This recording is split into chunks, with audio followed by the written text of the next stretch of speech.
Audiobooks presents A Room with a View by E. M. Forster. Chapter 1. The Bertolini? The Signora had no business to do it, said Miss Bartlett. No business at all. She promised us south rooms with a view close together, instead of which here are north rooms, looking into a courtyard and a long way apart. And a cockney besides, said Lucy, who had been further saddened by the Signora's unexpected accent. It might be London. She looked at the 2 rows of English people who were sitting at the table, at the row of white bottles of water and red bottles of wine that ran between the English people, at the portraits of the late Queen and the late Poet Laureate that hung behind the English people, heavily framed, at the notice of the English Church, Reverend Cuthbert Eager, M.A. Oxon. That was the only other decoration of the wall. Charlotte, don't you feel too that we might be in London? I can hardly believe that all kinds of other things are just outside. I suppose it is one's being so tired.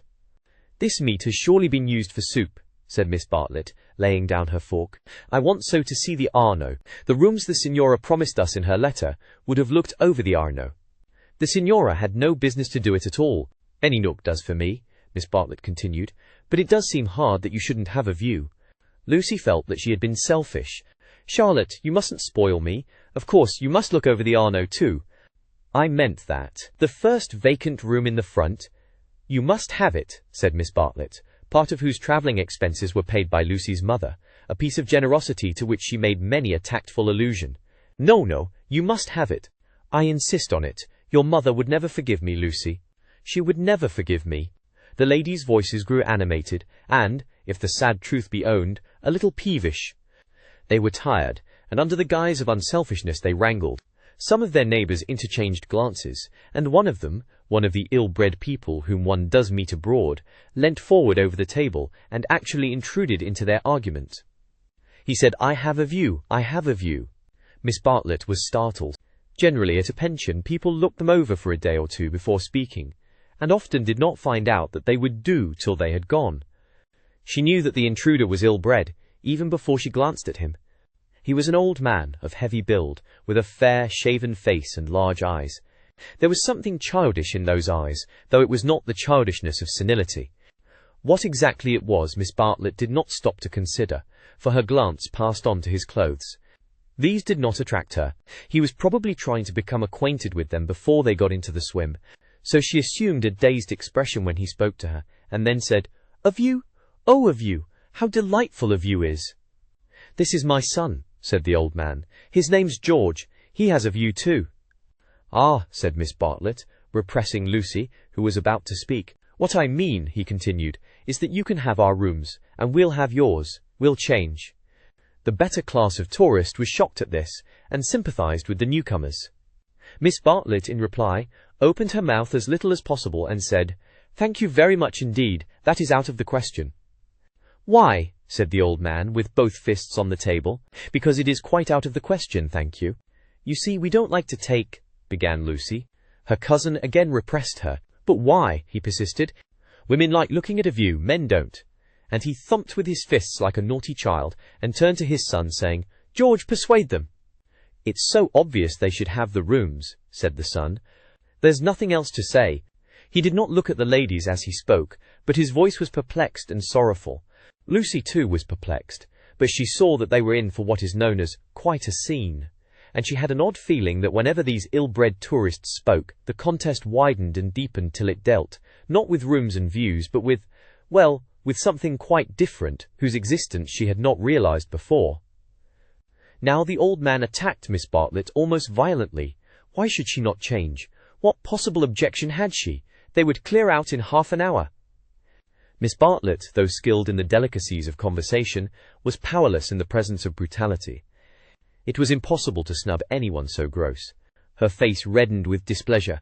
She looked around as much as to say, Are you all like this? And 2 little old ladies, who were sitting further up the table, with shawls hanging over the backs of the chairs, looked back, clearly indicating, We are not. We are genteel.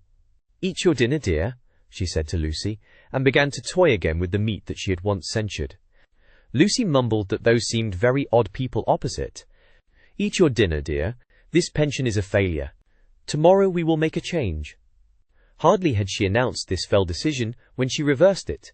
The curtains at the end of the room parted, and revealed a clergyman, stout but attractive, who hurried forward to take his place at the table, cheerfully apologizing for his lateness. Lucy, who had not yet acquired decency, at once rose to her feet, exclaiming, "Oh, why it's Mr. Beebe! Oh, how perfectly lovely! Oh, Charlotte, we must stop now, however bad the rooms are," Miss Bartlett said, with more restraint. "How do you do, Mr. Beebe? I expect that you have forgotten us, Miss Bartlett and Miss Honeychurch, who were at Tunbridge Wells when you helped the vicar of St. Peter's that very cold Easter." The clergyman, who had the air of one on a holiday, did not remember the ladies quite as clearly as they remembered him. But he came forward pleasantly enough and accepted the chair into which he was beckoned by Lucy. "I am so glad to see you," said the girl, who was in a state of spiritual starvation and would have been glad to see the waiter if her cousin had permitted it. "Just fancy how small the world is. Summer Street, too, makes it so specially funny." "Miss Honeychurch lives in the parish of Summer Street," said Miss Bartlett, filling up the gap, "and she happened to tell me in the course of conversation that you have just accepted the living—" "Yes, I heard from Mother so last week. She didn't know that I knew you at Tunbridge Wells, but I wrote back at once, and I said, 'Mr. Beebe is—'" "Quite right," said the clergyman. "I move into the rectory at Summer Street next June. I am lucky to be appointed to such a charming neighbourhood.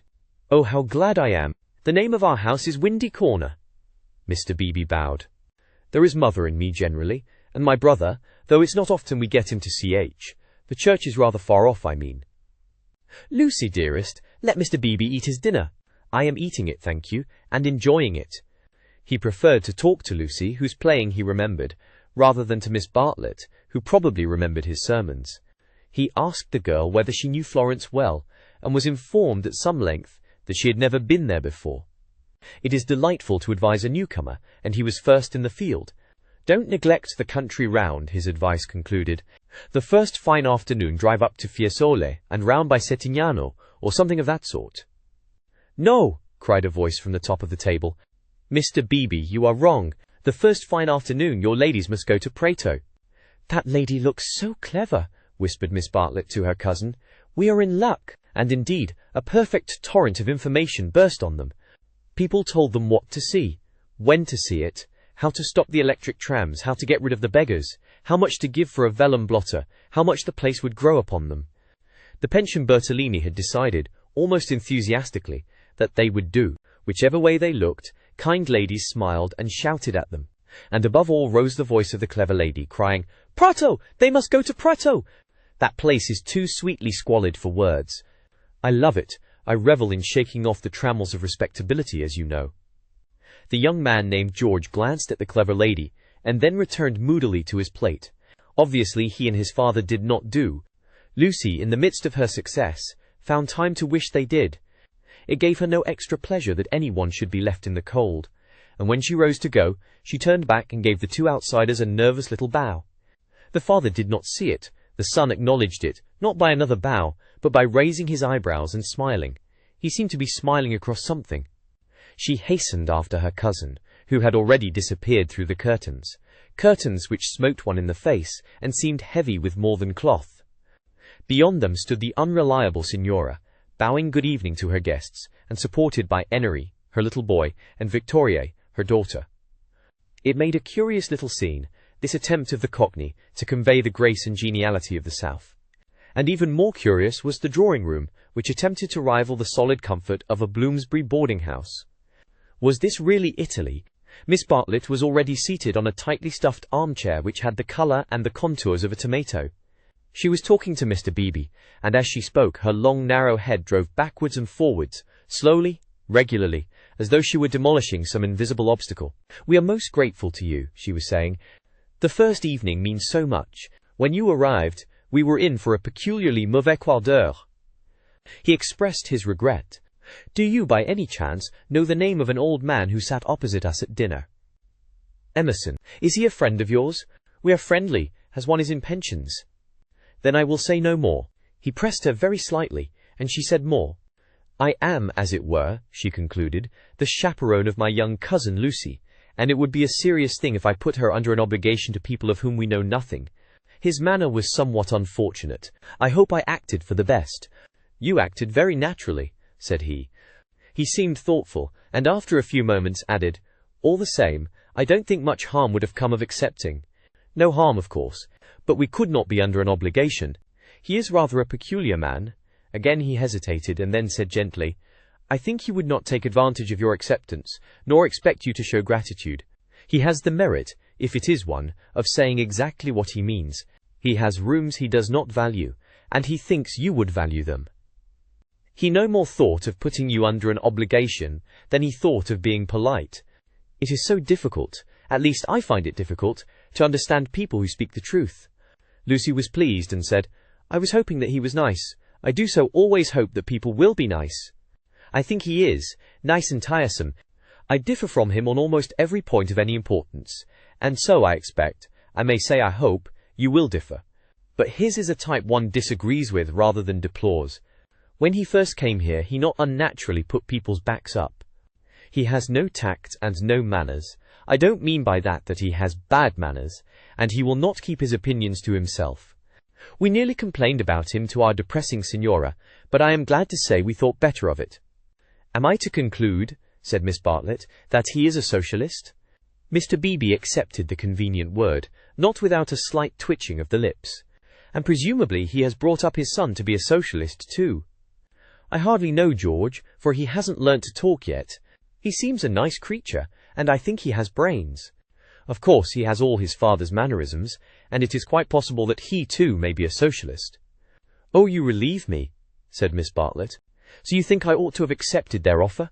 You feel I have been narrow-minded and suspicious?" "Not at all," he answered. "I never suggested that. But ought I not to apologize, at all events, for my apparent rudeness?" He replied with some irritation that it would be quite unnecessary, and got up from his seat to go to the smoking-room. "Was I a bore?" said Miss Bartlett as soon as he had disappeared. "Why didn't you talk, Lucy? He prefers young people, I'm sure.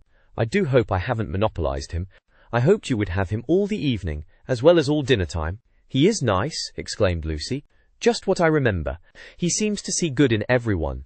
No one would take him for a clergyman." "My dear Lucia, well, you know what I mean. And you know how clergymen generally laugh. Mr. Beebe laughs just like an ordinary man." "Funny girl. How you do remind me of your mother. I wonder if she will approve of Mr. Beebe. I'm sure she will, and so will Freddie. I think everyone at Windy Corner will approve. It is the fashionable world. I am used to Tunbridge Wells, where we are all hopelessly behind the times." "Yes," said Lucy despondently. There was a haze of disapproval in the air, but whether the disapproval was of herself, or of Mr. Beebe, or of the fashionable world at Windy Corner, or of the narrow world at Tunbridge Wells, she could not determine. She tried to locate it, but as usual she blundered. Miss Bartlett sedulously denied disapproving of anyone, and added, "I am afraid you are finding me a very depressing companion." And the girl again thought, "I must have been selfish or unkind. I must be more careful. It is so dreadful for Charlotte being poor." Fortunately, one of the little old ladies, who for some time had been smiling very benignly, now approached, and asked if she might be allowed to sit where Mr. Beebe had sat. Permission granted, she began to chatter gently about Italy, the plunge it had been to come there, the gratifying success of the plunge, the improvement in her sister's health, the necessity of closing the bedroom windows at night, and of thoroughly emptying the water bottles in the morning. She handled her subjects agreeably, and they were perhaps more worthy of attention than the high discourse upon Guelphs and Ghibellines, which was proceeding tempestuously at the other end of the room. It was a real catastrophe, not a mere episode, that evening of hers at Venice, when she had found in her bedroom something that is one worse than a flea, though one better than something else. "But here you are as safe as in England. Signora Bertolini is so English. Yet our rooms smell," said poor Lucy. "We dread going to bed." "Ah, then you look into the court," she sighed. "If only Mr. Emerson was more tactful. We were so sorry for you at dinner." "I think he was meaning to be kind." "Undoubtedly he was," said Miss Bartlett. "Mr. Beebe has just been scolding me for my suspicious nature. Of course I was holding back on my cousin's account." "Of course," said the little old lady, and they murmured that one could not be too careful with a young girl. Lucy tried to look demure, but could not help feeling a great fool. No one was careful with her at home, or at all events, she had not noticed it. "About old Mr. Emerson, I hardly know. No, he is not tactful. Yet, have you ever noticed that there are people who do things which are most indelicate and yet at the same time Beautiful? Beautiful? Said Miss Bartlett, puzzled at the word. Are not beauty and delicacy the same? So one would have thought, said the other helplessly. But things are so difficult, I sometimes think. She proceeded no further into things, for Mr. Beebe reappeared, looking extremely pleasant. Miss Bartlett, he cried, it's all right about the rooms. I'm so glad. Mr. Emerson was talking about it in the smoking room, and knowing what I did, I encouraged him to make the offer again. He has let me come and ask you. He would be so pleased. Oh, Charlotte, cried Lucy to her cousin, we must have the rooms now. The old man is just as nice and kind as he can be. Miss Bartlett was silent. I fear, said Mr. Beebe after a pause, that I have been officious. I must apologize for my interference. Gravely displeased, he turned to go. Not till then did Miss Bartlett reply, My own wishes, dearest Lucy, are unimportant in comparison with yours. It would be hard indeed if I stopped you doing as you liked at Florence, when I am only here through your kindness. If you wish me to turn these gentlemen out of their rooms, I will do it. Would you then, Mr. Beebe, kindly tell Mr. Emerson that I accept his kind offer, and then conduct him to me, in order that I may thank him personally? She raised her voice as she spoke. It was heard all over the drawing-room, and silenced the Guelphs and the Ghibellines. The clergyman, inwardly cursing the female sex, bowed, and departed with her message. Remember, Lucy, I alone am implicated in this. I do not wish the acceptance to come from you. Grant me that, at all events. Mr. Beebe was back, saying rather nervously, Mr. Emerson is engaged, but here is his son instead. The young man gazed down on the three ladies, who felt seated on the floor, so low were their chairs. My father, he said, is in his bath, so you cannot thank him personally. But any message given by you to me will be given by me to him as soon as he comes out. Miss Bartlett was unequal to the bath. All her barbed civilities came forth wrong end first. Young Mr. Emerson scored a notable triumph to the delight of Mr. Beebe, and to the secret delight of Lucy. Poor young man, said Miss Bartlett, as soon as he had gone. How angry he is with his father about the rooms. It is all he can do to keep polite. In half an hour or so your rooms will be ready, said Mr. Beebe. Then, looking rather thoughtfully at the two cousins, he retired to his own rooms, to write up his philosophic diary. Oh dear, breathed the little old lady, and shuddered as if all the winds of heaven had entered the apartment. Gentlemen sometimes do not realize. Her voice faded away, but Miss Bartlett seemed to understand, and a conversation developed, in which gentlemen who did not thoroughly realize played a principal part. Lucy, not realizing either, was reduced to literature. Taking up Baedeker's handbook to northern Italy, she committed to memory the most important dates of Florentine history, for she was determined to enjoy herself on the morrow. Thus the half-hour crept profitably away, and at last Miss Bartlett rose with a sigh and said, I think one might venture now. No, Lucy, do not stir. I will superintend the move. How you do everything, said Lucy. Naturally, dear. It is my affair, but I would like to help you. No, dear. Charlotte's energy, and her unselfishness. She had been thus all her life, but really, on this Italian tour, she was surpassing herself. So Lucy felt, or strove to feel, and yet there was a rebellious spirit in her which wondered whether the acceptance might not have been less delicate and more beautiful. At all events, she entered her own room without any feeling of joy. I want to explain, said Miss Bartlett, why it is that I have taken the largest room. Naturally, of course, I should have given it to you, but I happen to know that it belongs to the young man, and I was sure your mother would not like it. Lucy was bewildered. If you are to accept a favour, it is more suitable you should be under an obligation to his father than to him. I am a woman of the world, in my small way, and I know where things lead to. However, Mr. Beebe is a guarantee of a sort that they will not presume on this. Mother wouldn't mind, I'm sure, said Lucy, but again had the sense of larger and unsuspected issues. Miss Bartlett only sighed, and enveloped her in a protecting embrace as she wished her good night.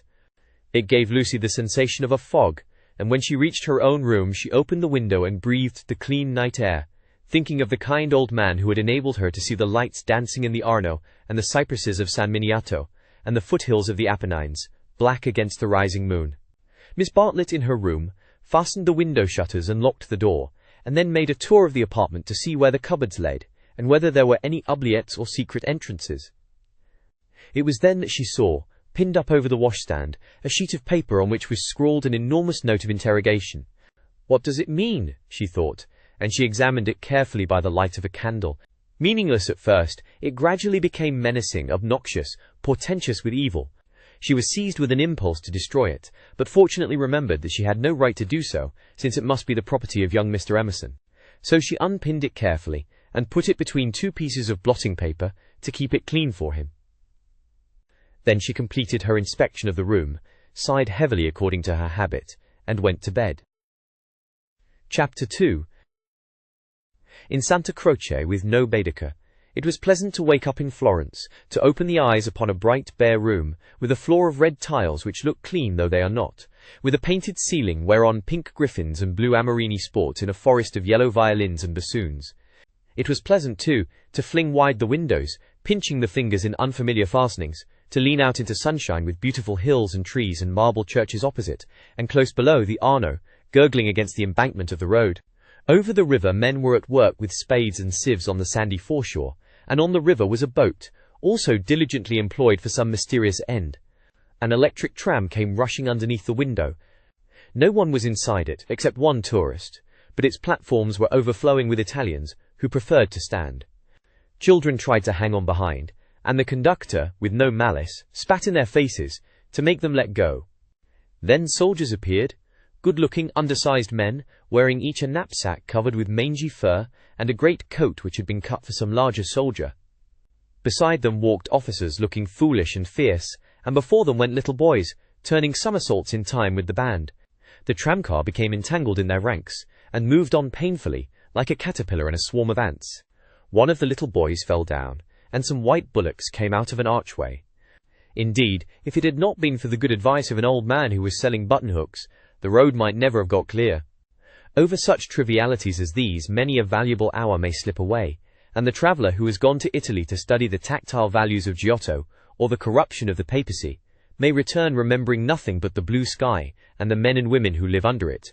So it was as well that Miss Bartlett should tap and come in, and having commented on Lucy's leaving the door unlocked, and on her leaning out of the window before she was fully dressed, should urge her to hasten herself, or the best of the day would be gone. By the time Lucy was ready, her cousin had done her breakfast, and was listening to the clever lady among the crumbs. A conversation then ensued, on not unfamiliar lines. Miss Bartlett was, after all, a wee bit tired, and thought they had better spend the morning settling in, unless Lucy would at all like to go out. Lucy would rather like to go out, as it was her first day in Florence, but of course she could go alone. Miss Bartlett could not allow this. Of course she would accompany Lucy everywhere. Oh, certainly not. Lucy would stop with her cousin. Oh no, that would never do. At this point the clever lady broke in. If it is Mrs. Grundy who is troubling you, I do assure you that you can neglect the good person. Being English, Miss Honeychurch will be perfectly safe. Italians understand. A dear friend of mine, Contessa Baroncelli, has 2 daughters, and when she cannot send a maid to school with them, she lets them go in sailor hats instead. Everyone takes them for English, you see, especially if their hair is strained tightly behind. Miss Bartlett was unconvinced by the safety of Contessa Baroncelli's daughters. She was determined to take Lucy herself, her head not being so very bad. The clever lady then said that she was going to spend a long morning in Santa Croce, and if Lucy would come too, she would be delighted. I will take you by a dear dirty back way, Miss Honeychurch, and if you bring me luck, we shall have an adventure. Lucy said that this was most kind, and at once opened the Baedeker, to see where Santa Croce was. Tut tut, Miss Lucy, I hope we shall soon emancipate you from Baedeker. He does but touch the surface of things. As to the true Italy, he does not even dream of it. The true Italy is only to be found by patient observation. This sounded very interesting, and Lucy hurried over her breakfast and started with her new friend in high spirits. Italy was coming at last. The Cockney Signora and her works had vanished like a bad dream. Miss Lavish, for that was the clever lady's name, turned to the right along the sunny Lung Arno. How delightfully warm! But a wind down the side streets cut like a knife, didn't it? Ponte alle Grazie, particularly interesting, mentioned by Dante. San Miniato, beautiful as well as interesting. The crucifix that kissed a murderer. Miss Honeychurch would remember the story. The men on the river were fishing. Untrue, but then so is most information. Then Miss Lavish darted under the archway of the white bullocks, and she stopped and she cried, "A smell! A true Florentine smell! Every city, let me teach you, has its own smell." "Is it a very nice smell?" said Lucy, who had inherited from her mother a distaste to dirt. One doesn't come to Italy for niceness, was the retort. One comes for life. Buongiorno, buongiorno, bowing right and left. Look at that adorable wine cart. How the driver stares at us, dear simple soul. So Miss Lavish proceeded through the streets of the city of Florence, short, fidgety, and playful as a kitten, though without a kitten's grace. It was a treat for the girl to be with anyone so clever and so cheerful, and a blue military cloak, such as an Italian officer wears, only increased the sense of festivity. Buongiorno. Take the word of an old woman, Miss Lucy. You will never repent of a little civility to your inferiors. That is the true democracy, though I am a real radical as well. There, now you're shocked. Indeed I'm not, exclaimed Lucy. We are radicals too, out and out. My father always voted for Mr. Gladstone, until he was so dreadful about Ireland. I see. And now you have gone over to the enemy. Oh, please, if my father was alive, I'm sure he would vote radical again, now that Ireland is all right. And as it is, the glass over our front door was broken last election, and Freddie is sure it was the Tories, but Mother says nonsense, a tramp. Shameful. A manufacturing district, I suppose? No, in the Surrey Hills, about 5 miles from Dorking, looking over the Weald. Miss Lavish seemed interested, and slackened her trot. What a delightful part. I know it so well. It is full of the very nicest people. Do you know Sir Harry Otway, a radical, if ever there was? Very well indeed.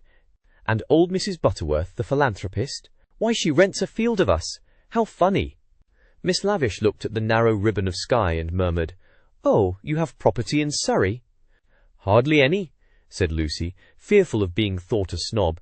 Only 30 acres, just the garden, all downhill and some fields. Miss Lavish was not disgusted, and said it was just the size of her aunt's Suffolk estate. Italy receded.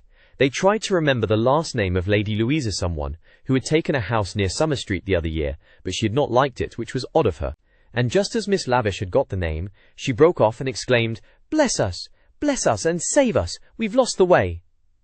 Certainly they had seemed a long time in reaching Santa Croce, the tower of which had been plainly visible from the landing window. But Miss Lavish had said so much about knowing her Florence by heart that Lucy had followed her with no misgivings.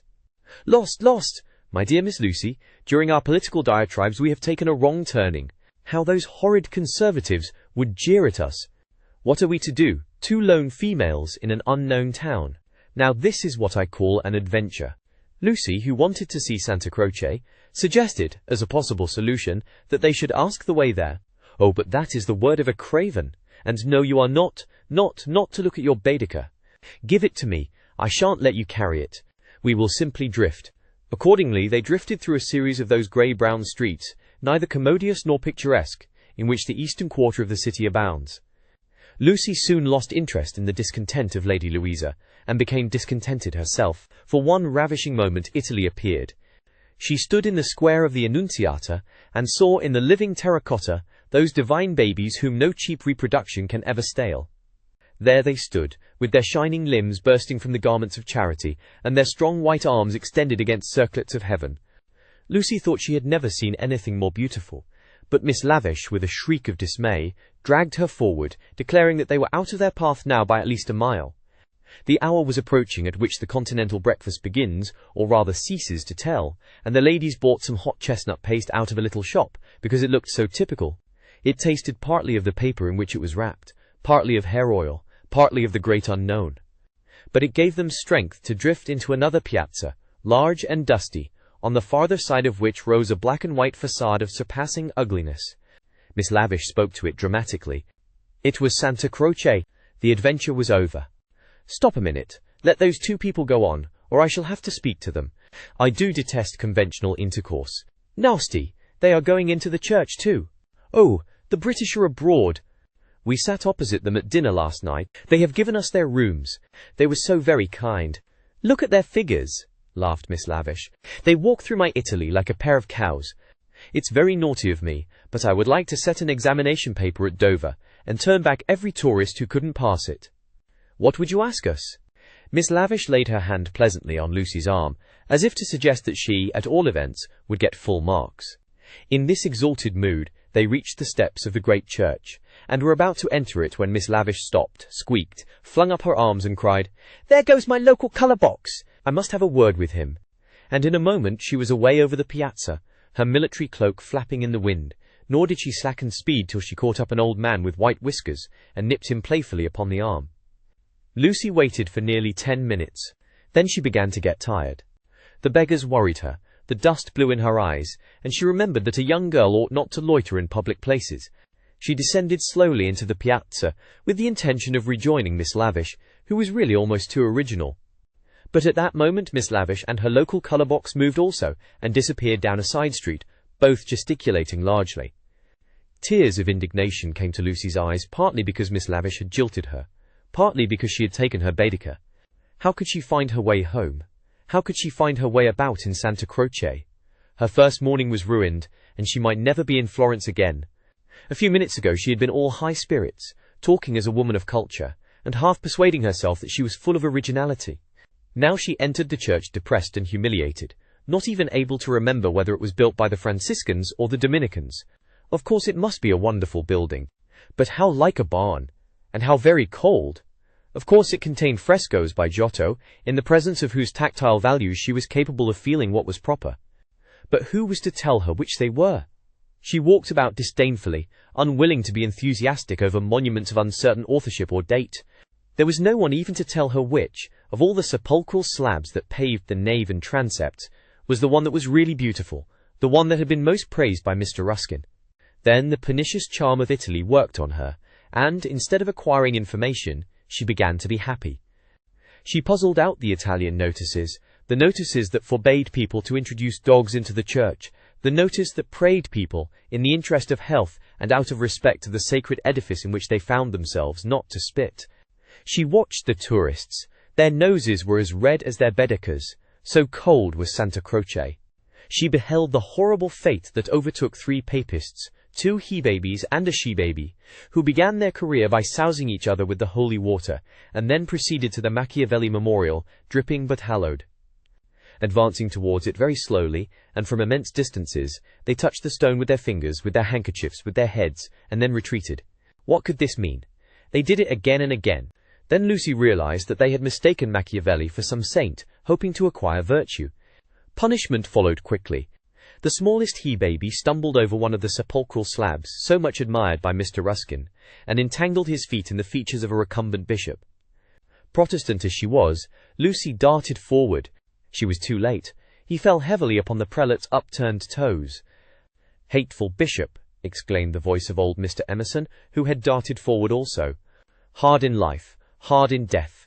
Go out into the sunshine, little boy, and kiss your hand to the sun, for that is where you ought to be. Intolerable bishop!" The child screamed frantically at these words, and at these dreadful people who picked him up, dusted him, rubbed his bruises, and told him not to be superstitious. "Look at him," said Mr. Emerson to Lucy. "Here's a mess, a baby hurt, cold and frightened, but what else can you expect from a church?" The child's legs had become as melting wax. Each time that old Mr. Emerson and Lucy set it erect, it collapsed with a roar. Fortunately, an Italian lady, who ought to have been saying her prayers, came to the rescue. By some mysterious virtue, which mothers alone possess, she stiffened the little boy's backbone and imparted strength to his knees. He stood. Still gibbering with agitation, he walked away. "You are a clever woman," said Mr. Emerson. "You have done more than all the relics in the world. I am not of your creed, but I do believe in those who make their fellow creatures happy. There is no scheme of the universe." He paused for a phrase. "Niente," said the Italian lady, and returned to her prayers. "I'm not sure she understands English," suggested Lucy. In her chastened mood, she no longer despised the Emersons. She was determined to be gracious to them, beautiful rather than delicate, and, if possible, to erase Miss Bartlett's civility by some gracious reference to the pleasant rooms. "That woman understands everything," was Mr. Emerson's reply. "But what are you doing here? Are you doing the church? Are you through with the church?" "No," cried Lucy, remembering her grievance. "I came here with Miss Lavish, who was to explain everything, and just by the door, it is too bad. She simply ran away, and after waiting quite a time, I had to come in by myself." "Why shouldn't you?" said Mr. Emerson. "Yes, why shouldn't you come by yourself?" said the son, addressing the young lady for the first time. "But Miss Lavish has even taken away Baedeker." "Baedeker," said Mr. Emerson. "I'm glad it's that you minded. It's worth minding. The loss of a Baedeker. That's worth minding." Lucy was puzzled. She was again conscious of some new idea, and was not sure whither it would lead her. "If you've no Baedeker," said the son, "you'd better join us." Was this where the idea would lead? She took refuge in her dignity. "Thank you very much, but I could not think of that. I hope you do not suppose that I came to join on to you. I really came to help with the child, and to thank you for so kindly giving us your rooms last night. I hope that you have not been put to any great inconvenience." "My dear," said the old man gently, "I think that you are repeating what you have heard older people say. You are pretending to be touchy, but you are not really. Stop being so tiresome, and tell me instead what part of the church you want to see.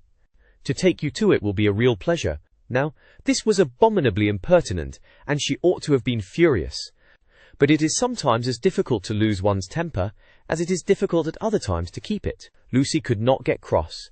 Mr. Emerson was an old man, and surely a girl might humour him. On the other hand, his son was a young man, and she felt that a girl ought to be offended with him, or at all events be offended before him. It was at him that she gazed before replying. "I am not touchy, I hope. It is the Giottos that I want to see, if you will kindly tell me which they are." The son nodded. With a look of sombre satisfaction, he led the way to the Peruzzi chapel. There was a hint of the teacher about him. She felt like a child in school who had answered a question rightly. The chapel was already filled with an earnest congregation, and out of them rose the voice of a lecturer, directing them how to worship Giotto, not by tactful valuations, but by the standards of the Spirit. "Remember," he was saying, "the facts about this church of Santa Croce, how it was built by faith in the full fervour of medievalism, before any taint of the Renaissance had appeared.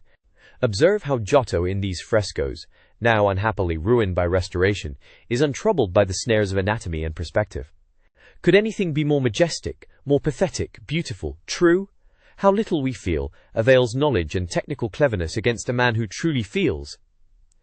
"No!" exclaimed Mr. Emerson, in much too loud a voice for church. "Remember nothing of the sort. Built by faith indeed. That simply means the workmen weren't paid properly. And as for the frescoes, I see no truth in them. Look at that fat man in blue. He must weigh as much as I do, and he is shooting into the sky like an air balloon." He was referring to the fresco of the Ascension of St. John. Inside, the lecturer's voice faltered, as well it might. The audience shifted uneasily, and so did Lucy. She was sure that she ought not to be with these men, but they had cast a spell over her. They were so serious and so strange that she could not remember how to behave. "Now, did this happen or didn't it, yes or no?" George replied. "It happened like this, if it happened at all. I would rather go up to heaven by myself than be pushed by cherubs, and if I got there I should like my friends to lean out of it, just as they do here." "You will never go up," said his father. "You and I, dear boy, will lie at peace in the earth that bore us, and our names will disappear as surely as our work survives. Some of the people can only see the empty grave, not the saint, whoever he is, going up. It did happen like that, if it happened at all." "Pardon me," said a frigid voice. "The chapel is somewhat small for two parties. We will incommode you no longer." The lecturer was a clergyman, and his audience must be also his flock, for they held prayer books as well as guidebooks in their hands. They filed out of the chapel in silence. Amongst them were the two little old ladies of the pension Bertolini, Miss Teresa and Miss Catherine Allen. "Stop!" cried Mr. Emerson. "There's plenty of room for us all." The procession disappeared without a word. Soon the lecturer could be heard in the next chapel, describing the life of St. Francis. "George, I do believe that clergyman is the Brixton curate." George went into the next chapel and returned, saying, "Perhaps he is, I don't remember. Then I had better speak to him and remind him who I am. It's that Mr. Eager. Why did he go? Did we talk too loud? How vexatious. I shall go and say we are sorry. Hadn't I better? Then perhaps he will come back." "He will not come back," said George. But Mr. Emerson, contrite and unhappy, hurried away to apologize to the Reverend Cuthbert Eager. Lucy, apparently absorbed in a lunette, could hear the lecture again interrupted. The anxious, aggressive voice of the old man, the curt, injured replies of his opponent. The son, who took every little contretemps as if it were a tragedy, was listening also. "My father has that effect on nearly everyone," he informed her. "He will try to be kind.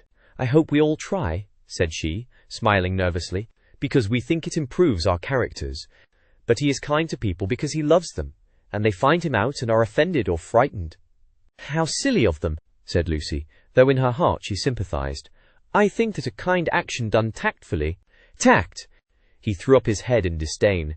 Apparently she had given the wrong answer. She watched the singular creature pace up and down the chapel. For a young man his face was rugged, and, until the shadows fell upon it, hard. Enshadowed, it sprang into tenderness. She saw him once again at Rome, on the ceiling of the Sistine Chapel, carrying a burden of acorns. Healthy and muscular, he yet gave her the feeling of greyness, of tragedy that might only find solution in the night. The feeling soon passed. It was unlike her to have entertained anything so subtle.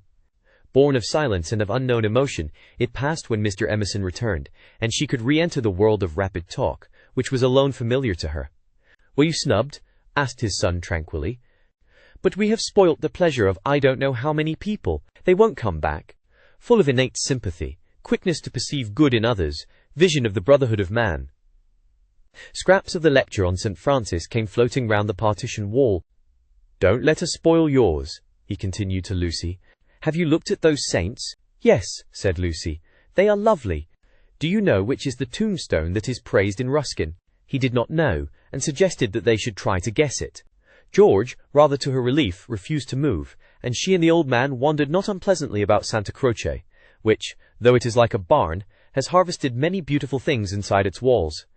There were also beggars to avoid and guides to dodge round the pillars, and an old lady with her dog, and here and there a priest modestly edging to his mass through the groups of tourists. But Mr. Emerson was only half interested. He watched the lecturer, whose success he believed he had impaired, and then he anxiously watched his son.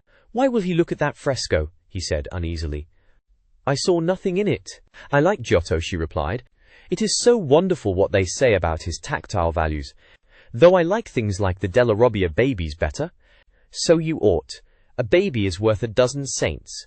And my baby's worth the whole of paradise, and as far as I can see, he lives in hell." Lucy again felt that this did not do. "In hell," he repeated. "He's unhappy." "Oh dear," said Lucy. "How can he be unhappy when he is strong and alive? What more is one to give him? And think how he has been brought up, free from all the superstition and ignorance that lead men to hate one another in the name of God. With such an education as that, I thought he was bound to grow up happy." She was no theologian, but she felt that here was a very foolish old man, as well as a very irreligious one. She also felt that her mother might not like her talking to that kind of person, and that Charlotte would object most strongly. "What are we to do with him?" he asked. "He comes out for his holiday to Italy, and behaves like that.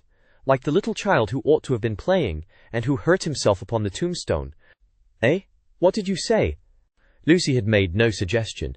Suddenly he said, "Now don't be stupid over this. I don't require you to fall in love with my boy, but I do think you might try and understand him. You are nearer his age, and if you let yourself go, I am sure you are sensible. You might help me.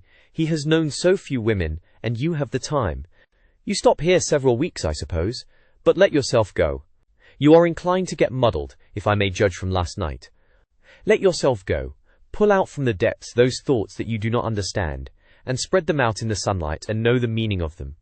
By understanding George, you may learn to understand yourself. It will be good for both of you." To this extraordinary speech, Lucy found no answer. "I only know what it is that's wrong with him, not why it is." "And what is it?" asked Lucy fearfully, expecting some harrowing tale. "The old trouble. Things won't fit." "What things?" "The things of the universe." "It is quite true. They don't." "Oh, Mr. Emerson, whatever do you mean?"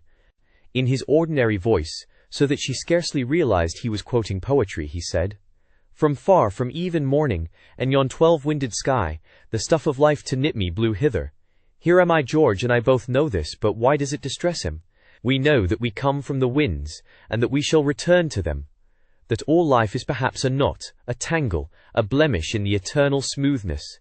But why should this make us unhappy? Let us rather love one another, and work, and rejoice." "I don't believe in this world's sorrow," Miss Honeychurch assented. "Then make my boy think like us. Make him realize that by the side of the everlasting, why, there is a yes, a transitory yes, if you like, but a yes." Suddenly she laughed. Surely one ought to laugh. A young man melancholy, because the universe wouldn't fit, because life was a tangle, or a wind, or a yes, or something. "I'm very sorry," she cried. "You'll think me unfeeling, but... Then she became matronly. "Oh, but your son wants employment. Has he no particular hobby? Why, I myself have worries, but I can generally forget them at the piano, and collecting stamps did no end of good for my brother. Perhaps Italy bores him. You ought to try the Alps or the lakes." The old man's face saddened, and he touched her gently with his hand.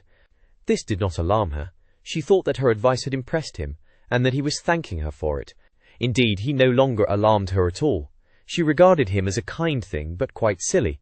Her feelings were as inflated spiritually as they had been an hour ago aesthetically, before she lost Baedeker. The dear George, now striding towards them over the tombstones, seemed both pitiable and absurd. He approached, his face in the shadow. He said, "Miss Bartlett." "Oh, good gracious me," said Lucy, suddenly collapsing and again seeing the whole of life in a new perspective. "Where? Where?" "In the nave." "I see. Those gossiping little Miss Allens must have—" She checked herself. "Poor girl," exploded Mr. Emerson. "Poor girl." She could not let this pass, for it was just what she was feeling herself. "Poor girl, I fail to understand the point of that remark. I think myself a very fortunate girl, I assure you. I'm thoroughly happy, and having a splendid time. Pray don't waste time mourning over me. There's enough sorrow in the world, isn't there, without trying to invent it. Goodbye. Thank you both so much for all your kindness." "Ah, yes, there does come, my cousin. A delightful morning. Santa Croce is a wonderful church." She joined her cousin. Chapter 3. Music, Violets, and the letter S. It so happened that Lucy, who found daily life rather chaotic, entered a more solid world when she opened the piano. She was then no longer either deferential or patronizing, no longer either a rebel or a slave. The kingdom of music is not the kingdom of this world. It will accept those whom breeding and intellect and culture have alike rejected. The commonplace person begins to play, and shoots into the empyrean without effort, whilst we look up, marveling how he has escaped us, and thinking how we could worship him and love him, would he but translate his visions into human words, and his experiences into human actions.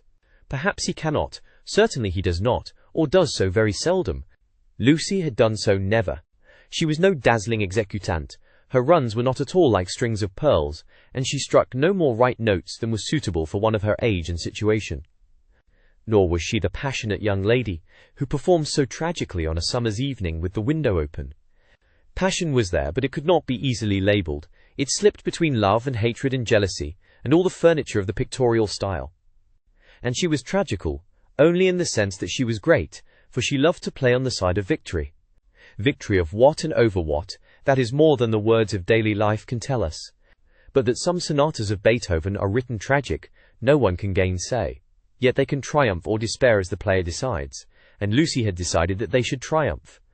A very wet afternoon at the Bertolini permitted her to do the things she really liked, and after lunch she opened the little draped piano. A few people lingered round and praised her playing, but finding that she made no reply, dispersed to their rooms to write up their diaries or to sleep. She took no notice of Mr. Emerson looking for his son, nor of Miss Bartlett looking for Miss Lavish, nor of Miss Lavish looking for her cigarette case. Like every true performer, she was intoxicated by the mere feel of the notes. They were fingers caressing her own, and by touch, not by sound alone, did she come to her desire. Mr. Beebe, sitting unnoticed in the window, pondered this illogical element in Miss Honeychurch, and recalled the occasion at Tunbridge Wells when he had discovered it. It was at one of those entertainments where the upper classes entertain the lower. The seats were filled with a respectful audience, and the ladies and gentlemen of the parish, under the auspices of their vicar, sang, or recited, or imitated the drawing of a champagne cork. Among the promised items was Miss Honeychurch, piano, Beethoven, and Mr. Beebe was wondering whether it would be Adelaida, or the March of the Ruins of Athens, when his composure was disturbed by the opening bars of Opus 3. He was in suspense all through the introduction, for not until the pace quickens does one know what the performer intends. With the roar of the opening theme he knew that things were going extraordinarily. In the chords that herald the conclusion, he heard the hammer strokes of victory. He was glad that she only played the first movement, for he could have paid no attention to the winding intricacies of the measures of 9/16. The audience clapped, no less respectful. It was Mr. Beebe who started the stamping. It was all that one could do. "Who is she?" he asked the vicar afterwards. "Cousin of one of my parishioners. I do not consider her choice of a piece happy. Beethoven is so usually simple and direct in his appeal that it is sheer perversity to choose a thing like that, which, if anything, disturbs." Introduce me. She will be delighted.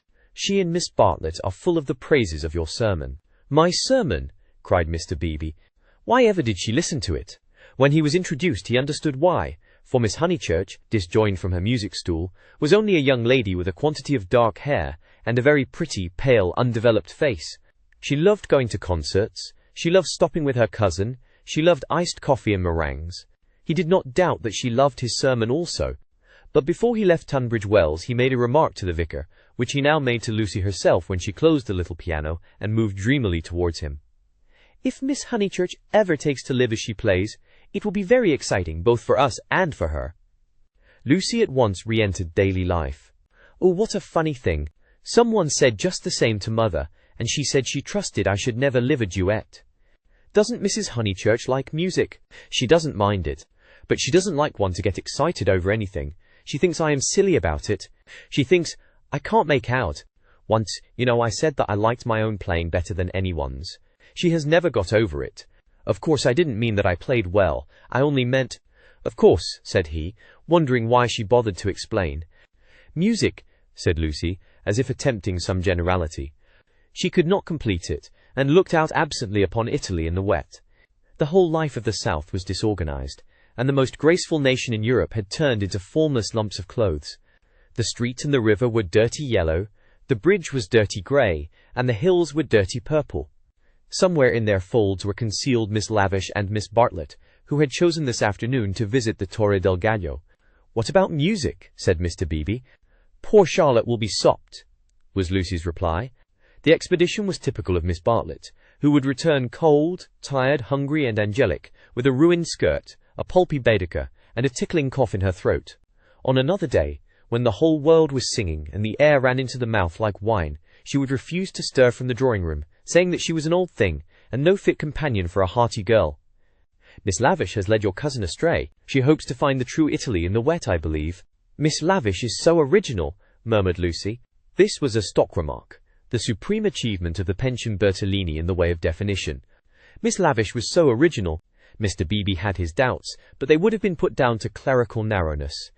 For that, and for other reasons, he held his peace. "Is it true," continued Lucy in awestruck tone, "that Miss Lavish is writing a book?" "They do say so." "What is it about?"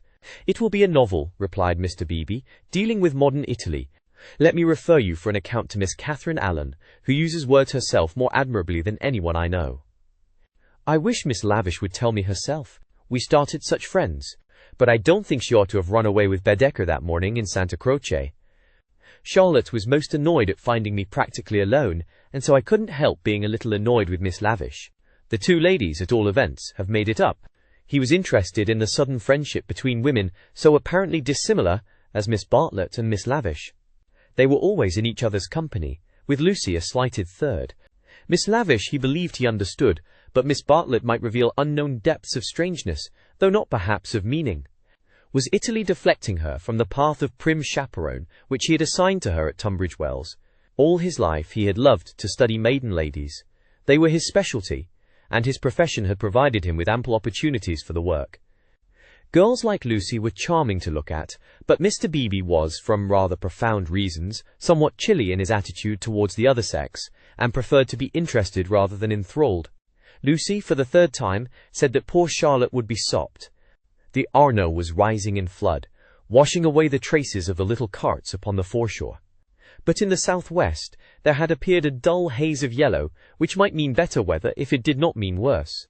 She opened the window to inspect, and a cold blast entered the room, drawing a plaintive cry from Miss Catherine Allen, who entered at the same moment by the door.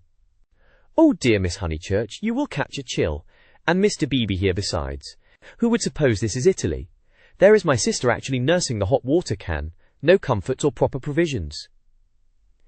She sidled towards them and sat down, self-conscious as she always was on entering a room which contained one man, or a man and one woman. "I could hear your beautiful playing, Miss Honeychurch, though I was in my room with the door shut." "Doors shut, indeed most necessary. No one has the least idea of privacy in this country, and one person catches it from another," Lucy answered suitably. Mr. Beebe was not able to tell the ladies of his adventure at Modena, where the chambermaid burst in upon him in his bath, exclaiming cheerfully, "Fa niente, sono vecchia." He contented himself with saying, "I quite agree with you, Miss Allen. The Italians are a most unpleasant people. They pry everywhere, they see everything, and they know what we want before we know it ourselves. We are at their mercy. They read our thoughts, they foretell our desires. From the cab driver down to Giotto, they turn us inside out, and I resent it. Yet in their heart of hearts they are, how superficial. They have no conception of the intellectual life. How right is Signora Bertolini, who exclaimed to me the other day, 'Oh, Mr. Beebe, if you knew what I suffer over the children's education, I won't haven you my little Victoria taught by a ignorant Italian what can't explain nothing.'" Miss Allen did not follow, but gathered that she was being mocked in an agreeable way. Her sister was a little disappointed in Mr. Beebe, having expected better things from a clergyman whose head was bald and who wore a pair of russet whiskers. Indeed, who would have supposed that tolerance, sympathy, and a sense of humour would inhabit that militant form? In the midst of her satisfaction she continued to sidle, and at last the cause was disclosed. From the chair beneath her she extracted a gun-metal cigarette case, on which were powdered in turquoise the initials E. "That belongs to Lavish," said the clergyman. "A good fellow, Lavish, but I wish she'd start a pipe." "Oh, Mr. Beebe," said Miss Allen, divided between awe and mirth. "Indeed, though it is dreadful for her to smoke, it is not quite as dreadful as you suppose. She took to it, practically in despair, after her life's work was carried away in a landslip. Surely that makes it more excusable." "What was that?" asked Lucy. Mr. Beebe sat back complacently, and Miss Allen began as follows. "It was a novel, and I am afraid, from what I can gather, not a very nice novel. It is so sad when people who have abilities misuse them, and I must say they nearly always do. Anyhow, she left it almost finished in the Grotto of the Calvary at the Cappuccini Hotel at Amalfi, while she went for a little ink. She said, 'Can I have a little ink, please?' But you know what Italians are, and meanwhile the grotto fell roaring onto the beach, and the saddest thing of all is that she cannot remember what she has written. The poor thing was very ill after it, and so got tempted into cigarettes. It is a great secret, but I am glad to say that she is writing another novel. She told Teresa and Miss Pole the other day that she had got up all the local colour. This novel is to be about modern Italy. The other was historical, but that she could not start till she had an idea. First she tried Perugia for an inspiration, then she came here. This must on no account get round. And so cheerful through it all. I cannot help thinking that there is something to admire in everyone, even if you do not approve of them." Miss Allen was always thus being charitable against her better judgment. A delicate pathos perfumed her disconnected remarks, giving them unexpected beauty, just as in the decaying autumn woods there sometimes rise odours reminiscent of spring. She felt she had made almost too many allowances, and apologized hurriedly for her toleration. All the same, she is a little too, I hardly like to say unwomanly, but she behaved most strangely when the Emersons arrived. Mr. Beebe smiled as Miss Allen plunged into an anecdote which he knew she would be unable to finish in the presence of a gentleman. "I don't know, Miss Honeychurch, if you have noticed that Miss Pole, the lady who has so much yellow hair, takes lemonade. That old Mr. Emerson, who puts things very strangely." Her jaw dropped. She was silent. Mr. Beebe, whose social resources were endless, went out to order some tea, and she continued to Lucy in a hasty whisper, "Stomach. He warned Miss Pole of her stomach acidity, he called it, and he may have meant to be kind. I must say I forgot myself and laughed. It was so sudden. As Teresa truly said, it was no laughing matter. But the point is that Miss Lavish was positively attracted by his mentioning S, and said she liked plain speaking, and meeting different grades of thought. She thought they were commercial travellers. Drummers was the word she used, and all through dinner she tried to prove that England, our great and beloved country, rests on nothing but commerce.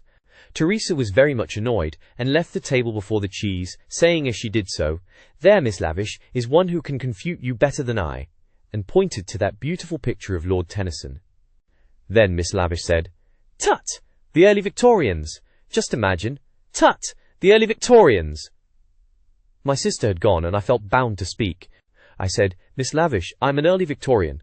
At least that is to say, I will hear no breath of censure against our dear Queen." It was horrible speaking.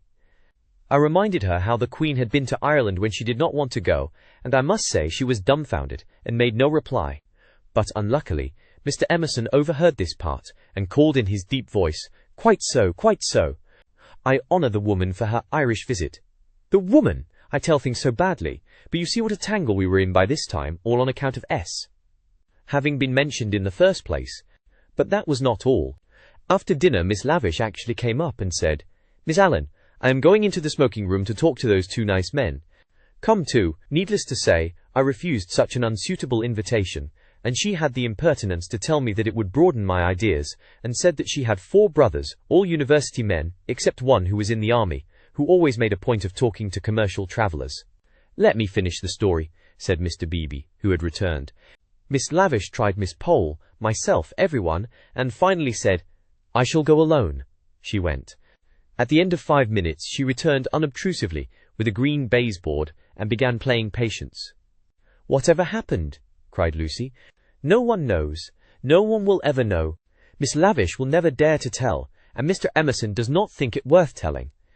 "Mr. Beebe, old Mr. Emerson, is he nice or not nice? I do so want to know." Mr. Beebe laughed and suggested that she should settle the question for herself. "No, but it is so difficult. Sometimes he is so silly, and then I do not mind him.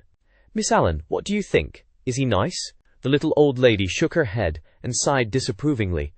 Mr. Beebe, whom the conversation amused, stirred her up by saying, "I consider that you are bound to class him as nice, Miss Allen, after that business of the violets." "Violets? Oh dear! Who told you about the violets? How do things get round? A pension is a bad place for gossips. No, I cannot forget how they behaved at Mr. Eager's lecture at Santa Croce. Oh, poor Miss Honeychurch! It really was too bad. No, I have quite changed. I do not like the Emersons." Mr. Beebe smiled nonchalantly. He had made a gentle effort to introduce the Emersons into Bertolini society, and the effort had failed. He was almost the only person who remained friendly to them. Miss Lavish, who represented intellect, was avowedly hostile, and now the Miss Allens, who stood for good breeding, were following her. Miss Bartlett, smarting under an obligation, would scarcely be civil. The case of Lucy was different. She had given him a hazy account of her adventures in Santa Croce, and he gathered that the 2 men had made a curious and possibly concerted attempt to annex her, to show her the world from their own strange standpoint, to interest her in their private sorrows and joys. This was impertinent. He did not wish their cause to be championed by a young girl. He would rather it should fail. After all, he knew nothing about them, and pension joys, pension sorrows are flimsy things, whereas Lucy would be his parishioner. Lucy, with one eye upon the weather, finally said that she thought the Emersons were nice. Not that she saw anything of them now. Even their seats at dinner had been moved. "But aren't they always waylaying you to go out with them, dear?" said the little lady inquisitively. "Only once. Charlotte didn't like it and said something. Quite politely, of course." "Most right of her. They don't understand our ways. They must find their level." Mr. Beebe rather felt that they had gone under. They had given up their attempt, if it was one, to conquer society, and now the father was almost as silent as the son.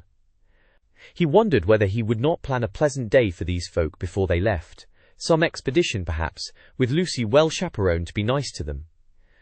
It was one of Mr. Beebe's chief pleasures to provide people with happy memories. Evening approached while they chatted. The air became brighter, the colours on the trees and hills were purified, and the Arno lost its muddy solidity and began to twinkle. There were a few streaks of bluish-green among the clouds, a few patches of watery light upon the earth, and then the dripping facade of San Miniato shone brilliantly in the declining sun.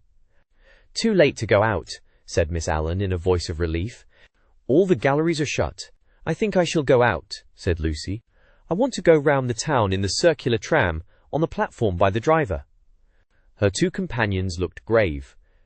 Mr. Beebe, who felt responsible for her in the absence of Miss Bartlett, ventured to say, "I wish we could. Unluckily, I have letters. If you do want to go out alone, won't you be better on your feet?" "Italians, dear, you know," said Miss Allen. "Perhaps I shall meet someone who reads me through and through." But they still looked disapproval, and she so far conceded to Mr. Beebe as to say that she would only go for a little walk, and keep to the street frequented by tourists. "She oughtn't really to go at all," said Mr. Beebe, as they watched her from the window, "and she knows it. I put it down to too much Beethoven." Chapter 4. 4th chapter. Mr. Beebe was right. Lucy never knew her desires so clearly as after music. She had not really appreciated the clergyman's wit, nor the suggestive twitterings of Miss Allen. Conversation was tedious. She wanted something big, and she believed that it would have come to her on the windswept platform of an electric tram. This she might not attempt. It was unladylike. Why? Why were most big things unladylike? Charlotte had once explained to her why. It was not that ladies were inferior to men, it was that they were different. Their mission was to inspire others to achievement rather than to achieve themselves. Indirectly, by means of tact and a spotless name, a lady could accomplish much. But if she rushed into the fray herself, she would be first censured, then despised, and finally ignored. Poems had been written to illustrate this point. There is much that is immortal in this medieval lady. The dragons have gone, and so have the knights, but still she lingers in our midst. She reigned in many an early Victorian castle, and was queen of much early Victorian song. It is sweet to protect her in the intervals of business, sweet to pay her honour when she has cooked our dinner well, but alas, the creature grows degenerate. In her heart also there are springing up strange desires. She too is enamoured of heavy winds, and vast panoramas, and green expanses of the sea. She has marked the kingdom of this world, how full it is of wealth and beauty and war, a radiant crust, built around the central fires, spinning towards the receding heavens. Men, declaring that she inspires them to it, move joyfully over the surface, having the most delightful meetings with other men, happy, not because they are masculine, but because they are alive. Before the show breaks up, she would like to drop the august title of the Eternal Woman, and go there as her transitory self. Lucy does not stand for the medieval lady, who was rather an ideal to which she was bidden to lift her eyes when feeling serious. Nor has she any system of revolt. Here and there a restriction annoyed her particularly, and she would transgress it, and perhaps be sorry that she had done so. This afternoon she was peculiarly restive. She would really like to do something of which her well-wishers disapproved. As she might not go on the electric tram, she went to Alinari's shop. There she bought a photograph of Botticelli's Birth of Venus. Venus, being a pity, spoilt the picture, otherwise so charming, and Miss Bartlett had persuaded her to do without it. A pity in art, of course, signified the nude. Giorgione's Tempesta, the Idolino, some of the Sistine frescoes and the Apoxyomenos were added to it. She felt a little calmer then, and bought Fra Angelico's Coronation, Giotto's Ascension of St. John, some Della Robbia babies, and some Guido Reni Madonnas, for her taste was Catholic, and she extended uncritical approval to every well-known name. But though she spent nearly 7 lire, the gates of liberty seemed still unopened. She was conscious of her discontent. It was new to her to be conscious of it. The world, she thought, is certainly full of beautiful things, if only I could come across them. It was not surprising that Mrs. Honeychurch disapproved of music, declaring that it always left her daughter peevish, unpractical, and touchy. Nothing ever happens to me, she reflected, as she entered the Piazza Signoria, and looked nonchalantly at its marvels, now fairly familiar to her. The great square was in shadow. The sunshine had come too late to strike it. Neptune was already unsubstantial in the twilight, half god, half ghost, and his fountain plashed dreamily to the men and satyrs who idled together on its marge. The loggia showed us the triple entrance of a cave, wherein many a deity, shadowy but immortal, looking forth upon the arrivals and departures of mankind. It was the hour of unreality, the hour, that is, when unfamiliar things are real. An older person at such an hour, and in such a place, might think that sufficient was happening to him, and rest content. She fixed her eyes wistfully on the tower of the palace, which rose out of the lower darkness like a pillar of roughened gold. It seemed no longer a tower, no longer supported by earth, but some unattainable treasure throbbing in the tranquil sky. Its brightness mesmerized her, still dancing before her eyes when she bent them to the ground and started towards home. Then something did happen. 2 Italians by the loggia had been bickering about a debt. "Cinque lire!" they had cried. "Cinque lire!" They sparred at each other, and one of them was hit lightly upon the chest. He frowned. He bent towards Lucy with a look of interest, as if he had an important message for her. He opened his lips to deliver it, and a stream of red came out between them and trickled down his unshaven chin. That was all. A crowd rose out of the dusk. It hid this extraordinary man from her, and bore him away to the fountain. Mr. George Emerson happened to be a few paces away, looking at her across the spot where the man had been. How very odd! Across something. Even as she caught sight of him, he grew dim. The palace itself grew dim, swayed above her, fell on to her softly, slowly, noiselessly, and the sky fell with it. She thought, "Oh, what have I done? Oh, what have I done?" she murmured, and opened her eyes. George Emerson still looked at her, but not across anything. She had complained of dullness, and lo, one man was stabbed, and another held her in his arms. They were sitting on some steps in the Uffizi arcade. He must have carried her. He rose when she spoke, and began to dust his knees. She repeated, "Oh, what have I done?" "You fainted. I am very sorry. How are you now?" "Perfectly well, absolutely well." And she began to nod and smile. "Then let us come home. There's no point in our stopping." He held out his hand to pull her up. She pretended not to see it. The cries from the fountain, they had never ceased, rang emptily.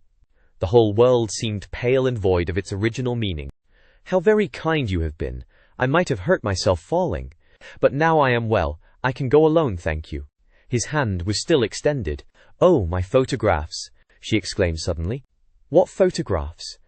"I bought some photographs at Alinari's. I must have dropped them out there in the square." She looked at him cautiously. "Would you add to your kindness by fetching them?" He added to his kindness. As soon as he had turned his back, Lucy arose with the running of a maniac and stole down the arcade towards the Arno. "Miss Honeychurch," she stopped with her hand on her heart. "You sit still. You aren't fit to go home alone." "Yes, I am, thank you so very much." "No, you aren't. You'd go openly if you were. But I had rather—" "Then I don't fetch your photographs. I had rather be alone," he said imperiously. "The man is dead. The man is probably dead. Sit down till you are rested." She was bewildered and obeyed him. "And don't move till I come back." In the distance she saw creatures with black hoods, such as appear in dreams. The palace tower had lost the reflection of the declining day, and joined itself to earth. How should she talk to Mr. Emerson when he returned from the shadowy square? Again the thought occurred to her. "Oh, what have I done?" The thought that she, as well as the dying man, had crossed some spiritual boundary. He returned, and she talked of the murder. Oddly enough, it was an easy topic. She spoke of the Italian character. She became almost garrulous over the incident that had made her faint 5 minutes before. Being strong physically, she soon overcame the horror of blood. She rose without his assistance, and though wings seemed to flutter inside her, she walked firmly enough towards the Arno. There a cabman signalled to them. They refused him. And the murderer tried to kiss him, you say? How very odd Italians are, and gave himself up to the police. Mr. Beebe was saying that Italians know everything, but I think they are rather childish. When my cousin and I were at the Pitti yesterday— What was that? He had thrown something into the stream. What did you throw in? Things I didn't want, he said crossly. Mr. Emerson. Well? Where are the photographs? He was silent. I believe it was my photographs that you threw away. I didn't know what to do with them, he cried, and his voice was that of an anxious boy. Her heart warmed towards him for the first time. They were covered with blood. There, I'm glad I've told you, and all the time we were making conversation I was wondering what to do with them. He pointed downstream. They've gone. The river swirled under the bridge. I did mind them so, and one is so foolish it seemed better that they should go out to the sea. I don't know. I may just mean that they frightened me. Then the boy verged into a man. For something tremendous has happened. I must face it without getting muddled. It isn't exactly that a man has died. Something warned Lucy that she must stop him. It has happened, he repeated, and I mean to find out what it is. Mr. Emerson? He turned towards her frowning, as if she had disturbed him in some abstract quest. I want to ask you something before we go in. They were close to their pension. She stopped and leant her elbows against the parapet of the embankment. He did likewise.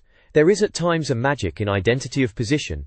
It is one of the things that have suggested to us eternal comradeship. She moved her elbows before saying, I have behaved ridiculously. He was following his own thoughts. I was never so much ashamed of myself in my life. I cannot think what came over me. I nearly fainted myself, he said, but she felt that her attitude repelled him. Well, I owe you 1,000 apologies. Oh, all right. And this is the real point. You know how silly people are gossiping, ladies especially, I am afraid. You understand what I mean? I'm afraid I don't. I mean, would you not mention it to anyone, my foolish behavior? Your behavior? Oh yes, all right, all right.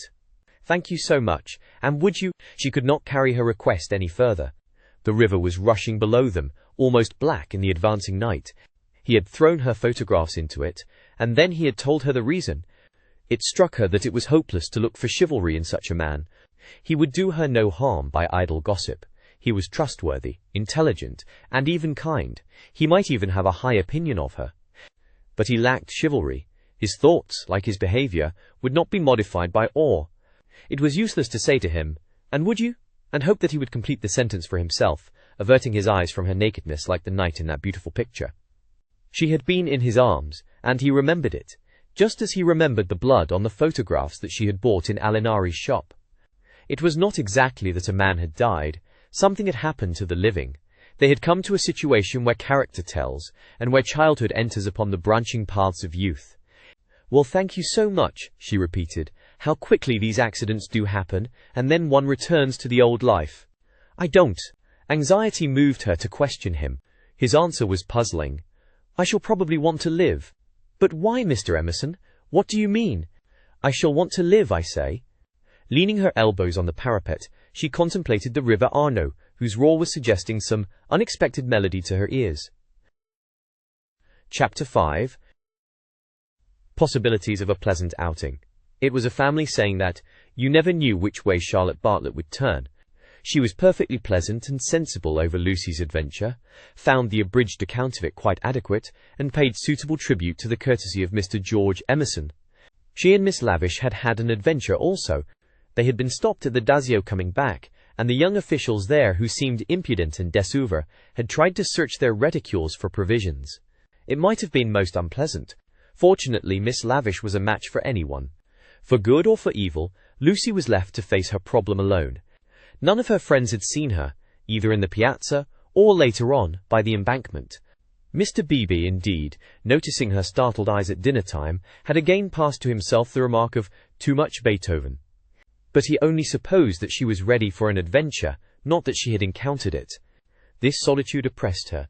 She was accustomed to have her thoughts confirmed by others, or at all events contradicted. It was too dreadful not to know whether she was thinking right or wrong. At breakfast next morning, she took decisive action.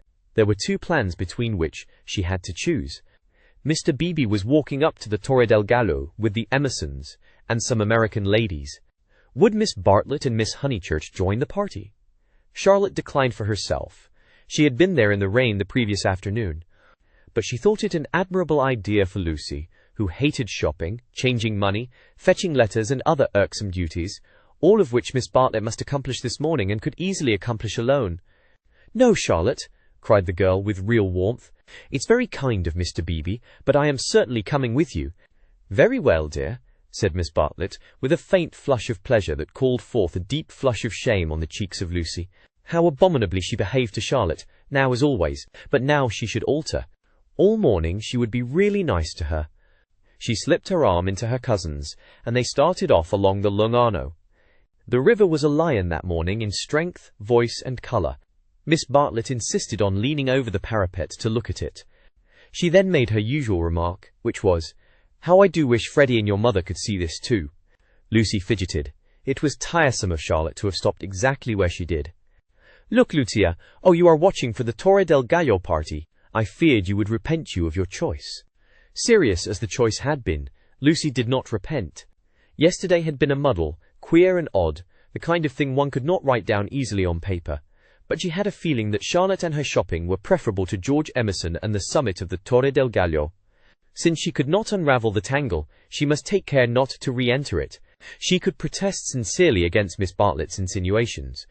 But though she had avoided the chief actor, the scenery unfortunately remained. Charlotte, with the complacency of fate, led her from the river to the Piazza Signoria. She could not have believed that stones, a loggia, a fountain, a palace tower, would have such significance. For a moment she understood the nature of ghosts. The exact site of the murder was occupied, not by a ghost, but by Miss Lavish, who had the morning newspaper in her hand. She hailed them briskly. The dreadful catastrophe of the previous day had given her an idea which she thought would work up into a book. "Oh, let me congratulate you," said Miss Bartlett. "After your despair of yesterday, what a fortunate thing." "Aha! Miss Honeychurch, come you here, I am in luck. Now you are to tell me absolutely everything that you saw from the beginning." Lucy poked at the ground with her parasol. "But perhaps you would rather not." "I'm sorry, if you could manage without it, I think I would rather not." The elder ladies exchanged glances, not of disapproval. It is suitable that a girl should feel deeply. "It is I who am sorry," said Miss Lavish. "We literary hacks are shameless creatures. I believe there's no secret of the human heart into which we wouldn't pry." She marched cheerfully to the fountain and back, and did a few calculations in realism. Then she said that she had been in the piazza since 8 o'clock collecting material. A good deal of it was unsuitable, but of course one always had to adapt. The two men had quarrelled over a 5-franc note. For the 5-franc note, she should substitute a young lady, which would raise the tone of the tragedy, and at the same time furnish an excellent plot. "What is the heroine's name?" asked Miss Bartlett. "Leonora," said Miss Lavish. Her own name was Eleanor. "I do hope she's nice. That desideratum would not be omitted. And what is the plot?" Love, murder, abduction, revenge was the plot. But it all came while the fountain plashed to the satyrs in the morning sun. "I hope you will excuse me for boring on like this," Miss Lavish concluded. "It is so tempting to talk to really sympathetic people. Of course, this is the barest outline. There will be a deal of local colouring, descriptions of Florence and the neighbourhood, and I shall also introduce some humorous characters. And let me give you all fair warning. I intend to be unmerciful to the British tourist." "Oh, you wicked woman," cried Miss Bartlett. "I am sure you are thinking of the Emersons." Miss Lavish gave a Machiavellian smile. "I confess that in Italy, my sympathies are not with my own countrymen. It is the neglected Italians who attract me, and whose lives I am going to paint so far as I can. For I repeat, and I insist, and I have always held most strongly, that a tragedy such as yesterday's is not the less tragic because it happened in humble life." There was a fitting silence when Miss Lavish had concluded. Then the cousins wished success to her labours, and walked slowly away across the square. "She is my idea of a really clever woman," said Miss Bartlett. "That last remark struck me as so particularly true. It should be a most pathetic novel," Lucy assented. At present her great aim was not to get put into it. Her perceptions this morning were curiously keen, and she believed that Miss Lavish had her on trial for an ingenue. "She is emancipated, but only in the very best sense of the word," continued Miss Bartlett slowly. "None but the superficial would be shocked at her. We had a long talk yesterday. She believes in justice and truth and human interest. She told me also that she has a high opinion of the destiny of woman. Mr. Eager? Why, how nice! What a pleasant surprise!" "Ah, not for me," said the chaplain blandly, "for I have been watching you and Miss Honeychurch for quite a little time." "We were chatting to Miss Lavish." His brow contracted. "So I saw. Were you indeed? Andate via.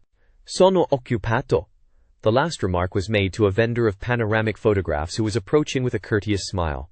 "I am about to venture a suggestion. Would you and Miss Honeychurch be disposed to join me in a drive some day this week? A drive in the hills? We might go up by Fiesole and back by Settignano. There is a point on that road where we could get down and have an hour's ramble on the hillside. The view thence of Florence is most beautiful, far better than the hackneyed view of Fiesole. It is the view that Alessio Baldovinetti is fond of introducing into his pictures. That man had a decided feeling for landscape." "Decidedly. But who looks at it today? Ah, the world is too much for us." Miss Bartlett had not heard of Alessio Baldovinetti, but she knew that Mr. Eager was no commonplace chaplain. He was a member of the residential colony who had made Florence their home. He knew the people who never walked about with Baedekers, who had learnt to take a siesta after lunch, who took drives the pension tourists had never heard of, and saw by private influence galleries which were closed to them. Living in delicate seclusion, some in furnished flats, others in Renaissance villas on Fiesole's slope, they read, wrote, studied, and exchanged ideas, thus attaining to that intimate knowledge, or rather perception, of Florence, which is denied to all who carry in their pockets the coupons of Cook. Therefore, an invitation from the chaplain was something to be proud of.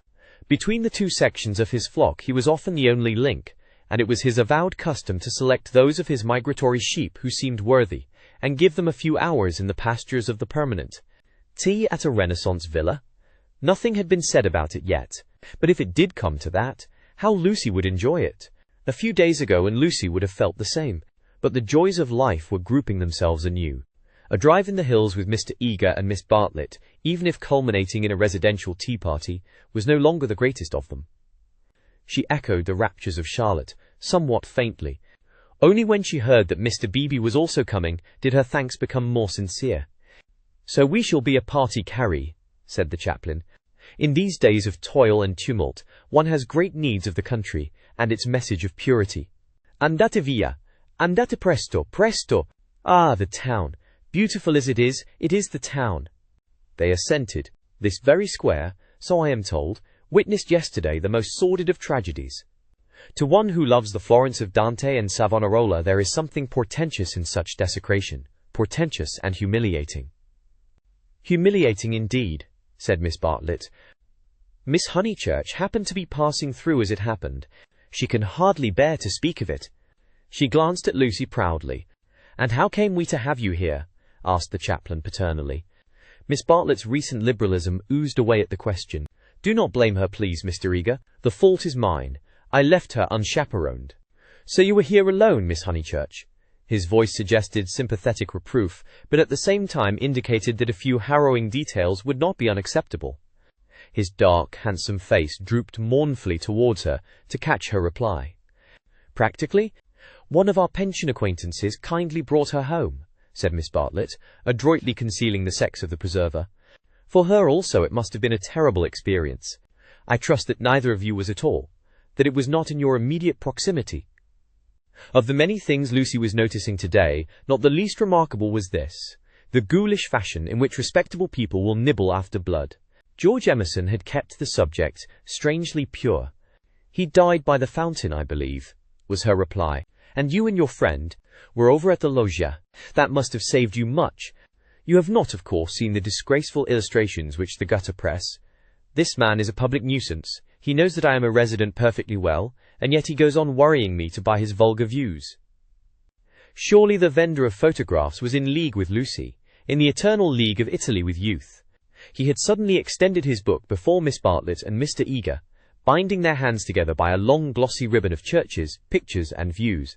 This is too much, cried the chaplain, striking petulantly at one of Fra Angelico's angels. She tore. A shrill cry rose from the vendor. The book, it seemed, was more valuable than one would have supposed. Willingly would I purchase, began Miss Bartlett. Ignore him, said Mr. Eager sharply, and they all walked rapidly away from the square. But an Italian can never be ignored, least of all when he has a grievance. His mysterious persecution of Mr. Eager became relentless. The air rang with his threats and lamentations. He appealed to Lucy. Would not she intercede? He was poor. He sheltered a family, the tax on bread. He waited, he gibbered, he was recompensed, he was dissatisfied. He did not leave them until he had swept their minds clean of all thoughts, whether pleasant or unpleasant. Shopping was the topic that now ensued. Under the chaplain's guidance, they selected many hideous presents and mementos, florid little picture frames that seemed fashioned in gilded pastry. Other little frames, more severe, that stood on little easels and were carven out of oak, a blotting book of vellum, a Dante of the same material, cheap mosaic brooches, which the maids next Christmas would never tell from real, pins, pots, heraldic saucers, brown art photographs, Eros and Psyche in alabaster, St. Peter to match, all of which would have cost less in London. This successful morning left no pleasant impressions on Lucy. She had been a little frightened, both by Miss Lavish and by Mr. Eager, she knew not why, and as they frightened her, she had, strangely enough, ceased to respect them. She doubted that Miss Lavish was a great artist. She doubted that Mr. Eager was as full of spirituality and culture as she had been led to suppose. They were tried by some new test, and they were found wanting. As for Charlotte, she was exactly the same. It might be possible to be nice to her. It was impossible to love her. The son of a labourer. I happen to know it for a fact. A mechanic of some sort himself when he was young. Then he took to writing for the socialistic press. I came across him at Brixton. They were talking about the Emersons. How wonderfully people rise in these days, sighed Miss Bartlett, fingering a model of the Leaning Tower of Pisa. Generally, replied Mr. Eager, one has only sympathy for their success, the desire for education and for social advance. In these things there is something not wholly vile. There are some working men whom one would be very willing to see out here in Florence, little as they would make of it. Is he a journalist now? Miss Bartlett asked. He is not. He made an advantageous marriage. He uttered this remark with a voice full of meaning and ended with a sigh. Oh, so he has a wife. Dead, Miss Bartlett, dead. I wonder how he has the effrontery to look me in the face, to dare to claim acquaintance with me. He was in my London parish long ago. The other day in Santa Croce, when he was with Miss Honeychurch, I snubbed him. Let him beware that he does not get more than a snub. What? Cried Lucy, flushing. Exposure, hissed Mr. Eager. He tried to change the subject, but in scoring a dramatic point he had interested his audience more than he had intended. Miss Bartlett was full of very natural curiosity. Lucy, though she wished never to see the Emersons again, was not disposed to condemn them on a single word. "Do you mean," she asked, "that he is an irreligious man? We know that already." "Lucy, dear," said Miss Bartlett, gently reproving her cousin's penetration, "I should be astonished if you knew all. The boy, an innocent child at the time, I will exclude. God knows what his education and his inherited qualities may have made him." "Perhaps," said Miss Bartlett, "it is something that we had better not hear." "To speak plainly," said Mr. Eager, "it is. I will say no more." For the first time, Lucy's rebellious thoughts swept out in words. For the first time in her life. "You have said very little." "It was my intention to say very little," was his frigid reply. He gazed indignantly at the girl, who met him with equal indignation. She turned towards him from the shop counter. Her breast heaved quickly. He observed her brow, and the sudden strength of her lips. It was intolerable that she should disbelieve him. "Murder, if you want to know," he cried angrily. "That man murdered his wife." "How?" she retorted. "To all intents and purposes he murdered her. That day in Santa Croce, did they say anything against me? Not a word, Mr. Eager, not a single word." "Oh, I thought they had been libeling me to you. But I suppose it is only their personal charms that makes you defend them."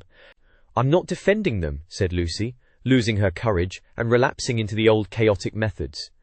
"They're nothing to me."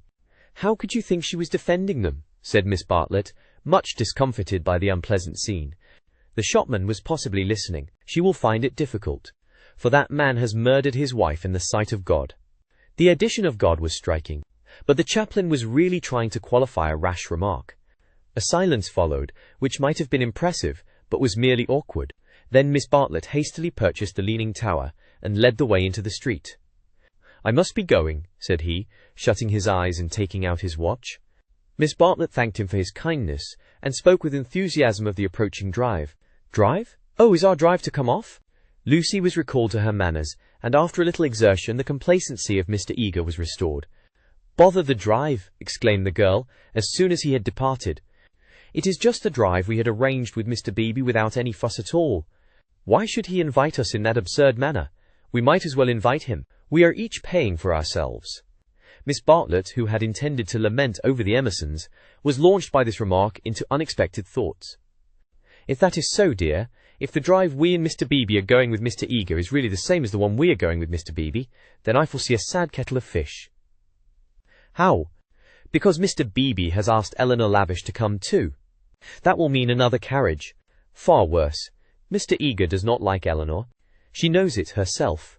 The truth must be told. She is too unconventional for him." They were now in the newspaper room at the English Bank. Lucy stood by the central table, heedless of Punch and the Graphic, trying to answer, or at all events to formulate the questions rioting in her brain. The well-known world had broken up, and there emerged Florence, a magic city where people thought and did the most extraordinary things. Murder, accusations of murder, a lady clinging to one man and being rude to another. Were these the daily incidents of her streets? Was there more in her frank beauty than met the eye? The power, perhaps, to evoke passions, good and bad, and to bring them speedily to a fulfillment? Happy Charlotte, who, though greatly troubled over things that did not matter, seemed oblivious to things that did, who could conjecture with admirable delicacy where things might lead to, but apparently lost sight of the goal as she approached it. Now she was crouching in the corner, trying to extract a circular note from a kind of linen nosebag which hung in chaste concealment round her neck. She had been told that this was the only safe way to carry money in Italy. It must only be broached within the walls of the English Bank. As she groped, she murmured, "Whether it is Mr. Beebe who forgot to tell Mr. Eager, or Mr. Eager who forgot when he told us, or whether they have decided to leave Eleanor out altogether, which they could scarcely do, but in any case we must be prepared. It is you they really want. I am only asked for appearances. You shall go with the two gentlemen, and I and Eleanor will follow behind. A one-horse carriage would do for us. Yet how difficult it is." "It is indeed," replied the girl, with a gravity that sounded sympathetic. "What do you think about it?" asked Miss Bartlett, flushed from the struggle, and buttoning up her dress. "I don't know what I think, nor what I want. Oh dear, Lucy, I do hope Florence isn't boring you. Speak the word, and as you know, I would take you to the ends of the earth tomorrow." "Thank you, Charlotte," said Lucy, and pondered over the offer. There were letters for her at the bureau, one from her brother, full of athletics and biology, one from her mother, delightful as only her mother's letters could be. She had read in it of the crocuses which had been bought for yellow and were coming up puce, of the new parlour maid who had watered the ferns with essence of lemonade, of the semi-detached cottages which were ruining Summer Street and breaking the heart of Sir Harry Otway. She recalled the free, pleasant life of her home, where she was allowed to do everything, and where nothing ever happened to her. The road up through the pine woods, the clean drawing-room, the view over the Sussex Weald, all hung before her bright and distinct, but pathetic as the pictures in a gallery to which, after much experience, a traveller returns. "And the news?" asked Miss Bartlett. "Mrs. Vyse and her son have gone to Rome," said Lucy, giving the news that interested her least. "Do you know the Vyses?" "Oh, not that way back. We can never have too much of the dear Piazza Signoria. They're nice people, the Vyses. So clever. My idea of what's really clever. Don't you long to be in Rome?"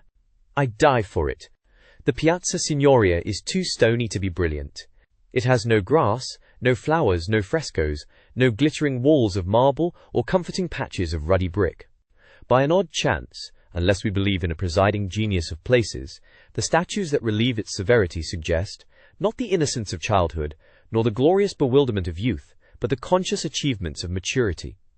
Perseus and Judith, Hercules and Thusnelda, they have done or suffered something, and though they are immortal, immortality has come to them after experience, not before. Here, not only in the solitude of nature, might a hero meet a goddess, or a heroine a god. "Charlotte," cried the girl suddenly, "here's an idea. What if we popped off to Rome tomorrow, straight to the Vyse's hotel, for I do know what I want. I'm sick of Florence." "No, you said you'd go to the ends of the earth. Do! Do!" Miss Bartlett, with equal vivacity, replied, "Oh, you droll person! Pray, what would become of your drive in the hills?" They passed together through the gaunt beauty of the square, laughing over the unpractical suggestion. Chapter VI. The Reverend Arthur Beebe, the Reverend Cuthbert Eager, Mr. Emerson, Mr. George Emerson, Miss Eleanor Lavish, Miss Charlotte Bartlett and Miss Lucy Honeychurch drive out in carriages to see a view. Italians drive them. It was Phaethon who drove them to Fiesole that memorable day, a youth all irresponsibility and fire, recklessly urging his master's horses up the stony hill. Mr. Beebe recognized him at once. Neither the ages of faith nor the age of doubt had touched him.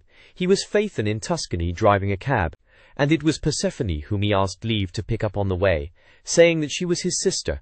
Persephone, tall and slender and pale, returning with the spring to her mother's cottage, and still shading her eyes from the unaccustomed light. To her Mr. Eager objected, saying that here was the thin edge of the wedge, and one must guard against imposition. But the ladies interceded, and when it had been made clear that it was a very great favour, the goddess was allowed to mount beside the god. Phaethon at once slipped the left rein over her head, thus enabling himself to drive with his arm round her waist. She did not mind. Mr. Eager, who sat with his back to the horses, saw nothing of the indecorous proceeding, and continued his conversation with Lucy. The other two occupants of the carriage were old Mr. Emerson and Miss Lavish. For a dreadful thing had happened. Mr. Beebe, without consulting Mr. Eager, had doubled the size of the party. And though Miss Bartlett and Miss Lavish had planned all the morning how the people were to sit, at the critical moment when the carriages came round they lost their heads, and Miss Lavish got in with Lucy, while Miss Bartlett, with George Emerson and Mr. Beebe, followed on behind. It was hard on the poor chaplain to have his party career thus transformed. Tea at a Renaissance villa, if he had ever meditated it, was now impossible. Lucy and Miss Bartlett had a certain style about them, and Mr. Beebe, though unreliable, was a man of parts. But a shoddy lady writer, and a journalist who had murdered his wife in the sight of God, they should enter no villa at his introduction. Lucy, elegantly dressed in white, sat erect and nervous amid these explosive ingredients, attentive to Mr. Eager, repressive towards Miss Lavish, watchful of old Mr. Emerson, hitherto fortunately asleep, thanks to a heavy lunch and the drowsy atmosphere of spring. She looked on the expedition as the work of fate, but for it she would have avoided George Emerson successfully. In an open manner he had shown that he wished to continue their intimacy. She had refused, not because she disliked him, but because she did not know what had happened, and suspected that he did know. And this frightened her, for the real event, whatever it was, had taken place, not in the loggia, but by the river. To behave wildly at the sight of death is pardonable, but to discuss it afterwards, to pass from discussion into silence, and through silence into sympathy, that is an error, not of a startled emotion, but of the whole fabric. There was really something blameworthy, she thought, in their joint contemplation of the shadowy stream, in the common impulse which had turned them to the house without the passing of a look or word. This sense of wickedness had been slight at first. She had nearly joined the party to the Torre del Gallo, but each time that she avoided George, it became more imperative that she should avoid him again. And now celestial irony, working through her cousin and 2 clergymen, did not suffer her to leave Florence till she had made this expedition with him through the hills. Meanwhile, Mr. Eager held her in civil converse. Their little tiff was over. "So, Miss Honeychurch, you are travelling? As a student of art?" "Oh dear me, no. Oh no. Perhaps as a student of human nature," interposed Miss Lavish. "Like myself." "Oh no, I am here as a tourist." "Oh indeed," said Mr. Eager. "Are you indeed? If you will not think me rude, we residents sometimes pity you poor tourists not a little, handed about like a parcel of goods from Venice to Florence, from Florence to Rome, living herded together in pensions or hotels, quite unconscious of anything that is outside Baedeker, their one anxiety to get done or through, and go on somewhere else. The result is, they mix up towns, rivers, palaces, in one inextricable whirl. You know the American girl in Punch who says, 'Say, Papa, what did we see at Rome?' And the father replies, 'Why, I guess Rome was the place where we saw the yalla dog.' There's travelling for you."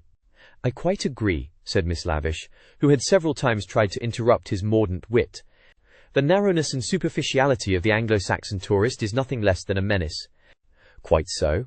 Now, the English colony at Florence, Miss Honeychurch, and it is of considerable size, though of course not all equally. A few are here for trade, for example, but the greater part are students. Lady Helen Laverstock is at present busy over Fra Angelico. I mention her name because we are passing her villa on the left. No, you can only see it if you stand. No, do not stand. You will fall. She is very proud of that thick hedge. Inside, perfect seclusion. One might have gone back 600 years. Some critics believe that her garden was the scene of the Decameron, which lends it an additional interest, does it not?" "It does indeed," cried Miss Lavish. "Tell me, where do they place the scene of that wonderful seventh day?" But Mr. Eager proceeded to tell Miss Honeychurch that on the right lived Mr. Someone Something, an American of the best type, so rare, and that the somebody else's were farther down the hill. Doubtless you know her monographs in the series of Medieval Byways. He is working at Gemistus Pitho.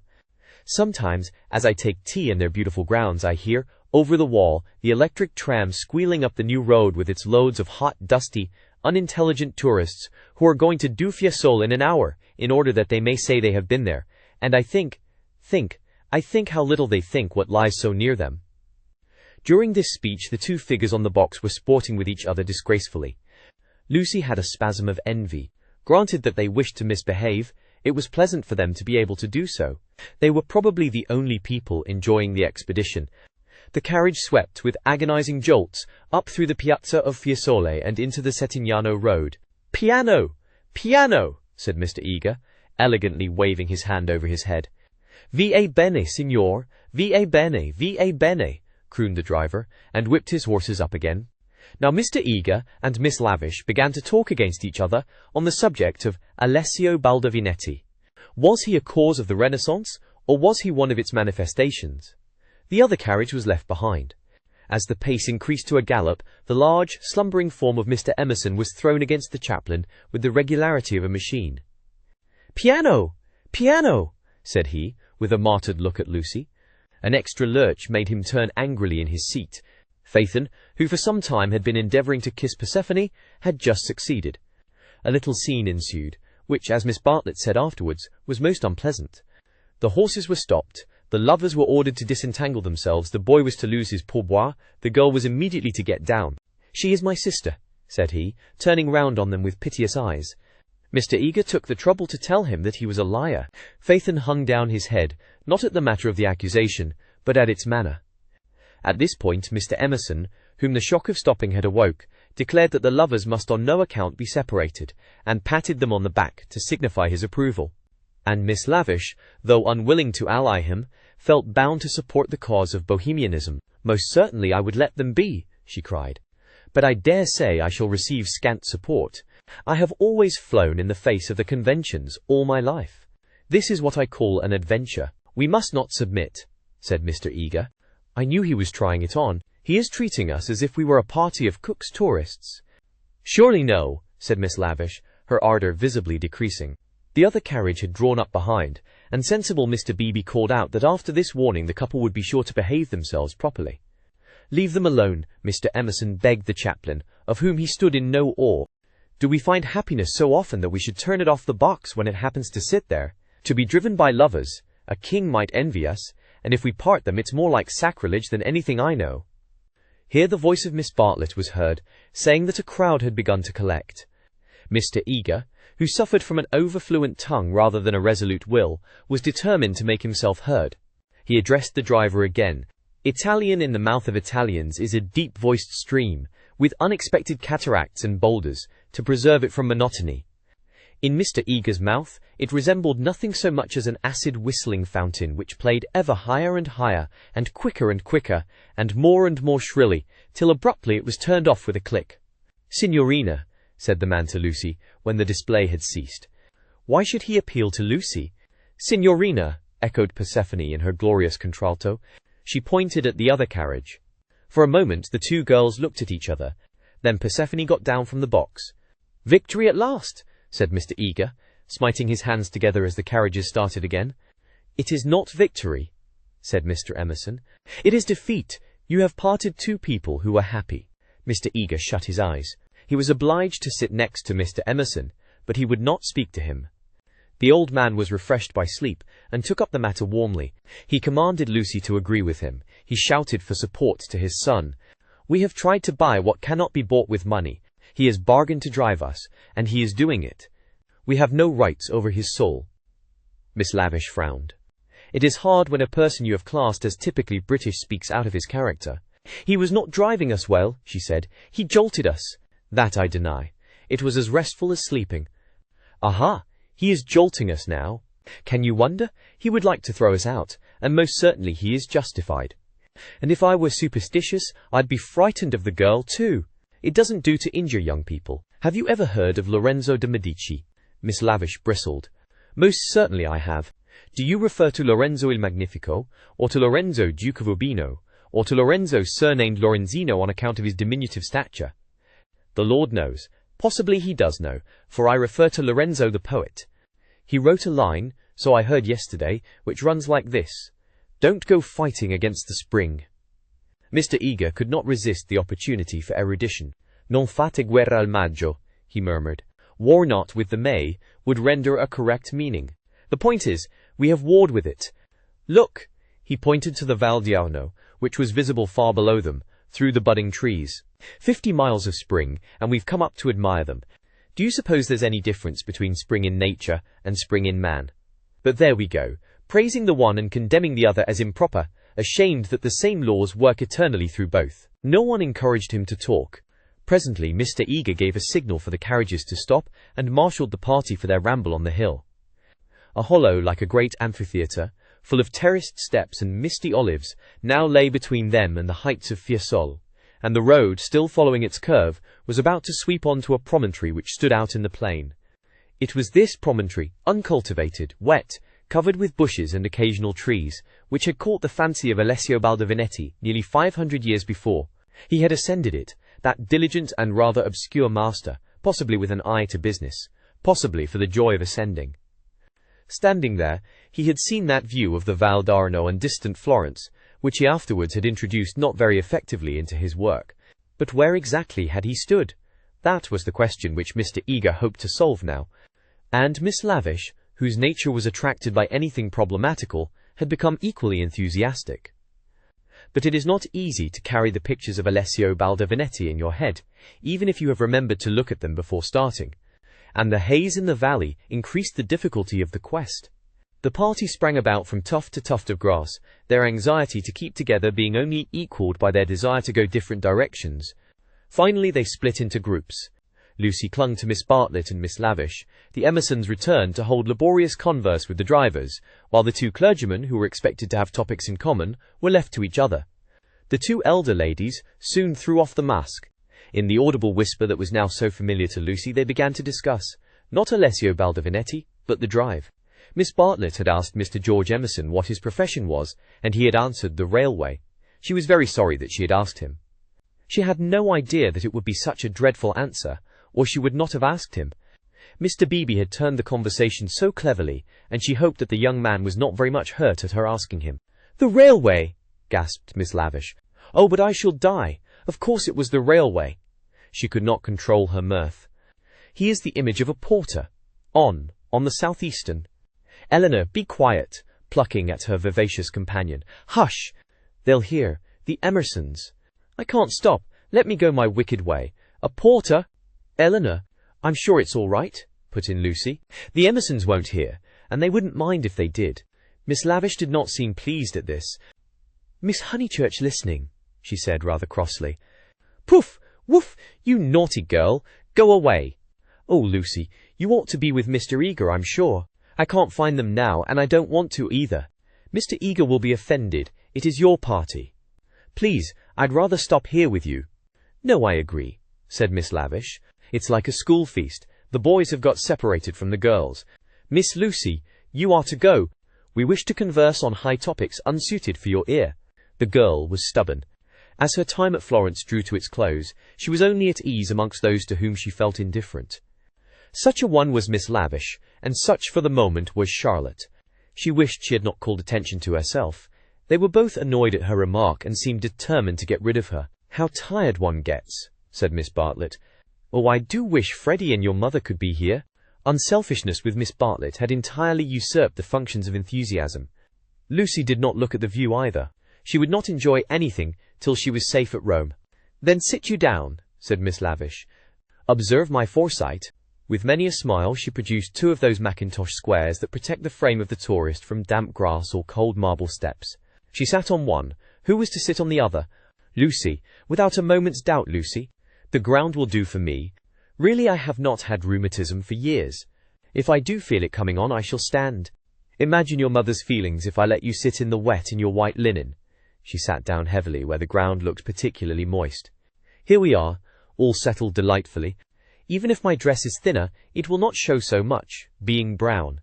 Sit down, dear. You are too unselfish. You don't assert yourself enough." She cleared her throat. "Now don't be alarmed. This isn't a cold. It's the tiniest cough, and I have had it 3 days. It's nothing to do with sitting here at all." There was only one way of treating the situation. At the end of 5 minutes, Lucy departed in search of Mr. Beebe and Mr. Eager, vanquished by the mackintosh square. She addressed herself to the drivers, who were sprawling in the carriages, perfuming the cushions with cigars. The miscreant, a bony young man scorched black by the sun, rose to greet her with the courtesy of a host and the assurance of a relative. "Dove?" said Lucy, after much anxious thought. His face lit up. Of course he knew where. Not so far either. His arm swept 3/4 of the horizon. He should just think he did know where. He pressed his fingertips to his forehead and then pushed them towards her, as if oozing with visible extract of knowledge. More seemed necessary. What was the Italian for clergyman? "Dove buoni uomini," said she at last. Good. Scarcely the adjective for those noble beings. He showed her his cigar. "Uno, più, piccolo," was her next remark, implying, "Has the cigar been given to you by Mr. Beebe, the smaller of the 2 good men?" She was correct as usual. He tied the horse to a tree, kicked it to make it stay quiet, dusted the carriage, arranged his hair, remolded his hat, encouraged his moustache, and in rather less than a quarter of a minute was ready to conduct her. Italians are born knowing the way. It would seem that the whole earth lay before them, not as a map, but as a chessboard, whereon they continually behold the changing pieces as well as the squares. Anyone can find places, but the finding of people is a gift from God. He only stopped once to pick her some great blue violets. She thanked him with real pleasure. In the company of this common man the world was beautiful and direct. For the first time she felt the influence of spring. His arm swept the horizon gracefully. Violets, like other things, existed in great profusion there. Would she like to see them? "Ma buoni uomini." He bowed. "Certainly. Good men first, violets afterwards." They proceeded briskly through the undergrowth, which became thicker and thicker. They were nearing the edge of the promontory, and the view was stealing round them, but the brown network of the bushes shattered it into countless pieces. He was occupied in his cigar, and in holding back the pliant boughs. She was rejoicing in her escape from dullness. Not a step, not a twig, was unimportant to her. "What is that?" There was a voice in the wood, in the distance behind them. The voice of Mr. Eager? He shrugged his shoulders. An Italian's ignorance is sometimes more remarkable than his knowledge.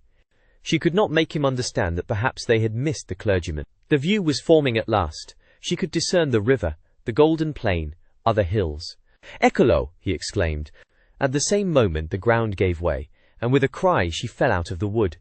Light and beauty enveloped her. She had fallen on to a little open terrace, which was covered with violets from end to end. "Courage!" cried her companion, now standing some 6 feet above. "Courage and love." She did not answer.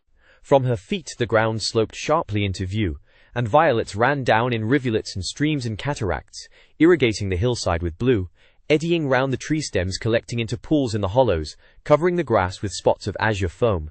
But never again were they in such profusion. This terrace was the wellhead, the primal source whence beauty gushed out to water the earth. Standing at its brink, like a swimmer who prepares, was the good man. But he was not the good man that she had expected, and he was alone. George had turned at the sound of her arrival. For a moment he contemplated her, as one who had fallen out of heaven. He saw radiant joy in her face. He saw the flowers beat against her dress in blue waves. The bushes above them closed. He stepped quickly forward and kissed her. Before she could speak, almost before she could feel, a voice called, "Lucy! Lucy! Lucy!" The silence of life had been broken by Miss Bartlett, who stood brown against the view. Chapter VII. They return. Some complicated game had been playing up and down the hillside all the afternoon. What it was, and exactly how the players had sided, Lucy was slow to discover. Mr. Eager had met them with a questioning eye. Charlotte had repulsed him with much small talk. Mr. Emerson, seeking his son, was told whereabouts to find him. Mr. Beebe, who wore the heated aspect of a neutral, was bidden to collect the factions for the return home. There was a general sense of groping and bewilderment.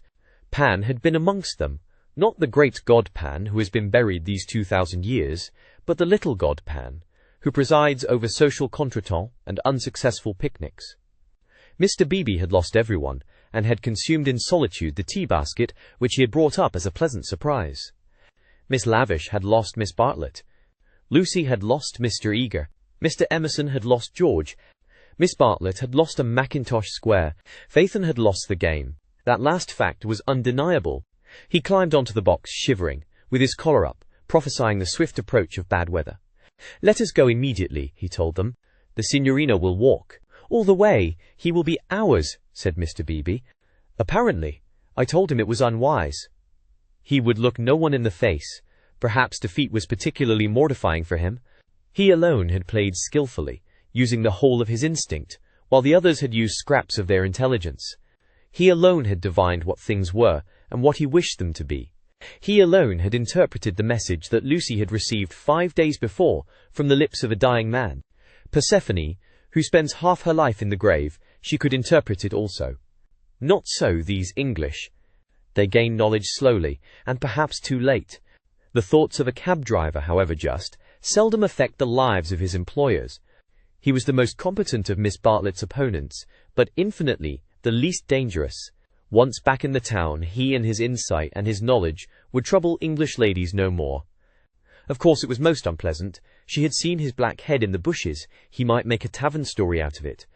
But after all, what have we to do with taverns? Real menace belongs to the drawing-room.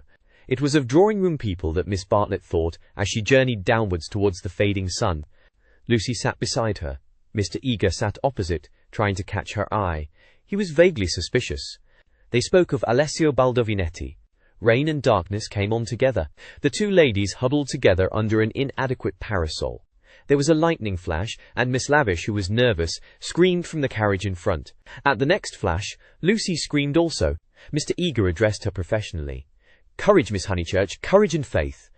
If I might say so, there is something almost blasphemous in this horror of the elements. Are we seriously to suppose that all these clouds, all this immense electrical display, is simply called into existence to extinguish you or me? No, of course. Even from the scientific standpoint, the chances against our being struck are enormous. The steel knives, the only articles which might attract the current, are in the other carriage. And in any case, we are infinitely safer than if we were walking.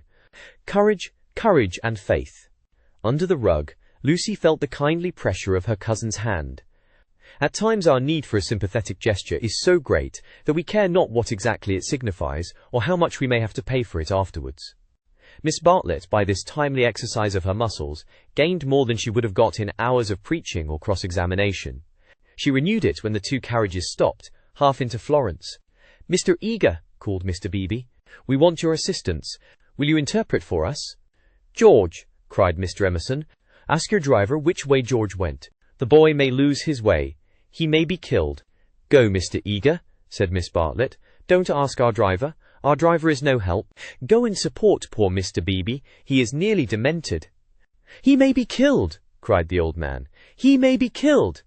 "Typical behavior," said the chaplain as he quitted the carriage. "In the presence of reality, that kind of person invariably breaks down." "What does he know?" whispered Lucy as soon as they were alone. "Charlotte, how much does Mr. Eager know?" "Nothing, dearest, he knows nothing." "But," she pointed at the driver, "he knows everything. Dearest, had we better? Shall I?" She took out her purse. "It is dreadful to be entangled with low-class people." He saw it all. Tapping Phaeton's back with her guidebook, she said, "Silenzio," and offered him a franc. "Va bene," he replied, and accepted it. As well this ending to his day as any. But Lucy, a mortal maid, was disappointed in him. There was an explosion up the road. The storm had struck the overhead wire of the tram line, and one of the great supports had fallen. If they had not stopped, perhaps they might have been hurt. They chose to regard it as a miraculous preservation, and the floods of love and sincerity, which fructify every hour of life, burst forth in tumult. They descended from the carriages. They embraced each other.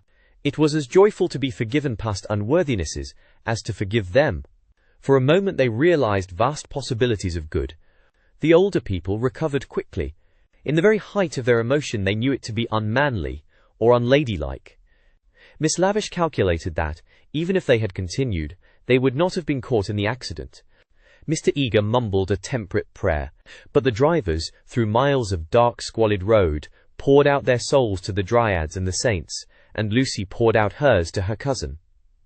"Charlotte, dear Charlotte, kiss me again. Only you can understand me. You warned me to be careful, and I thought I was developing. Do not cry, dearest, take your time. I have been obstinate and silly, worse than you know, far worse. Once by the river. Oh, but he isn't killed. He wouldn't be killed, would he?" The thought disturbed her repentance. As a matter of fact, the storm was worst along the road, but she had been near danger, and so she thought it must be near to everyone. "I trust not. One would always pray against that.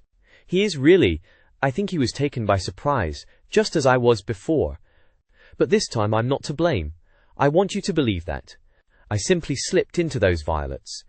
No, I want to be really truthful. I am a little to blame. I had silly thoughts. The sky, you know, was gold, and the ground all blue, and for a moment he looked like someone in a book. In a book. Heroes, gods, the nonsense of schoolgirls. And then? But Charlotte, you know what happened then." Miss Bartlett was silent. Indeed, she had little more to learn. With a certain amount of insight, she drew her young cousin affectionately to her.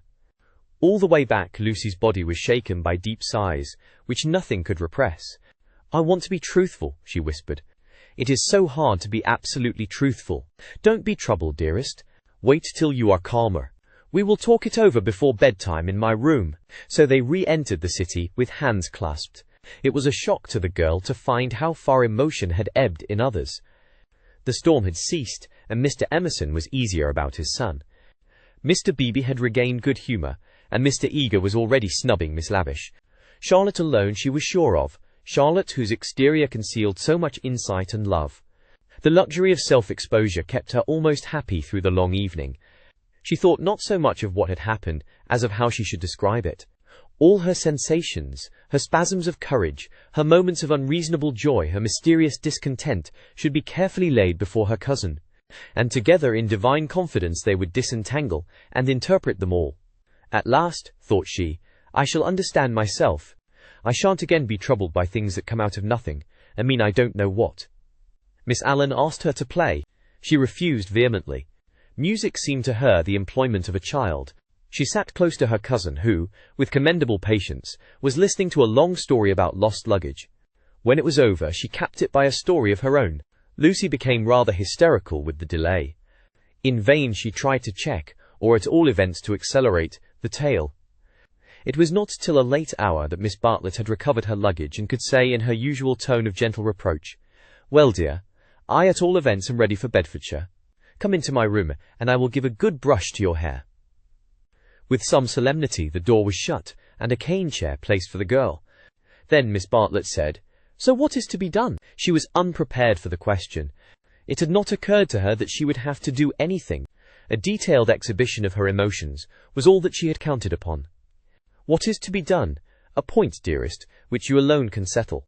The rain was streaming down the black windows, and the great room felt damp and chilly.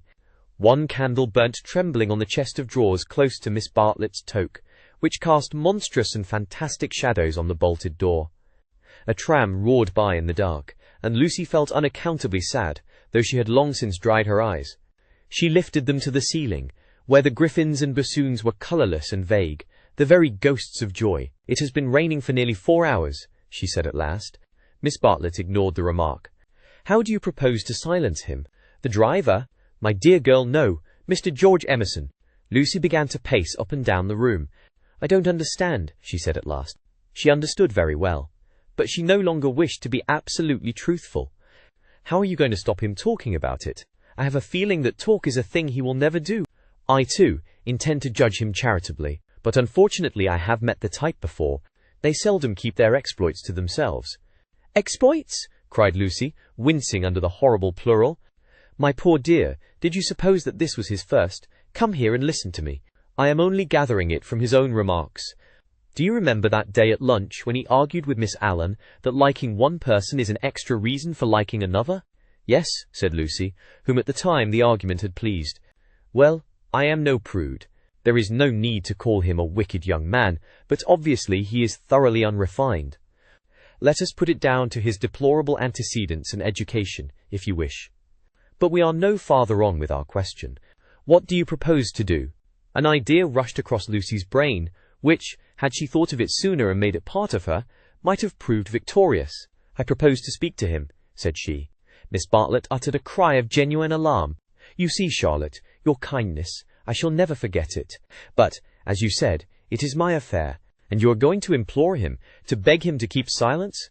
"Certainly not. There would be no difficulty. Whatever you ask him he answers, yes or no. Then it is over. I have been frightened of him, but now I am not one little bit. But we fear him for you, dear. You are so young and inexperienced. You have lived among such nice people, that you cannot realize what men can be, how they can take a brutal pleasure in insulting a woman whom her sex does not protect and rally round. This afternoon, for example, if I had not arrived, what would have happened?" "I can't think," said Lucy gravely. Something in her voice made Miss Bartlett repeat her question, intoning it more vigorously. "What would have happened if I hadn't arrived?" "I can't think," said Lucy again. "When he insulted you, how would you have replied?" "I hadn't time to think. You came." "Yes, but won't you tell me now what you would have done?" "I should have." She checked herself and broke the sentence off. She went up to the dripping window and strained her eyes into the darkness. She could not think what she would have done. "Come away from the window, dear," said Miss Bartlett. "You will be seen from the road." Lucy obeyed. She was in her cousin's power. She could not modulate out the key of self-abasement in which she had started. Neither of them referred again to her suggestion that she should speak to George and settle the matter, whatever it was, with him. Miss Bartlett became plaintive. "Oh, for a real man! We are only 2 women, you and I. Mr. Beebe is hopeless. There is Mr. Eager, but you do not trust him. Oh, for your brother! He is young, but I know that his sister's insult would rouse in him a very lion. Thank God, chivalry is not yet dead. There are still left some men who can reverence woman." As she spoke, she pulled off her rings, of which she wore several, and ranged them upon the pincushion. Then she blew into her gloves and said, "It will be a push to catch the morning train, but we must try." "What train?" "The train to Rome." She looked at her gloves critically. The girl received the announcement as easily as it had been given. "When does the train to Rome go?" "At 8. Signora Bertolini would be upset." "We must face that," said Miss Bartlett, not liking to say that she had given notice already. "She will make us pay for a whole week's pension. I expect she will. However, we shall be much more comfortable at the Vice's hotel. Isn't afternoon tea given there for nothing?" "Yes, but they pay extra for wine." After this remark she remained motionless and silent. To her tired eyes, Charlotte throbbed and swelled like a ghostly figure in a dream. They began to sort their clothes for packing, for there was no time to lose if they were to catch the train to Rome. Lucy, when admonished, began to move to and fro between the rooms, more conscious of the discomforts of packing by candlelight than of a subtler ill. Charlotte, who was practical without ability, knelt by the side of an empty trunk, vainly endeavoring to pave it with books of varying thickness and size. She gave 2 or 3 sighs, for the stooping posture hurt her back, and, for all her diplomacy, she felt that she was growing old. The girl heard her as she entered the room, and was seized with one of those emotional impulses to which she could never attribute a cause. She only felt that the candle would burn better, the packing go easier, the world be happier, if she could give and receive some human love. The impulse had come before today, but never so strongly. She knelt down by her cousin's side, and took her in her arms. Miss Bartlett returned the embrace with tenderness and warmth. But she was not a stupid woman, and she knew perfectly well that Lucy did not love her, but needed her to love. For it was in ominous tones that she said, after a long pause, "Dearest Lucy, how will you ever forgive me?" Lucy was on her guard at once, knowing by bitter experience what forgiving Miss Bartlett meant. Her emotion relaxed, she modified her embrace a little, and she said, "Charlotte dear, what do you mean? As if I have anything to forgive." "You have a great deal, and I have a very great deal to forgive myself too. I know well how much I vex you at every turn." But no. Miss Bartlett assumed her favourite role, that of the prematurely aged martyr. "Ah, but yes, I feel that our tour together is hardly the success I had hoped. I might have known it would not do. You want someone younger and stronger and more in sympathy with you. I am too uninteresting and old-fashioned, only fit to pack and unpack your things. Please, my only consolation was that you found people more to your taste, and were often able to leave me at home. I had my own poor ideas of what a lady ought to do, but I hope I did not inflict them on you more than was necessary. You had your own way about these rooms, at all events." "You mustn't say these things," said Lucy softly. She still clung to the hope that she and Charlotte loved each other, heart and soul. They continued to pack in silence. "I have been a failure," said Miss Bartlett, as she struggled with the straps of Lucy's trunk instead of strapping her own. "Failed to make you happy, failed in my duty to your mother. She has been so generous to me, I shall never face her again after this disaster.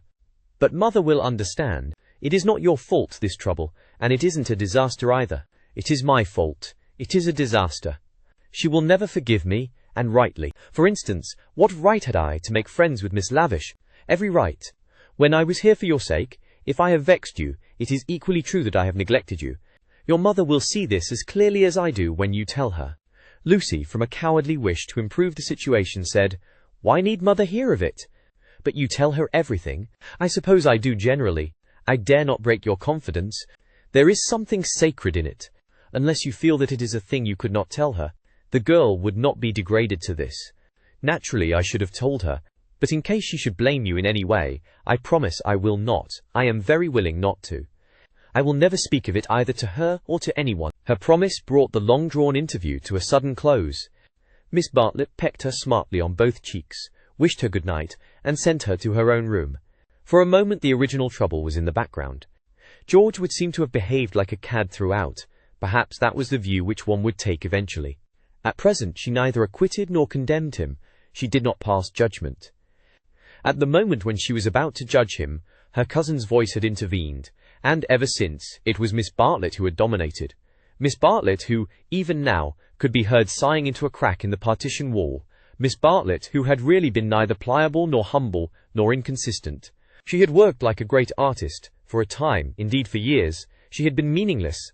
But at the end, there was presented to the girl the complete picture of a cheerless, loveless world, in which the young rush to destruction until they learn better. A shamefaced world of precautions and barriers which may avert evil, but which do not seem to bring good, if we may judge from those who have used them most. Lucy was suffering from the most grievous wrong which this world has yet discovered.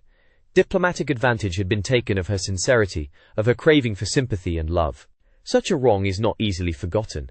Never again did she expose herself without due consideration and precaution against rebuff. And such a wrong may react disastrously upon the soul. The doorbell rang, and she started to the shutters. Before she reached them, she hesitated, turned, and blew out the candle. Thus it was that, though she saw someone standing in the wet below, he, though he looked up, did not see her. To reach his room he had to go by hers. She was still dressed. It struck her that she might slip into the passage and just say that she would be gone before he was up, and that their extraordinary intercourse was over. Whether she would have dared to do this was never proved. At the critical moment Miss Bartlett opened her own door and her voice said, "I wish one word with you in the drawing-room, Mr. Emerson, please." Soon their footsteps returned, and Miss Bartlett said, "Good night, Mr. Emerson." His heavy, tired breathing was the only reply. The chaperone had done her work. Lucy cried aloud, "It isn't true. It can't all be true. I want not to be muddled. I want to grow older quickly." Miss Bartlett tapped on the wall. "Go to bed at once, dear. You need all the rest you can get." In the morning, they left for Rome. Chapter 8. Medieval. The drawing-room curtains at Windy Corner had been pulled to meet, for the carpet was new and deserved protection from the August sun. They were heavy curtains, reaching almost to the ground, and the light that filtered through them was subdued and varied. A poet, none was present, might have quoted, "Life like a dome of many-coloured glass," or might have compared the curtains to sluice gates, lowered against the intolerable tides of heaven. Without was poured a sea of radiance. Within, the glory, though visible, was tempered to the capacities of man. Two pleasant people sat in the room. One, a boy of 19, was studying a small manual of anatomy, and peering occasionally at a bone which lay upon the piano. From time to time he bounced in his chair and puffed and groaned, for the day was hot and the print small, and the human frame fearfully made, and his mother, who was writing a letter, did continually read out to him what she had written. And continually did she rise from her seat and part the curtains so that a rivulet of light fell across the carpet, and make the remark that they were still there. "Where aren't they?" said the boy, who was Freddie, Lucy's brother. "I tell you I'm getting fairly sick." "For goodness sake, go out of my drawing-room then," cried Mrs. Honeychurch, who hoped to cure her children of slang by taking it literally. Freddie did not move or reply. "I think things are coming to a head," she observed, rather wanting her son's opinion on the situation if she could obtain it without undue supplication. Time they did. "I am glad that Cecil is asking her this once more. It's his third go, isn't it? Freddie, I do call the way you talk unkind." "I didn't mean to be unkind." Then he added, "But I do think Lucy might have got this off her chest in Italy. I don't know how girls manage things, but she can't have said no properly before, or she wouldn't have to say it again now. Over the whole thing I can't explain. I do feel so uncomfortable." "Do you indeed, dear? How interesting. I feel—" "Never mind." He returned to his work. "Just listen to what I have written to Mrs. Vyse." I said, "Dear Mrs. Vyse." "Yes, mother, you told me. A jolly good letter." I said, "Dear Mrs. Vyse, Cecil has just asked my permission about it, and I should be delighted if Lucy wishes it, but—" She stopped reading. I was rather amused at Cecil asking my permission at all. He has always gone in for unconventionality, and parents nowhere, and so forth. When it comes to the point, he can't get on without me. "Nor me." "You?" Freddie nodded. "What do you mean?" "He asked me for my permission also," she exclaimed. "How very odd of him." "Why so?" asked the son and heir. "Why shouldn't my permission be asked? What do you know about Lucy or girls or anything? Whatever did you say?" I said to Cecil, "Take her or leave her. It's no business of mine." What a helpful answer! But her own answer, though more normal in its wording, had been to the same effect. "The bother is this," began Freddie. Then he took up his work again, too shy to say what the bother was. Mrs. Honeychurch went back to the window. "Freddie, you must come. There they still are. I don't see you ought to go peeping like that." "Peeping like that? Can't I look out of my own window?" But she returned to the writing table, observing as she passed her son, "Still page 322. Freddie snorted and turned over 2 leaves. For a brief space they were silent. Close by, beyond the curtains, the gentle murmur of a long conversation had never ceased. "The bother is this. I have put my foot in it with Cecil most awfully." He gave a nervous gulp. Not content with permission, which I did give, that is to say, I said, "I don't mind." Well, not content with that, he wanted to know whether I wasn't off my head with joy. He practically put it like this: Wasn't it a splendid thing for Lucy and for Windy Corner generally if he married her? And he would have an answer. He said it would strengthen his hand. I hope you gave a careful answer, dear. I answered no, said the boy, grinding his teeth. There, fly into a stew. I can't help it. Had to say it. I had to say no. He ought never to have asked me. Ridiculous child, cried his mother. You think you're so holy and truthful, but really it's only abominable conceit. Do you suppose that a man like Cecil would take the slightest notice of anything you say? I hope he boxed your ears. How dare you say no? Oh, do keep quiet, mother. I had to say no when I couldn't say yes. I tried to laugh as if I didn't mean what I said, and, as Cecil laughed too, and went away, it may be all right. But I feel my foot's in it. Oh, do keep quiet, though, and let a man do some work. No, said Mrs. Honeychurch, with the air of one who has considered the subject. I shall not keep quiet. You know all that has passed between them in Rome. You know why he is down here, and yet you deliberately insult him and try to turn him out of my house. Not a bit, he pleaded. I only let out I didn't like him. I don't hate him, but I don't like him. What I mind is that he'll tell Lucy. He glanced at the curtains dismally. Well, I like him, said Mrs. Honeychurch. I know his mother. He's good. He's clever. He's rich. He's well connected. Oh, you needn't kick the piano. He's well connected. I'll say it again if you like. He's well connected. She paused, as if rehearsing her eulogy, but her face remained dissatisfied. She added, and he has beautiful manners. I liked him till just now. I suppose it's having him spoiling Lucy's first week at home, and it's also something that Mr. Beebe said, not knowing. Mr. Beebe? Said his mother, trying to conceal her interest. I don't see how Mr. Beebe comes in. You know Mr. Beebe's funny way, when you never quite know what he means. He said, Mr. Vyse is an ideal bachelor. I was very cute. I asked him what he meant. He said, oh, he's like me, better detached. I couldn't make him say any more, but it set me thinking. Since Cecil has come after Lucy, he hasn't been so pleasant, at least. I can't explain. You never can, dear. But I can. You are jealous of Cecil, because he may stop Lucy knitting you silk ties. The explanation seemed plausible, and Freddie tried to accept it. But at the back of his brain, there lurked a dim mistrust. Cecil praised one too much for being athletic. Was that it? Cecil made one talk in one's own way. This tired one. Was that it? And Cecil was the kind of fellow who would never wear another fellow's cap. Unaware of his own profundity, Freddie checked himself. He must be jealous, or he would not dislike a man for such foolish reasons. Will this do? Called his mother. Dear Mrs. Vyse, Cecil has just asked my permission about it, and I should be delighted if Lucy wishes it. Then I put in at the top, and I have told Lucy so. I must write the letter out again, and I have told Lucy so. But Lucy seems very uncertain, and in these days young people must decide for themselves. I said that because I didn't want Mrs. Vyse to think us old-fashioned. She goes in for lectures and improving her mind, and all the time a thick layer of flue under the beds, and the maid's dirty thumb marks where you turn on the electric light. She keeps that flat abominably. Suppose Lucy marries Cecil. Would she live in a flat, or in the country? Don't interrupt so foolishly. Where was I? Oh yes, young people must decide for themselves. I know that Lucy likes your son because she tells me everything, and she wrote to me from Rome when he asked her first. No, I'll cross that last bit out. It looks patronizing. I'll stop at because she tells me everything, or shall I cross that out too?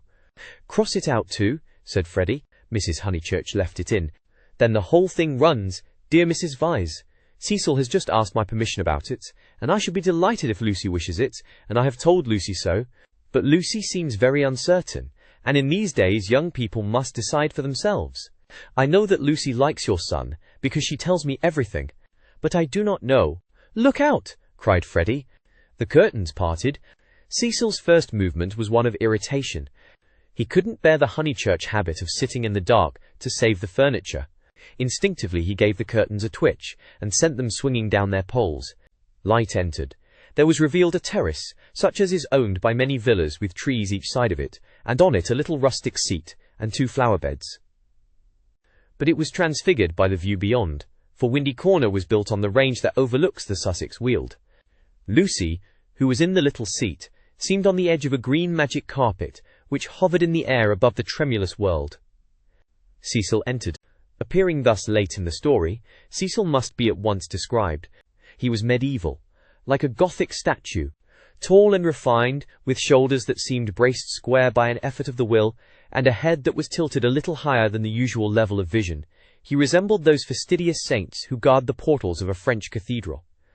Well-educated, well-endowed, and not deficient physically, he remained in the grip of a certain devil whom the modern world knows as self-consciousness, and whom the medieval, with dimmer vision, worshipped as asceticism. A Gothic statue implies celibacy, just as a Greek statue implies fruition, and perhaps this was what Mr. Beebe meant, and Freddie, who ignored history and art, perhaps meant the same when he failed to imagine Cecil wearing another fellow's cap.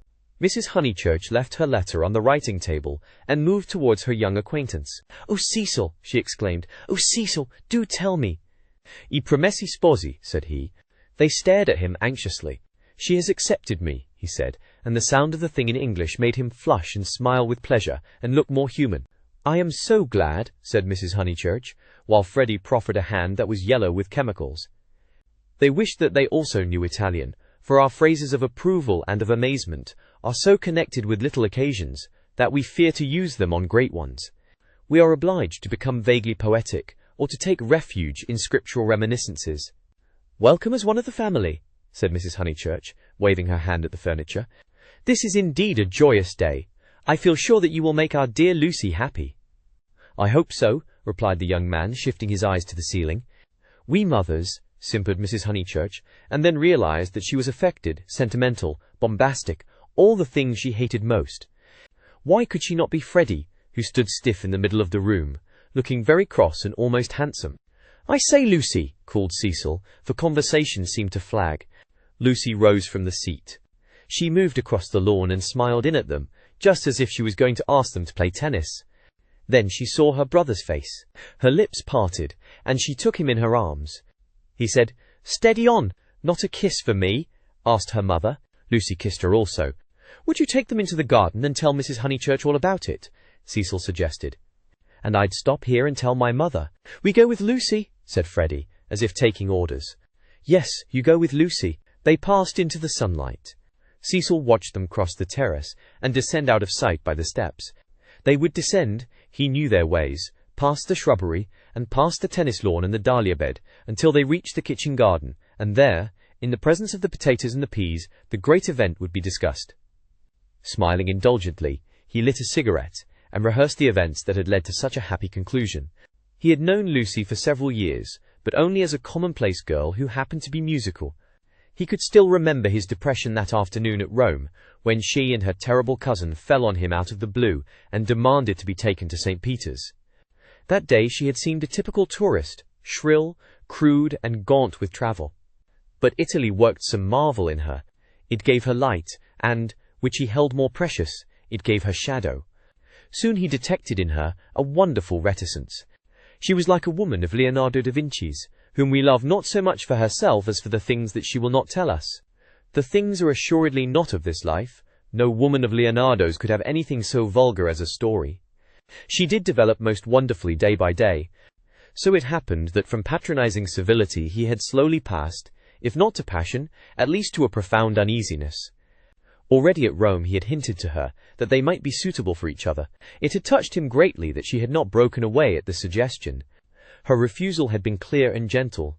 After it, as the horrid phrase went, she had been exactly the same to him as before. 3 months later, on the margin of Italy, among the flower-clad Alps, he had asked her again in bold, traditional language. She reminded him of a Leonardo more than ever. Her sunburnt features were shadowed by fantastic rock.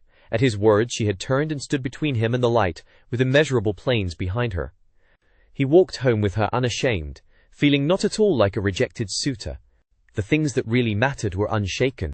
So now he had asked her once more, and, clear and gentle as ever, she had accepted him, giving no coy reasons for her delay, but simply saying that she loved him, and would do her best to make him happy. His mother, too, would be pleased. She had counselled the step. He must write her a long account. Glancing at his hand, in case any of Freddie's chemicals had come off on it, he moved to the writing table. There he saw, "Dear Mrs. Vyse," followed by many erasures. He recoiled without reading any more, and after a little hesitation sat down elsewhere and penciled a note on his knee. Then he lit another cigarette, which did not seem quite as divine as the first, and considered what might be done to make Windy Corner drawing room more distinctive. With that outlook, it should have been a successful room, but the trail of Tottenham Court Road was upon it. He could almost visualize the motor vans of Messrs. Shoolbred and Messrs. Maple arriving at the door and depositing this chair, those varnished bookcases, that writing table. The table recalled Mrs. Honeychurch's letter. He did not want to read that letter. His temptations never lay in that direction, but he worried about it nonetheless. It was his own fault that she was discussing him with his mother. He had wanted her support in his third attempt to win Lucy. He wanted to feel that others, no matter who they were, agreed with him, and so he had asked their permission. Mrs. Honeychurch had been civil, but obtuse in essentials, while as for Freddie, he is only a boy, he reflected. I represent all that he despises. Why should he want me for a brother-in-law? The Honeychurches were a worthy family, but he began to realize that Lucy was of another clay, and perhaps, he did not put it very definitely, he ought to introduce her into more congenial circles as soon as possible. "Mr. Beebe," said the maid, and the new rector of Summer Street was shown in. He had at once started on friendly relations, owing to Lucy's praise of him in her letters from Florence. Cecil greeted him rather critically. "I've come for tea, Mr. Vyse. Do you suppose that I shall get it?" "I should say so. Food is the thing one does get here. Don't sit in that chair. Young Honeychurch has left a bone in it." "Phooey!" "I know," said Cecil. "I know. I can't think why Mrs. Honeychurch allows it." For Cecil considered the bone and the Maples furniture separately. He did not realize that, taken together, they kindled the room into the life that he desired. "I've come for tea and for gossip. Isn't this news?" "News? I don't understand you," said Cecil. "News?" Mr. Beebe, whose news was of a very different nature, prattled forward. "I met Sir Harry Otway as I came up. I have every reason to hope that I am first in the field. He has bought Sissy and Albert from Mr. Flack." "Has he indeed?" said Cecil, trying to recover himself. Into what a grotesque mistake had he fallen? Was it likely that a clergyman and a gentleman would refer to his engagement in a manner so flippant? But his stiffness remained, and though he asked who Sissy and Albert might be, he still thought Mr. Beebe rather a bounder. Unpardonable question. To have stopped a week at Windy Corner, and not to have met Sissy and Albert, the semi-detached villas that have been run up opposite the church. "I'll set Mrs. Honeychurch after you.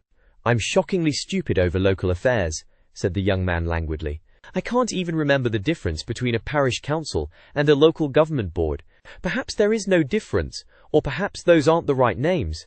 I only go into the country to see my friends and to enjoy the scenery. It is very remiss of me. Italy and London are the only places where I don't feel to exist on sufferance." Mr. Beebe, distressed at this heavy reception of Sissy and Albert, determined to shift the subject. "Let me see, Mr. Vyse, I forget. What is your profession?" "I have no profession," said Cecil. "It is another example of my decadence. My attitude, quite an indefensible one, is that, so long as I am no trouble to anyone, I have a right to do as I like. I know I ought to be getting money out of people, or devoting myself to things I don't care a straw about, but somehow I've not been able to begin." "You are very fortunate," said Mr. Beebe. "It is a wonderful opportunity, the possession of leisure." His voice was rather parochial, but he did not quite see his way to answering naturally. He felt, as all who have regular occupation must feel, that others should have it also. "I am glad that you approve. I daren't face the healthy person, for example, Freddie Honeychurch." "Oh, Freddie's a good sort, isn't he? Admirable, the sort who has made England what she is." Cecil wondered at himself. Why, on this day of all others, was he so hopelessly contrary? He tried to get right by inquiring effusively after Mr. Beebe's mother, an old lady for whom he had no particular regard. Then he flattered the clergyman, praised his liberal-mindedness, his enlightened attitude towards philosophy and science. "Where are the others?" said Mr. Beebe at last. "I insist on extracting tea before evening service." "I suppose Anne never told them you were here. In this house one is so coached in the servants the day one arrives. The fault of Anne is that she begs your pardon when she hears you perfectly, and kicks the chair legs with her feet. The faults of Mary, I forget the faults of Mary, but they are very grave. Shall we look in the garden? I know the faults of Mary. She leaves the dustpans standing on the stairs. The fault of Euphemia is that she will not, simply will not, chop the suet sufficiently small." They both laughed, and things began to go better. "The faults of Freddie," Cecil continued. "Ah, he has too many. No one but his mother can remember the faults of Freddie. Try the faults of Miss Honeychurch. They are not innumerable." She has none, said the young man with grave sincerity. I quite agree. At present she has none. At present? I'm not cynical. I'm only thinking of my pet theory about Miss Honeychurch. Does it seem reasonable that she should play so wonderfully and live so quietly? I suspect that one day she will be wonderful in both. The watertight compartments in her will break down, and music and life will mingle. Then we shall have her heroically good, heroically bad. Too heroic, perhaps, to be good or bad. Cecil found his companion interesting. And at present you think her not wonderful as far as life goes? Well, I must say I've only seen her at Tunbridge Wells, where she was not wonderful, and at Florence. Since I came to Summer Street she has been away. You saw her, didn't you, at Rome and in the Alps? Oh, I forgot. Of course you knew her before. No, she wasn't wonderful in Florence either, but I kept on expecting that she would be. In what way? Conversation had become agreeable to them, and they were pacing up and down the terrace. I could as easily tell you what tune she'll play next. There was simply the sense that she had found wings, and meant to use them. I can show you a beautiful picture in my Italian diary. Miss Honeychurch as a kite, Miss Bartlett holding the string. Picture number 2, the string breaks. The sketch was in his diary, but it had been made afterwards, when he viewed things artistically. At the time he had given surreptitious tugs to the string himself. But the string never broke? No, I mightn't have seen Miss Honeychurch rise, but I should certainly have heard Miss Bartlett fall. It is broken now, said the young man in low, vibrating tones. Immediately he realized that of all the conceited, ludicrous, contemptible ways of announcing an engagement, this was the worst. He cursed his love of metaphor. Had he suggested that he was a star, and that Lucy was soaring up to reach him? Broken? What do you mean? I meant, said Cecil stiffly, that she is going to marry me. The clergyman was conscious of some bitter disappointment which he could not keep out of his voice. I am sorry. I must apologize. I had no idea you were intimate with her, or I should never have talked in this flippant, superficial way. Mr. Vyse, you ought to have stopped me. And down the garden he saw Lucy herself. Yes, he was disappointed. Cecil, who naturally preferred congratulations to apologies, drew down his mouth at the corners. Was this the reception his action would get from the world? Of course, he despised the world as a whole. Every thoughtful man should. It is almost a test of refinement. But he was sensitive to the successive particles of it which he encountered. Occasionally he could be quite crude. I am sorry I have given you a shock, he said dryly. I fear that Lucy's choice does not meet with your approval. Not that, but you ought to have stopped me. I know Miss Honeychurch only a little as time goes. Perhaps I oughtn't to have discussed her so freely with anyone, certainly not with you. You are conscious of having said something indiscreet? Mr. Beebe pulled himself together. Really, Mr. Vyse had the art of placing one in the most tiresome positions. He was driven to use the prerogatives of his profession. No, I have said nothing indiscreet. I foresaw at Florence that her quiet, uneventful childhood must end, and it has ended. I realized dimly enough that she might take some momentous step. She has learnt, you will let me talk freely, as I have begun freely. She has learnt what it is to love, the greatest lesson, some people will tell you, that our earthly life provides. It was now time for him to wave his hat at the approaching trio. He did not omit to do so.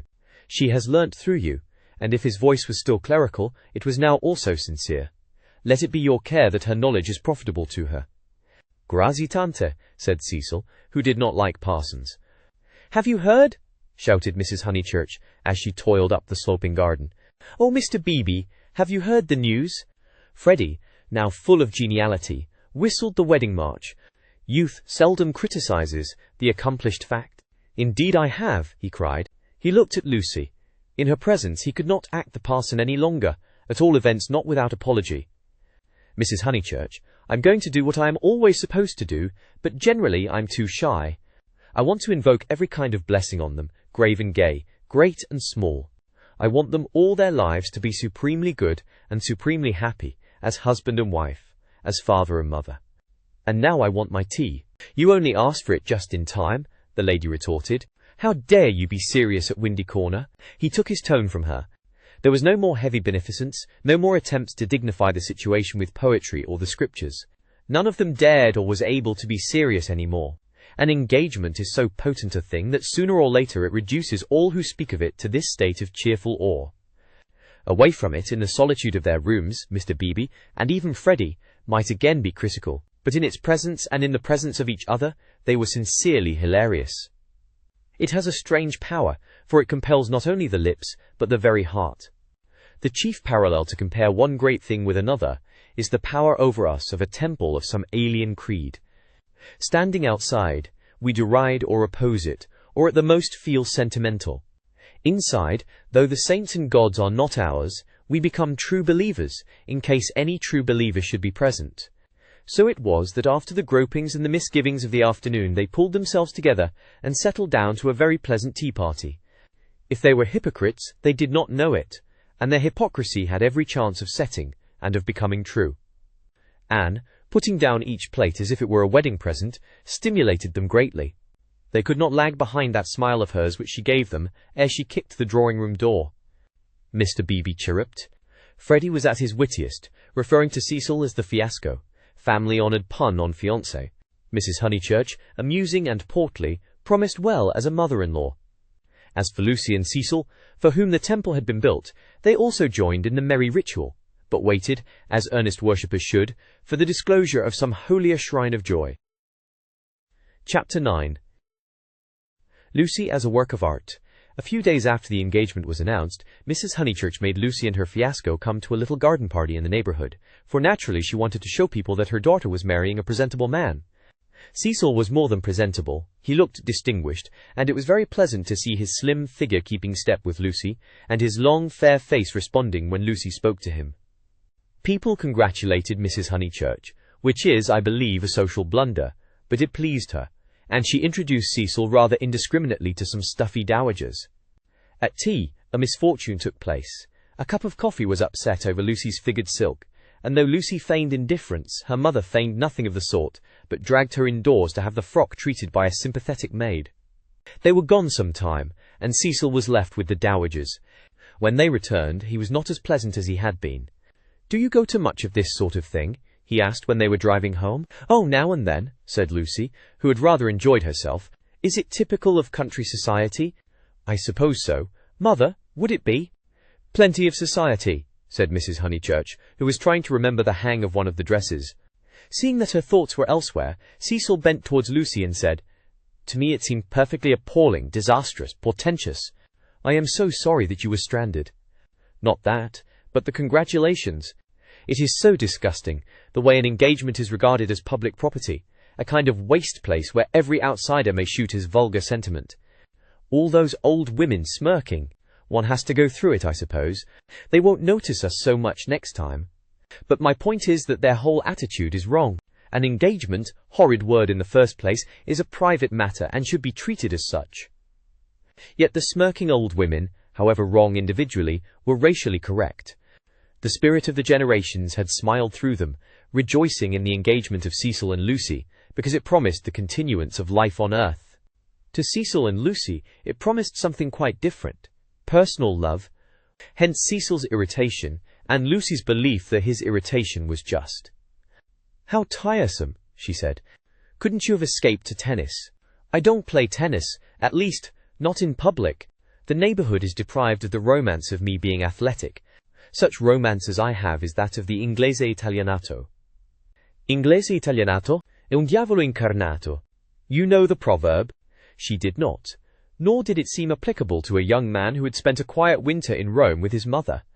But Cecil, since his engagement, had taken to affect a cosmopolitan naughtiness which he was far from possessing. "Well," said he, "I cannot help it if they do disapprove of me. There are certain irremovable barriers between myself and them, and I must accept them. We all have our limitations, I suppose," said wise Lucy. "Sometimes they are forced on us, though," said Cecil, who saw from her remark that she did not quite understand his position. "How? It makes a difference, doesn't it, whether we fully fence ourselves in, or whether we are fenced out by the barriers of others?" She thought a moment, and agreed that it did make a difference. "Difference?" cried Mrs. Honeychurch, suddenly alert. "I don't see any difference. Fences are fences, especially when they are in the same place." "We were speaking of motives," said Cecil, on whom the interruption jarred. "My dear Cecil, look here." She spread out her knees and perched her card case on her lap. "This is me. That's Windy Corner. The rest of the pattern is the other people. Motives are all very well, but the fence comes here." "We weren't talking of real fences," said Lucy, laughing. "Oh, I see, dear. Poetry." She leant placidly back. Cecil wondered why Lucy had been amused. "I tell you who has no fences, as you call them," she said, "and that's Mr. Beebe. A parson fenceless would mean a parson defenceless." Lucy was slow to follow what people said, but quick enough to detect what they meant. She missed Cecil's epigram, but grasped the feeling that prompted it. "Don't you like Mr. Beebe?" she asked thoughtfully. "I never said so," he cried. "I consider him far above the average. I only denied." And he swept off on the subject of fences again, and was brilliant. "Now, a clergyman that I do hate," said she, wanting to say something sympathetic, "a clergyman that does have fences, and the most dreadful ones, is Mr. Eager, the English chaplain at Florence. He was truly insincere, not merely the manner unfortunate. He was a snob and so conceited, and he did say such unkind things." "What sort of things?" "There was an old man at the Bertolini whom he said had murdered his wife." "Perhaps he had." "No." "Why no? He was such a nice old man, I'm sure." Cecil laughed at her feminine inconsequence. "Well, I did try to sift the thing. Mr. Eager would never come to the point. He prefers it vague. Said the old man had practically murdered his wife, had murdered her in the sight of God." "Hush, dear," said Mrs. Honeychurch absently. "But isn't it intolerable that a person whom we're told to imitate should go round spreading slander? It was, I believe, chiefly owing to him that the old man was dropped. People pretended he was vulgar, but he certainly wasn't that. Poor old man. What was his name?" "Harris," said Lucy glibly. "Let's hope that Mrs. Harris there warn't no sich person," said her mother. Cecil nodded intelligently. "Isn't Mr. Eager a parson of the cultured type?" he asked. "I don't know. I hate him. I've heard him lecture on Giotto. I hate him. Nothing can hide a petty nature." "My goodness gracious me, child," said Mrs. Honeychurch. "You'll blow my head off. Whatever is there to shout over? I forbid you and Cecil to hate any more clergymen." He smiled. There was indeed something rather incongruous in Lucy's moral outburst over Mr. Eager. It was as if one should see the Leonardo on the ceiling of the Sistine. He longed to hint to her that not here lay her vocation, that a woman's power and charm reside in mystery, not in muscular rant. But possibly rant is a sign of vitality. It mars the beautiful creature, but shows that she is alive. After a moment, he contemplated her flushed face and excited gestures with a certain approval. He forbore to repress the sources of youth. Nature, simplest of topics, he thought, lay around them. He praised the pine woods, the deep lasts of bracken, the crimson leaves that spotted the hurt bushes, the serviceable beauty of the turnpike road. The outdoor world was not very familiar to him, and occasionally he went wrong in a question of fact. Mrs. Honeychurch's mouth twitched when he spoke of the perpetual green of the larch. "I count myself a lucky person," he concluded. "When I'm in London I feel I could never live out of it. When I'm in the country I feel the same about the country. After all, I do believe that birds and trees and the sky are the most wonderful things in life, and that the people who live amongst them must be the best. It's true that in 9 cases out of 10 they don't seem to notice anything. The country gentleman and the country labourer are each in their way the most depressing of companions. Yet they may have a tacit sympathy with the workings of nature, which is denied to us of the town. Do you feel that, Mrs. Honeychurch?" Mrs. Honeychurch started and smiled. She had not been attending. Cecil, who was rather crushed on the front seat of the Victoria, felt irritable, and determined not to say anything interesting again. Lucy had not attended either. Her brow was wrinkled, and she still looked furiously cross, the result, he concluded, of too much moral gymnastics. It was sad to see her thus blind to the beauties of an August wood. "Come down, O maid, from yonder mountain height," he quoted, and touched her knee with his own. She flushed again and said, "What height?" "Come down, O maid, from yonder mountain height. What pleasure lives in height?" the shepherd sang. "In height and in the splendour of the hills. Let us take Mrs. Honeychurch's advice, and hate clergymen no more." "What's this place?" "Summer Street, of course," said Lucy, and roused herself. The woods had opened to leave space for a sloping triangular meadow. Pretty cottages lined it on 2 sides, and the upper and third side was occupied by a new stone church, expensively simple, a charming shingled spire. Mr. Beebe's house was near the church. In height, it scarcely exceeded the cottages. Some great mansions were at hand, but they were hidden in the trees. The scene suggested a Swiss Alp rather than the shrine and centre of a leisured world, and was marred only by 2 ugly little villas. the villas that had competed with Cecil's engagement, having been acquired by Sir Harry Otway the very afternoon that Lucy had been acquired by Cecil. Sissy was the name of one of these villas, Albert of the other. These titles were not only picked out in shaded Gothic on the garden gates, but appeared a second time on the porches, where they followed the semicircular curve of the entrance arch in block capitals. Albert was inhabited. His tortured garden was bright with geraniums and lobelias and polished shells. His little windows were chastely swathed in Nottingham lace. Sissy was to let. 3 notice boards, belonging to Dorking agents, lolled on her fence and announced the not surprising fact. Her paths were already weedy. Her pocket-handkerchief of a lawn was yellow with dandelions. "The place is ruined," said the ladies mechanically. "Summer Street will never be the same again." As the carriage passed, Sissy's door opened, and a gentleman came out of her. "Stop!" cried Mrs. Honeychurch, touching the coachman with her parasol. "Here's Sir Harry. Now we shall know. Sir Harry, pull those things down at once." Sir Harry Otway, who need not be described, came to the carriage and said, "Mrs. Honeychurch, I meant to." I really can't turn out, Miss Flack. Am I not always right? She ought to have gone before the contract was signed. Does she still live rent-free, as she did in her nephew's time? But what can I do?" He lowered his voice. "An old lady, so very vulgar, and almost bedridden." "Turn her out," said Cecil bravely. Sir Harry sighed, and looked at the villas mournfully. He had had full warning of Mr. Flack's intentions, and might have bought the plot before building commenced, but he was apathetic and dilatory. He had known Summer Street for so many years that he could not imagine it being spoilt. Not till Mrs. Flack had laid the foundation stone, and the apparition of red and cream brick began to rise, did he take alarm. He called on Mr. Flack, the local builder, a most reasonable and respectful man, who agreed that tiles would have made more artistic roof, but pointed out that slates were cheaper. He ventured to differ, however, about the Corinthian columns, which were to cling like leeches to the frames of the bow windows, saying that, for his part, he liked to relieve the facade by a bit of decoration.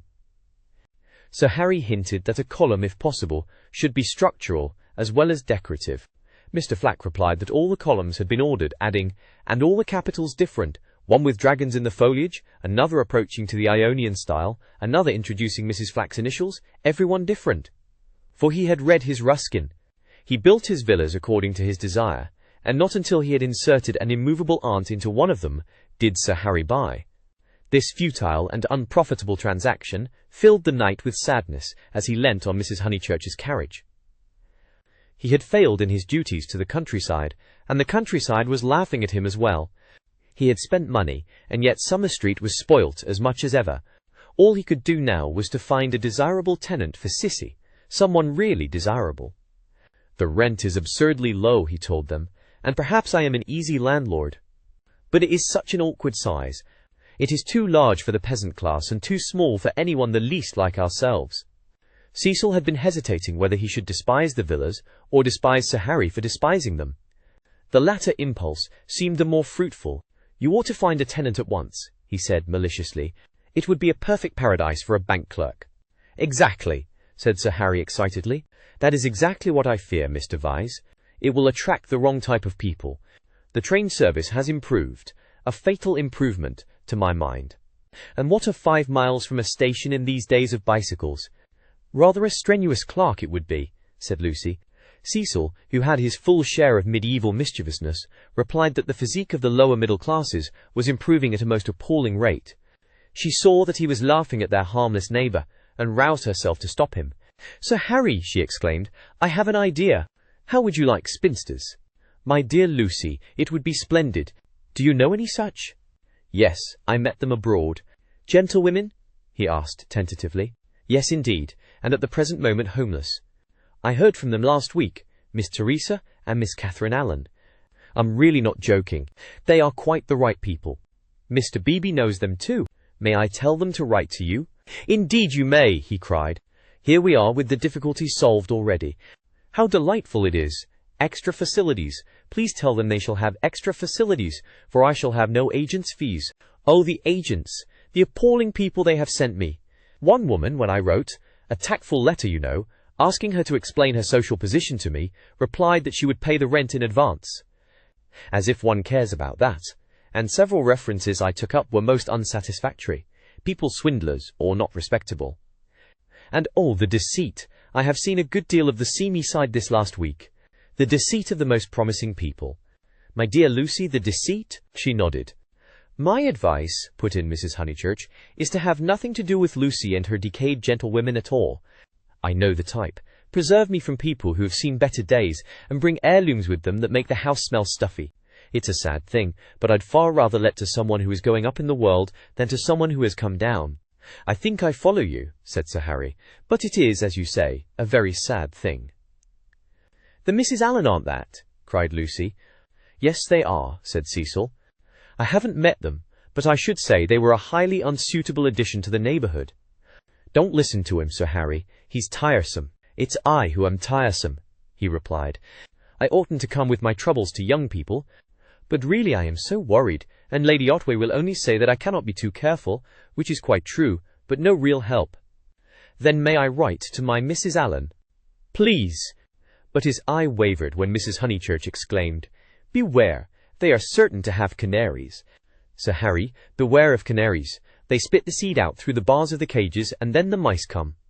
Beware of women altogether. Really, he murmured gallantly, though he saw the wisdom of her remark. Men don't gossip over teacups. If they get drunk, there's an end of them. They lie down comfortably and sleep it off. If they're vulgar, they somehow keep it to themselves. It doesn't spread so. Give me a man, of course, provided he's clean. Sir Harry blushed. Neither he nor Cecil enjoyed these open compliments to their sex. Even the exclusion of the dirty did not leave them much distinction. He suggested that Mrs. Honeychurch, if she had time, should descend from the carriage and inspect Cissy for herself. She was delighted. Nature had intended her to be poor, and to live in such a house. Domestic arrangements always attracted her, especially when they were on a small scale. Cecil pulled Lucy back as she followed her mother.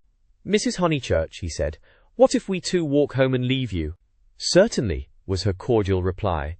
Sir Harry likewise seemed almost too glad to get rid of them. He beamed at them knowingly, said, Aha, young people, and then hastened to unlock the house. Hopeless vulgarian, exclaimed Cecil, almost before they were out of earshot. Oh, Cecil, I can't help it. It would be wrong not to loathe that man. He isn't clever, but really he is nice. No, Lucy, he stands for all that is bad in country life. In London he would keep his place.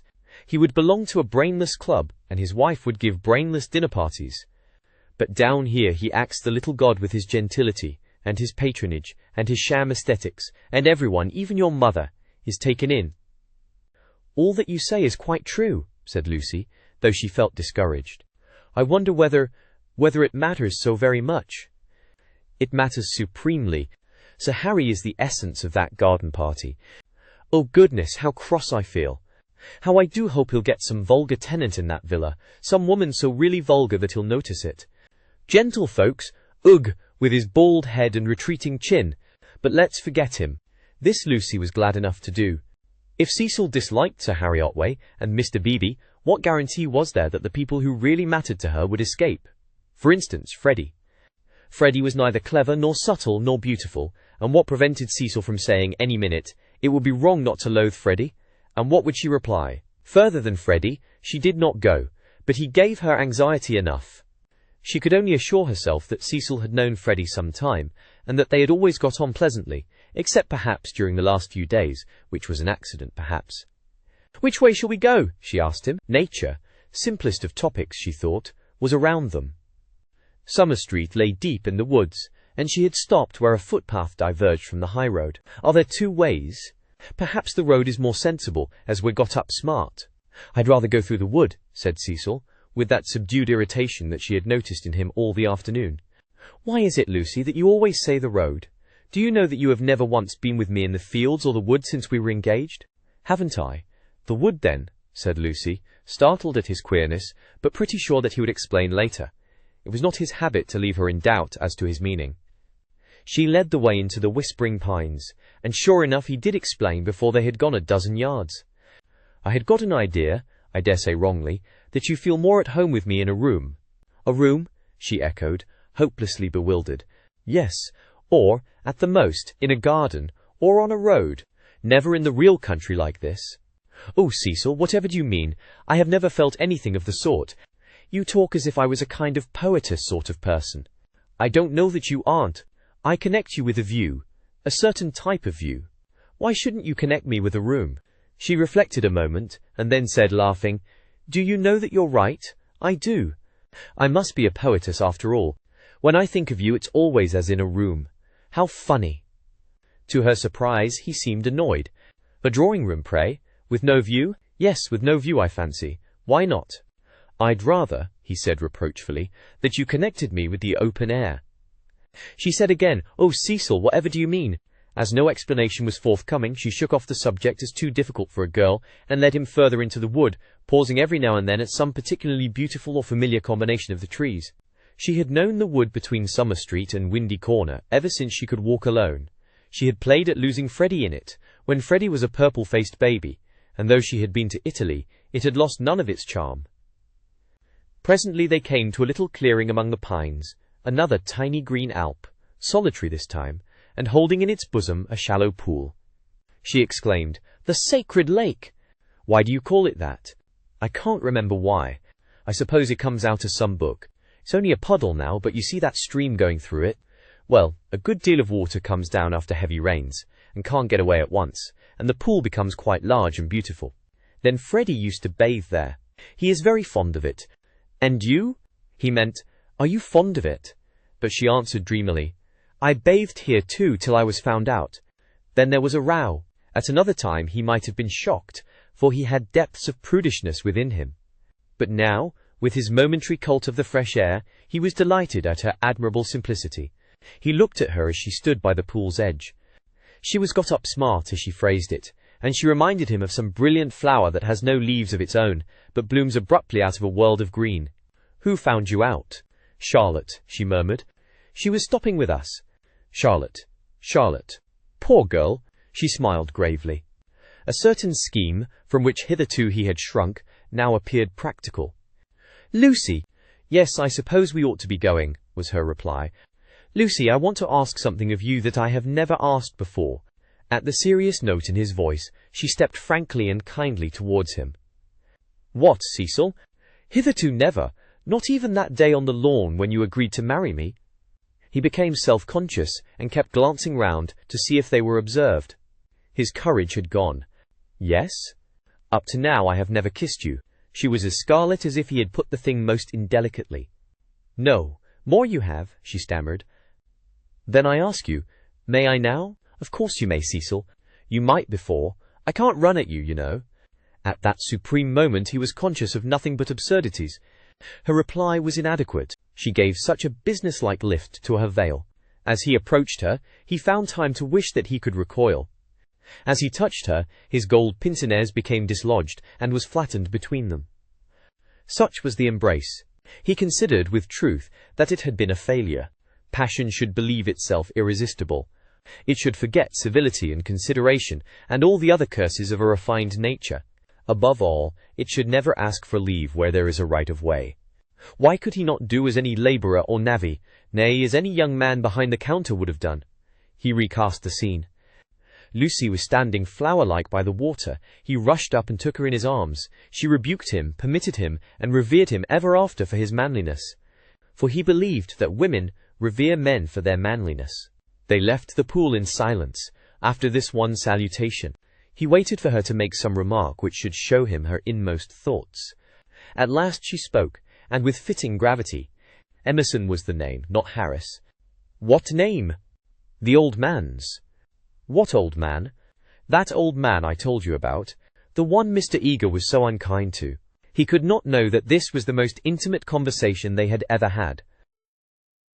Chapter 10. Cecil as a humorist. The society out of which Cecil proposed to rescue Lucy was perhaps no very splendid affair, yet it was more splendid than her antecedents entitled her to. Her father, a prosperous local solicitor, had built Windy Corner as a speculation at the time the district was opening up, and, falling in love with his own creation, had ended by living there himself. Soon after his marriage, the social atmosphere began to alter. Other houses were built on the brow of that steep southern slope, and others, again among the pine trees behind, and northward on the chalk barrier of the downs. Most of these houses were larger than Windy Corner, and were filled by people who came, not from the district, but from London, and who mistook the Honeychurches for the remnants of an indigenous aristocracy. He was inclined to be frightened, but his wife accepted the situation without either pride or humility. "I cannot think what people are doing," she would say, "but it is extremely fortunate for the children." She called everywhere.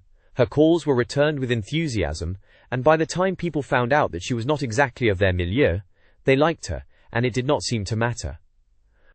When Mr. Honeychurch died, he had the satisfaction, which few honest solicitors despise, of leaving his family rooted in the best society obtainable. The best obtainable. Certainly many of the immigrants were rather dull, and Lucy realized this more vividly since her return from Italy. Hitherto she had accepted their ideals without questioning, their kindly affluence, their inexplosive religion, their dislike of paper bags, orange peel, and broken bottles. A radical out and out, she learnt to speak with horror of suburbia. Life, so far as she troubled to conceive it, was a circle of rich, pleasant people, with identical interests and identical foes. In this circle one thought, married, and died. Outside it were poverty and vulgarity forever trying to enter, just as the London fog tries to enter the pine woods pouring through the gaps in the northern hills. But in Italy, where anyone who chooses may warm himself in equality, as in the sun, this conception of life vanished.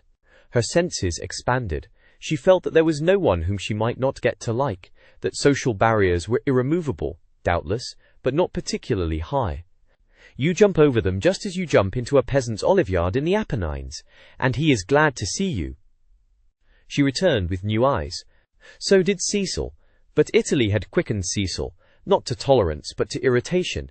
He saw that the local society was narrow, but instead of saying, "Does that very much matter?" he rebelled, and tried to substitute for it the society he called broad.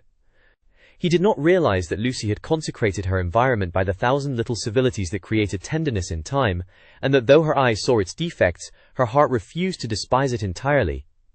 Nor did he realize a more important point, that if she was too great for this society, she was too great for all society, and had reached the stage where personal intercourse would alone satisfy her. A rebel she was, but not of the kind he understood, a rebel who desired, not a wider dwelling room, but equality beside the man she loved. For Italy was offering her the most priceless of all possessions, her own soul. Playing bumble puppy with Minnie Beebe, niece to the rector, and aged 13, an ancient and most honorable game which consists in striking tennis balls high into the air, so that they fall over the net and immoderately bounce. Some hit Mrs. Honeychurch, others are lost. The sentence is confused, but the better illustrates Lucy's state of mind, for she was trying to talk to Mr. Beebe at the same time. Oh, it has been such a nuisance. First he, then they, no one knowing what they wanted, and everyone so tiresome. But they really are coming now, said Mr. Beebe. I wrote to Miss Teresa a few days ago. She was wondering how often the butcher called, and my reply of once a month must have impressed her favorably. They are coming. I heard from them this morning. I shall hate those Miss Allens, Mrs. Honeychurch cried. Just because they're old and silly, one's expected to say, how sweet. I hate their ifing and butting and anding. And poor Lucy, serve her right, worn to a shadow. Mr. Beebe watched the shadow springing and shouting over the tennis court. Cecil was absent. One did not play bumble puppy when he was there. Well, if they are coming, no Minnie, not Saturn. Saturn was a tennis ball whose skin was partially unsewn. When in motion his orb was encircled by a ring. If they are coming, Sir Harry will let them move in before the 29th, and he will cross out the clause about whitewashing the ceilings because it made them nervous, and put in the fair wear and tear one. That doesn't count. I told you not Saturn. Saturn's all right for bumble puppy, cried Freddie, joining them. Minnie, don't you listen to her. Saturn doesn't bounce. Saturn bounces enough. No, he doesn't. Well, he bounces better than the beautiful white devil. Hush, dear, said Mrs. Honeychurch. But look at Lucy, complaining of Saturn, and all the time's got the beautiful white devil in her hand, ready to plug it in. That's right, Minnie, go for her. Get her over the shins with the racket. Get her over the shins. Lucy fell. The beautiful white devil rolled from her hand. Mr. Beebe picked it up and said, The name of this ball is Vittoria Corombona, please. But his correction passed unheeded. Freddie possessed to a high degree the power of lashing little girls to fury, and in half a minute he had transformed Minnie from a well-mannered child into a howling wilderness. Up in the house Cecil heard them, and though he was full of entertaining news, he did not come down to impart it in case he got hurt. He was not a coward, and bore necessary pain as well as any man. But he hated the physical violence of the young. How right it was! Sure enough, it ended in a cry. "I wish the Miss Allens could see this," observed Mr. Beebe, just as Lucy, who was nursing the injured Minnie, was in turn lifted off her feet by her brother. "Who are the Miss Allens?" Freddie panted. "They have taken Sissy Villa." That wasn't the name. Here his foot slipped, and they all fell most agreeably onto the grass. An interval elapses. "Wasn't what name?" asked Lucy, with her brother's head in her lap. "Allen wasn't the name of the people Sir Harry's let to." "Nonsense, Freddie. You know nothing about it." "Nonsense yourself. I've this minute seen him. He said to me, 'Ahem, Honeychurch.'" Freddie was an indifferent mimic. "Ahem, ahem. I have at last procured really desirable tenants." I said, "Hooray, old boy," and slapped him on the back. "Exactly. The Miss Allens?" "Rather not. More like Anderson." "Oh, good gracious, there isn't going to be another muddle," Mrs. Honeychurch exclaimed. "Do you notice, Lucy, I'm always right? I said don't interfere with Sissy Villa. I'm always right. I'm quite uneasy at being always right so often. It's only another muddle of Freddie's. Freddie doesn't even know the name of the people he pretends have taken it instead." "Yes, I do. I've got it. Emerson." "What name?"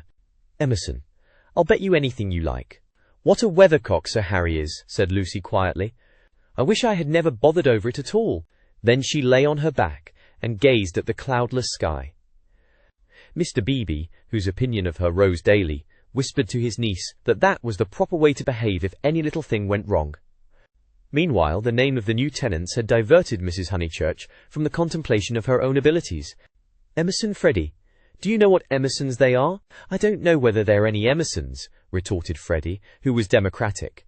Like his sister, and like most young people, he was naturally attracted by the idea of equality, and the undeniable fact that there are different kinds of Emersons annoyed him beyond measure. "I trust they are the right sort of person." "All right, Lucy." She was sitting up again. "I see you looking down your nose and thinking your mother's a snob, but there is a right sort and a wrong sort, and it's affectation to pretend there isn't." "Emerson's a common enough name," Lucy remarked. She was gazing sideways. Seated on a promontory herself, she could see the pine-clad promontories descending one beyond another into the Weald. The further one descended the garden, the more glorious was this lateral view. "I was merely going to remark, Freddie, that I trusted they were no relations of Emerson the philosopher, a most trying man." "Pray, does that satisfy you?" "Oh, yes," he grumbled. "And you will be satisfied too, for they're friends of Cecil. So," elaborate irony, "you and the other country families will be able to call in perfect safety." "Cecil?" exclaimed Lucy. "Don't be rude, dear," said his mother placidly. "Lucy, don't screech. It's a new bad habit you're getting into." "But has Cecil—" "Friends of Cecil's," he repeated, "and so really desirable. Ahem, Honeychurch, I have just telegraphed to them." She got up from the grass. It was hard on Lucy. Mr. Beebe sympathized with her very much. While she believed that her snub about the Miss Allens came from Sir Harry Otway, she had borne it like a good girl. She might well screech when she heard that it came partly from her lover. Mr. Vyse was a tease, something worse than a tease. He took a malicious pleasure in thwarting people. The clergyman, knowing this, looked at Miss Honeychurch with more than his usual kindness. When she exclaimed, "But Cecil's Emersons, they can't possibly be the same ones, there is that—" He did not consider that the exclamation was strange, but saw in it an opportunity of diverting the conversation while she recovered her composure. He diverted it as follows. "The Emersons who were at Florence, do you mean?" "No, I don't suppose it will prove to be them. It is probably a long cry from them to friends of Mr. Vyse's. Oh, Mrs. Honeychurch, the oddest people, the queerest people. For our part we liked them, didn't we?" He appealed to Lucy. "There was a great scene over some violets. They picked violets and filled all the vases in the room of these very Miss Allens who have failed to come to Sissy Villa. Poor little ladies. So shocked and so pleased. It used to be one of Miss Catherine's great stories. 'My dear sister loves flowers,' it began. They found the whole room a mass of blue, vases and jugs, and the story ends with, 'so ungentlemanly and yet so beautiful.' It is all very difficult. Yes, I always connect those Florentine Emersons with violets." "Fiasco's done you this time," remarked Freddie, not seeing that his sister's face was very red. She could not recover herself. Mr. Beebe saw it, and continued to divert the conversation. These particular Emersons consisted of a father and a son, the son a goodly, if not a good young man. Not a fool, I fancy, but very immature, pessimism, etc. Our special joy was the father, such a sentimental darling, and people declared he had murdered his wife. In his normal state, Mr. Beebe would never have repeated such gossip, but he was trying to shelter Lucy in her little trouble. He repeated any rubbish that came into his head. "Murdered his wife?" said Mrs. Honeychurch. "Lucy, don't desert us. Go on playing bumble puppy. Really, the Pension Bertolini must have been the oddest place. That's the second murderer I've heard of as being there. Whatever was Charlotte doing to stop? By the by, we really must ask Charlotte here some time." Mr. Beebe could recall no second murderer. He suggested that his hostess was mistaken. At the hint of opposition she warmed. She was perfectly sure that there had been a second tourist of whom the same story had been told. The name escaped her. What was the name? Oh, what was the name? She clasped her knees for the name. Something in Thackeray. She struck her matronly forehead. Lucy asked her brother whether Cecil was in. "Oh, don't go!" he cried, and tried to catch her by the ankles. "I must go," she said gravely. "Don't be silly. You always overdo it when you play." As she left them, her mother's shout of "Harris!" shivered the tranquil air, and reminded her that she had told a lie, and had never put it right.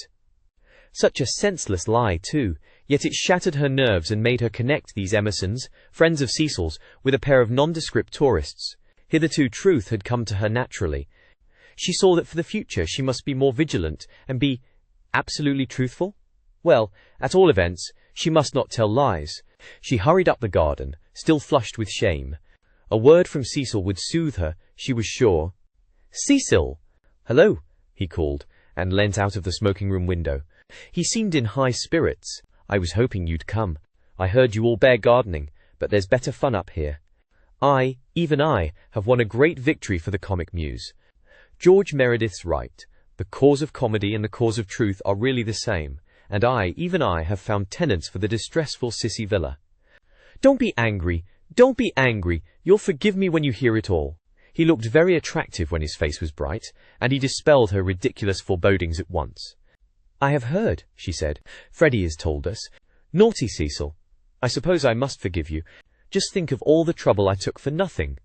Certainly the Miss Allens are a little tiresome, and I'd rather have nice friends of yours. But you oughtn't to tease one so." "Friends of mine?" he laughed. "But Lucy, the whole joke is to come. Come here." But she remained standing where she was. "Do you know where I met these desirable tenants?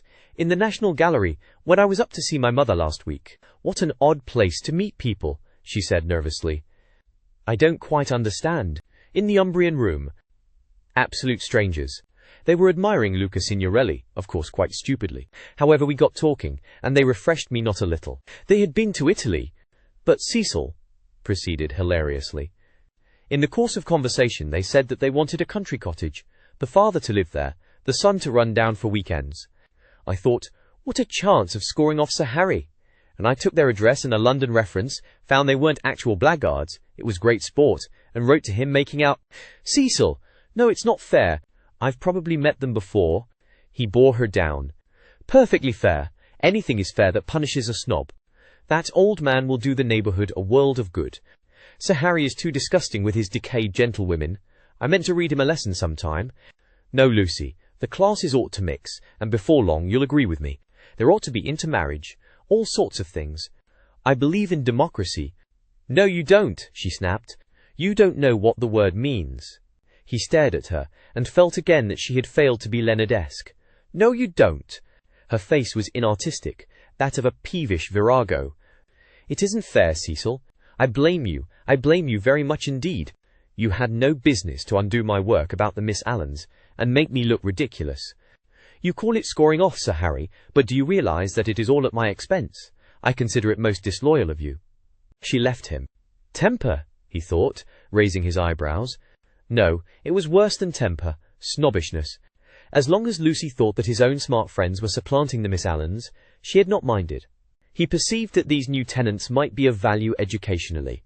He would tolerate the father, and draw out the son, who was silent. In the interests of the comic muse and of truth, he would bring them to Windy Corner. Chapter 11. In Mrs. Vyse's well-appointed flat, the comic muse, though able to look after her own interests, did not disdain the assistance of Mr. Vyse. His idea of bringing the Emersons to Windy Corner struck her as decidedly good, and she carried through the negotiations without a hitch. Sir Harry Otway signed the agreement, met Mr. Emerson, who was duly disillusioned. The Miss Allens were duly offended, and wrote a dignified letter to Lucy, whom they held responsible for the failure. Mr. Beebe planned pleasant moments for the newcomers, and told Mrs. Honeychurch that Freddie must call on them as soon as they arrived. Indeed, so ample was the Muse's equipment that she permitted Mr. Harris, never a very robust criminal, to droop his head, to be forgotten, and to die. Lucy to descend from bright heaven to earth, whereon there are shadows because there are hills. Lucy was at first plunged into despair, but settled after a little thought that it did not matter the very least. Now that she was engaged, the Emersons would scarcely insult her, and were welcome into the neighbourhood. And Cecil was welcome to bring whom he would into the neighbourhood. Therefore Cecil was welcome to bring the Emersons into the neighbourhood. But, as I say, this took a little thinking, and, so illogical are girls, the event remained rather greater, and rather more dreadful than it should have done. She was glad that a visit to Mrs. Vyse now fell due. The tenants moved into Sissy Villa while she was safe in the London flat. "Cecil, Cecil, darling," she whispered the evening she arrived, and crept into his arms. Cecil too became demonstrative. He saw that the needful fire had been kindled in Lucy. At last she longed for attention, as a woman should, and looked up to him because he was a man. "So you do love me, little thing?" he murmured. "Oh, Cecil, I do, I do. I don't know what I should do without you." Several days passed. Then she had a letter from Miss Bartlett. A coolness had sprung up between the two cousins, and they had not corresponded since they parted in August. The coolness dated from what Charlotte would call the flight to Rome, and in Rome it had increased amazingly. For the companion who is merely uncongenial in the medieval world becomes exasperating in the classical. Charlotte, unselfish in the forum, would have tried a sweeter temper than Lucy's, and once, in the baths of Caracalla, they had doubted whether they could continue their tour. Lucy had said she would join the Vyses. Mrs. Vauplace was an acquaintance of her mother, so there was no impropriety in the plan, and Miss Bartlett had replied that she was quite used to being abandoned suddenly. Finally nothing happened, but the coolness remained, and for Lucy was even increased when she opened the letter and read as follows. It had been forwarded from Windy Corner. Tunbridge Wells, September. Dearest Lucia, I have news of you at last. Miss Lavish has been bicycling in your parts, but was not sure whether a call would be welcome. Puncturing her tyre near Summer Street, and it being mended while she sat very woebegone in that pretty churchyard, she saw to her astonishment a door open opposite, and the younger Emerson man come out. He said his father had just taken the house. He said he did not know that you lived in the neighbourhood. He never suggested giving Eleanor a cup of tea. Dear Lucy, I am much worried, and I advise you to make a clean breast of his past behaviour to your mother, Freddie, and Mr. Vyse, who will forbid him to enter the house, etc. That was a great misfortune, and I dare say you have told them already. Mr. Vyse is so sensitive. I remember how I used to get on his nerves at Rome. I am very sorry about it all, and should not feel easy unless I warned you. Believe me, your anxious and loving cousin, Charlotte. Lucy was much annoyed, and replied as follows. Beauchamp Mansions, S.W. Dear Charlotte, many thanks for your warning. When Mr. Emerson forgot himself on the mountain, you made me promise not to tell Mother, because you said she would blame you for not being always with me. I have kept that promise, and cannot possibly tell her now. I have said both to her and Cecil that I met the Emersons at Florence, and that they are respectable people, which I do think. And the reason that he offered Miss Lavish no tea was probably that he had none himself. She should have tried at the rectory. I cannot begin making a fuss at this stage. You must see that it would be too absurd. If the Emersons heard I had complained of them, they would think themselves of importance, which is exactly what they are not. I like the old father, and look forward to seeing him again. As for the son, I am sorry for him when we meet, rather than for myself. They are known to Cecil, who is very well, and spoke of you the other day. We expect to be married in January. Miss Lavish cannot have told you much about me, for I am not at Windy Corner at all, but here. Please do not put private outside your envelope again. No one opens my letters. Yours affectionately, L.M. Honeychurch. Secrecy has this disadvantage. We lose the sense of proportion. We cannot tell whether our secret is important or not. Were Lucy and her cousin closeted with a great thing which would destroy Cecil's life if he discovered it? Or with a little thing which he would laugh at? Miss Bartlett suggested the former. Perhaps she was right. It had become a great thing now. Left to herself, Lucy would have told her mother and her lover ingenuously, and it would have remained a little thing. Emerson, not Harris. It was only that a few weeks ago. She tried to tell Cecil even now, when they were laughing about some beautiful lady who had smitten his heart at school, but her body behaved so ridiculously that she stopped. She and her secret stayed 10 days longer in the deserted metropolis, visiting the scenes they were to know so well later on. It did her no harm, Cecil thought, to learn the framework of society, while society itself was absent on the golf links or the moors. The weather was cool, and it did her no harm. In spite of the season, Mrs. Vyse managed to scrape together a dinner party, consisting entirely of the grandchildren of famous people. The food was poor, but the talk had a witty weariness that impressed the girl. One was tired of everything, it seemed. One launched into enthusiasms only to collapse gracefully, and pick oneself up amid sympathetic laughter. In this atmosphere, the pension Bertolini and Windy Corner appeared equally crude, and Lucy saw that her London career would estrange her a little from all that she had loved in the past. The grandchildren asked her to play the piano. She played Schumann. "Now some Beethoven," called Cecil, when the querulous beauty of the music had died. She shook her head and played Schumann again. The melody rose, unprofitably magical. It broke, it was resumed broken, not marching once from the cradle to the grave. The sadness of the incomplete, the sadness that is often life but should never be art, throbbed in its disjected phrases, and made the nerves of the audience throb. Not thus had she played on the little draped piano at the Bertolini, and "too much Schumann" was not the remark that Mr. Beebe had passed to himself when she returned.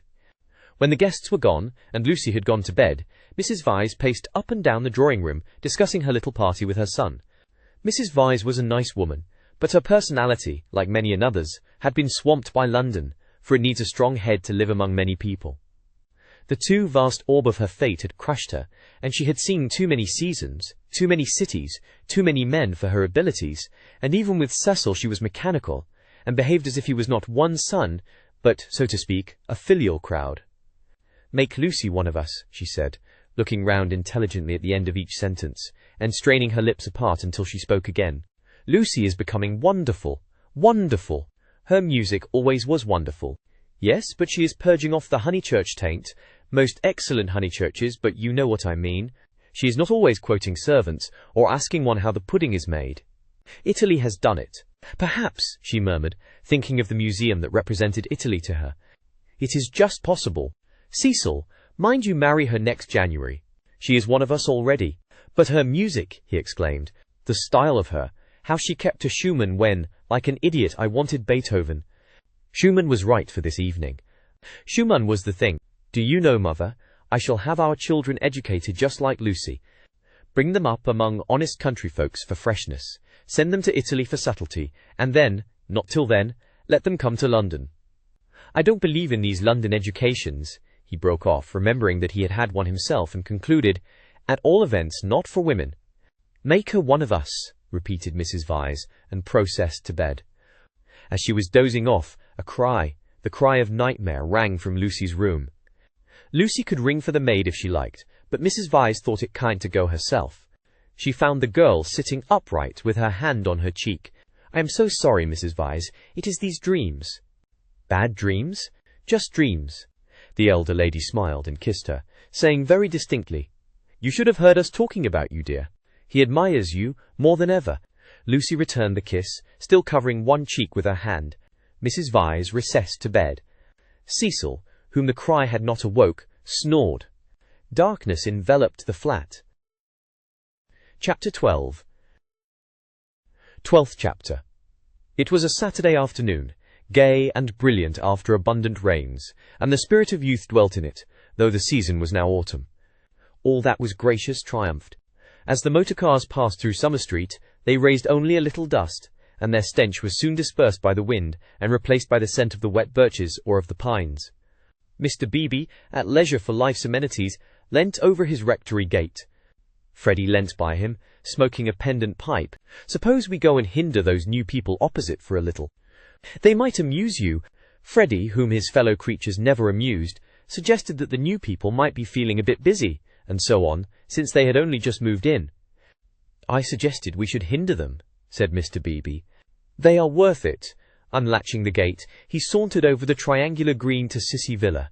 "Hello!" he cried, shouting in at the open door, through which much squalor was visible. A grave voice replied, "Hullo! I've brought someone to see you. I'll be down in a minute." The passage was blocked by a wardrobe, which the removal men had failed to carry up the stairs. Mr. Beebe edged round it with difficulty. The sitting room itself was blocked with books. "Are these people great readers?" Freddie whispered. "Are they that sort?" "I fancy they know how to read. A rare accomplishment. What have they got?" "Byron." "Exactly. A Shropshire lad." "Never heard of it." "The Way of All Flesh." "Never heard of it." "Gibbon." "Hullo, dear George reads German. Schopenhauer, Nietzsche, and so we go on." "Well, I suppose your generation knows its own business, Honeychurch." "Mr. Beebe, look at that," said Freddie in awestruck tones. On the cornice of the wardrobe, the hand of an amateur had painted this inscription: "Mistrust all enterprises that require new clothes." "I know. Isn't it jolly? I like that. I'm certain that's the old man's doing. How very odd of him. Surely you agree?" But Freddie was his mother's son, and felt that one ought not to go on spoiling the furniture. "Pictures," the clergyman continued, scrambling about the room. "Giotto, they got that at Florence, I'll be bound.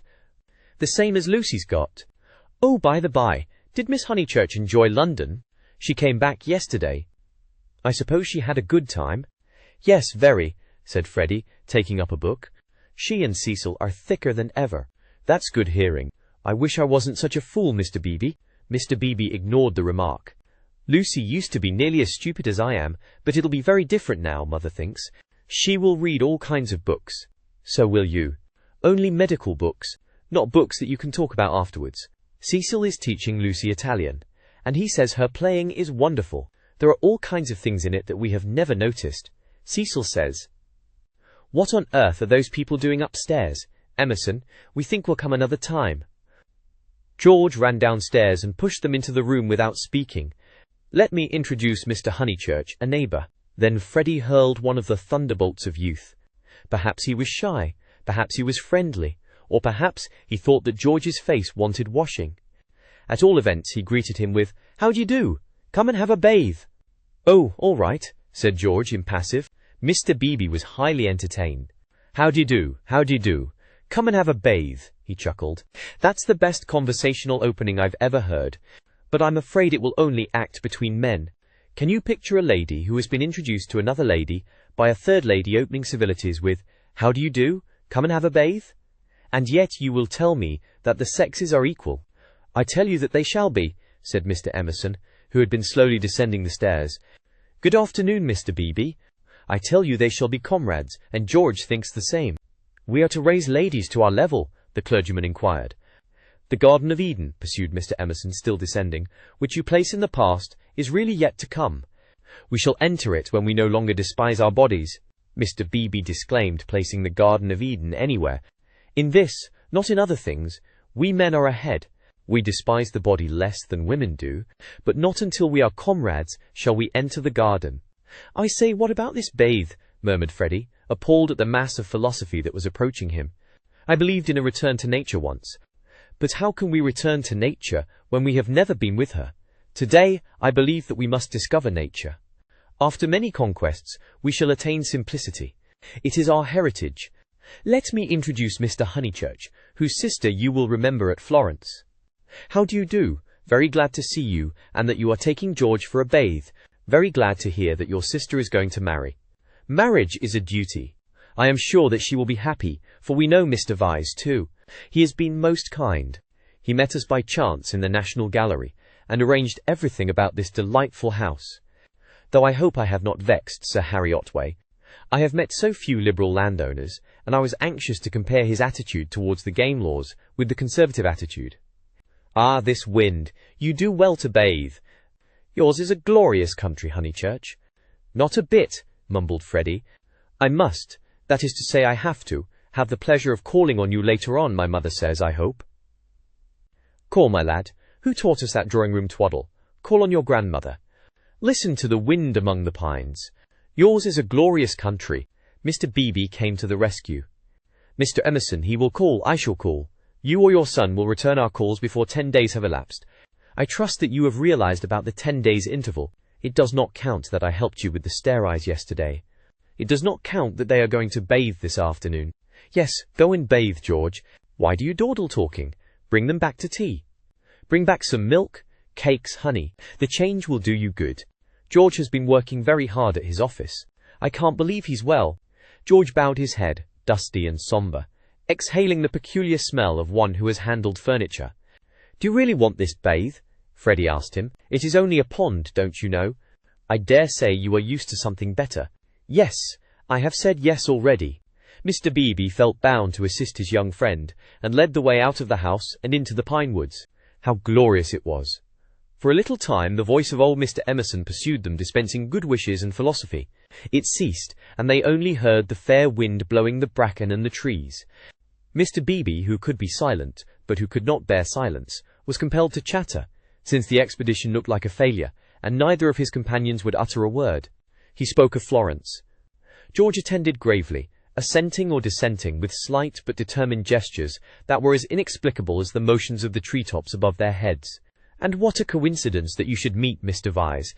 Did you realize that you would find all the pension Bertolini down here?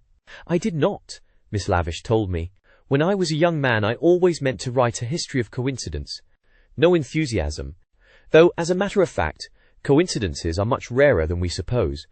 For example, it isn't purely coincidentally that you are here now, when one comes to reflect. To his relief, George began to talk. It is. I have reflected. It is fate. Everything is fate. We are flung together by fate, drawn apart by fate, flung together, drawn apart. The 12 winds blow us. We settle nothing. You have not reflected at all, rapped the clergyman. Let me give you a useful tip, Emerson. Attribute nothing to fate. Don't say, I didn't do this, for you did it, 10 to 1. Now I'll cross-question you. Where did you first meet Miss Honeychurch and myself? Italy. And where did you meet Mr. Vyse, who is going to marry Miss Honeychurch? National Gallery. Looking at Italian art. There you are, and yet you talk of coincidence and fate.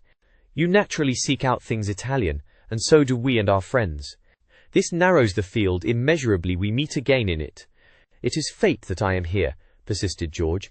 But you can call it Italy, if it makes you less unhappy. Mr. Beebe slid away from such heavy treatment of the subject. But he was infinitely tolerant of the young, and had no desire to snub George. And so for this and for other reasons, my history of coincidence is still to write. Silence.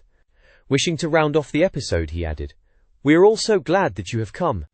Silence. Here we are, called Freddie. Oh, good, exclaimed Mr. Beebe, mopping his brow. There's the pond. I wish it was bigger, he added apologetically. They climbed down a slippery bank of pine needles. There lay the pond, set in its little alp of green. Only a pond, but large enough to contain the human body, and pure enough to reflect the sky. On account of the rains, the waters had flooded the surrounding grass, which showed like a beautiful emerald path, tempting these feet towards the central pool. It's distinctly successful, as ponds go, said Mr. Beebe. No apologies are necessary for the pond. George sat down where the ground was dry, and drearily unlaced his boots. Aren't those masses of willow herb splendid? I love willow herb in seed. What's the name of this aromatic plant? No one knew, or seemed to care. These abrupt changes of vegetation, this little spongeous tract of water plants, and on either side of it all the growths are tough or brittle, heather, bracken, hurts, pines. Very charming, very charming. Mr. Beebe, aren't you bathing? Called Freddie, as he stripped himself. Mr. Beebe thought he was not. Water's wonderful, cried Freddie, prancing in. Water's water, murmured George. Wetting his hair first, a sure sign of apathy, he followed Freddie into the divine, as indifferent as if he were a statue and the pond a pail of soapsuds. It was necessary to use his muscles. It was necessary to keep clean. Mr. Beebe watched them, and watched the seeds of the willow herb dance chorically above their heads. A pooshu, a pooshu, a pooshu, went Freddie, swimming for 2 strokes in either direction, and then becoming involved in reeds or mud. Is it worth it? Asked the other, Michelangelesque on the flooded margin. The bank broke away, and he fell into the pool before he had weighed the question properly. He poof, I've swallowed a pollywog, Mr. Beebe. Water's wonderful. Water's simply ripping. Water's not so bad, said George, reappearing from his plunge, and sputtering at the sun. Water's wonderful. Mr. Beebe, do. A pooshu coof. Mr. Beebe, who was hot, and who always acquiesced where possible, looked around him. He could detect no parishioners except the pine trees, rising up steeply on all sides, and gesturing to each other against the blue. How glorious it was! The world of motor cars and rural deans receded inimitably. Water, sky, evergreens, a wind, these things not even the seasons can touch, and surely they lie beyond the intrusion of man. I may as well wash too. And soon his garments made a third little pile on the sward, and he too asserted the wonder of the water. It was ordinary water, nor was there very much of it, and, as Freddie said, it reminded one of swimming in a salad. The three gentlemen rotated in the pool breast high, after the fashion of the nymphs in Götterdämmerung. But either because the rains had given a freshness, or because the sun was shedding a most glorious heat, or because two of the gentlemen were young in years and the third young in spirit, for some reason or other a change came over them, and they forgot Italy and botany and fate. They began to play. Mr. Beebe and Freddie splashed each other. A little deferentially, they splashed George. He was quiet. They feared they had offended him. Then all the forces of youth burst out. He smiled, flung himself at them, splashed them, ducked them, kicked them, muddied them, and drove them out of the pool. "Race you round it then," cried Freddie, and they raced in the sunshine, and George took a short cut and dirtied his shins and had to bathe a second time. Then Mr. Beebe consented to run, a memorable sight. They ran to get dry, they bathed to get cool, they played at being Indians in the willow herbs, and in the bracken, they bathed to get clean. And all the time 3 little bundles lay discreetly on the sward, proclaiming, "No, we are what matters. Without us shall no enterprise begin. To us shall all flesh turn in the end." "A try! A try!" yelled Freddie, snatching up George's bundle and placing it beside an imaginary goalpost. "Soccer rules," George retorted, scattering Freddie's bundle with a kick. "Goal! Goal! Pass! Take care, my watch!" cried Mr. Beebe. Clothes flew in all directions. "Take care, my hat!" "No, that's enough, Freddie." "Dress now." "No, I say." But the 2 young men were delirious. Away they twinkled into the trees, Freddie with a clerical waistcoat under his arm, George with a wide-awake hat on his dripping hair. "That'll do!" shouted Mr. Beebe, remembering that after all he was in his own parish. Then his voice changed, as if every pine tree was a rural dean. "Hi! Steady on! I see people coming, you fellows!" Yells and widening circles over the dappled earth. "Hi, hi! Ladies!" Neither George nor Freddie was truly refined. Still, they did not hear Mr. Beebe's last warning, or they would have avoided Mrs. Honeychurch, Cecil and Lucy, who were walking down to call on old Mrs. Butterworth. Freddie dropped the waistcoat at their feet and dashed into some bracken. George whooped in their faces, turned and scudded away down the path to the pond, still clad in Mr. Beebe's hat. "Gracious alive!" cried Mrs. Honeychurch. "Whoever were those unfortunate people? Oh dears, look away! And poor Mr. Beebe too! Whatever has happened?"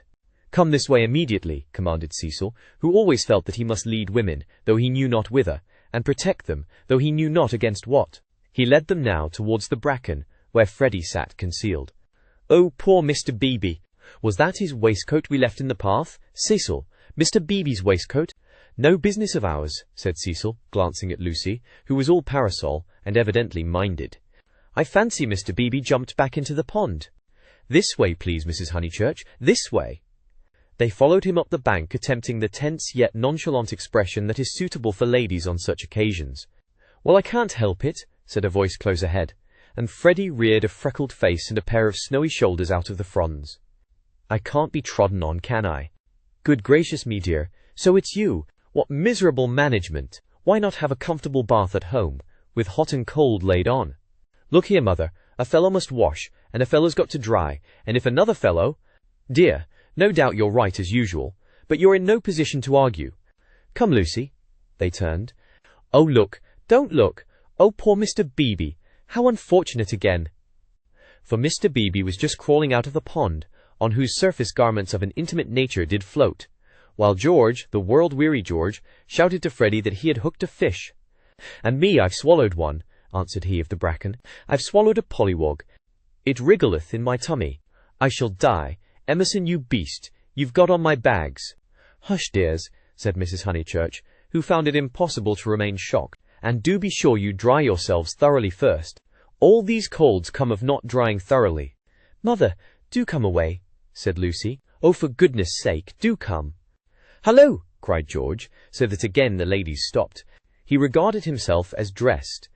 Barefoot, bare-chested, radiant and personable against the shadowy woods, he called, "Hello, Miss Honeychurch! Hello!" "Bow, Lucy. Better bow. Whoever is it? I shall bow." Miss Honeychurch bowed. That evening and all that night the water ran away. On the morrow the pool had shrunk to its old size and lost its glory. It had been a call to the blood and to the relaxed will, a passing benediction whose influence did not pass, a holiness, a spell, a momentary chalice for youth. Chapter 13. How Miss Bartlett's boiler was so tiresome! How often had Lucy rehearsed this bow, this interview! But she had always rehearsed them indoors, and with certain accessories, which surely we have a right to assume. Who could foretell that she and George would meet in the rout of a civilization, amidst an army of coats and collars and boots that lay wounded over the sunlit earth? She had imagined a young Mr. Emerson, who might be shy or morbid or indifferent or furtively impudent. She was prepared for all of these, but she had never imagined one who would be happy and greet her with a shout of the morning star. Indoors herself, partaking of tea with old Mrs. Butterworth, she reflected that it is impossible to foretell the future with any degree of accuracy, that it is impossible to rehearse life. A fault in the scenery, a face in the audience, an eruption of the audience onto the stage, and all our carefully planned gestures mean nothing, or mean too much. "I will bow," she had thought. "I will not shake hands with him. That will be just the proper thing." She had bowed, but to whom? To gods, to heroes, to the nonsense of schoolgirls. She had bowed across the rubbish that cumbers the world. So ran her thoughts, while her faculties were busy with Cecil. It was another of those dreadful engagement calls. Mrs. Butterworth had wanted to see him, and he did not want to be seen. He did not want to hear about hydrangeas, why they change their colour at the seaside. He did not want to join the sea. O.S. When cross he was always elaborate, and made long, clever answers where yes or no would have done. Lucy soothed him and tinkered at the conversation in a way that promised well for their married peace. No one is perfect, and surely it is wiser to discover the imperfections before wedlock. Miss Bartlett, indeed, though not in word, had taught the girl that this our life contains nothing satisfactory. Lucy, though she disliked the teacher, regarded the teaching as profound, and applied it to her lover. "Lucy," said her mother when they got home, "is anything the matter with Cecil?" The question was ominous. Up till now Mrs. Honeychurch had behaved with charity and restraint. "No, I don't think so, mother. Cecil's all right. Perhaps he's tired." Lucy compromised. Perhaps Cecil was a little tired. "Because otherwise," she pulled out her bonnet pins with gathering displeasure, "because otherwise I cannot account for him."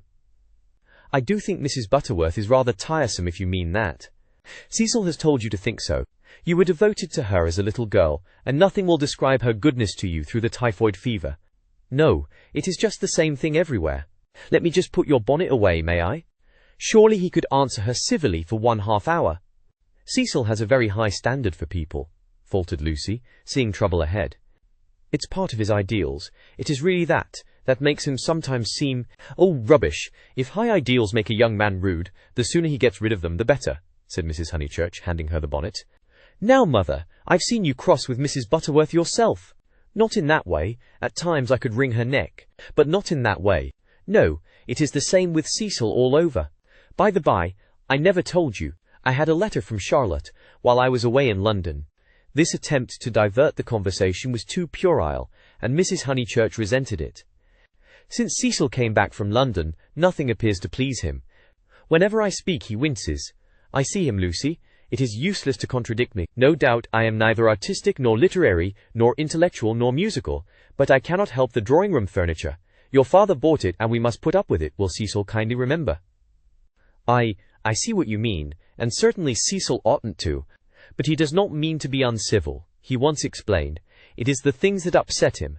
He is easily upset by ugly things. He is not uncivil to people. Is it a thing or a person when Freddie sings?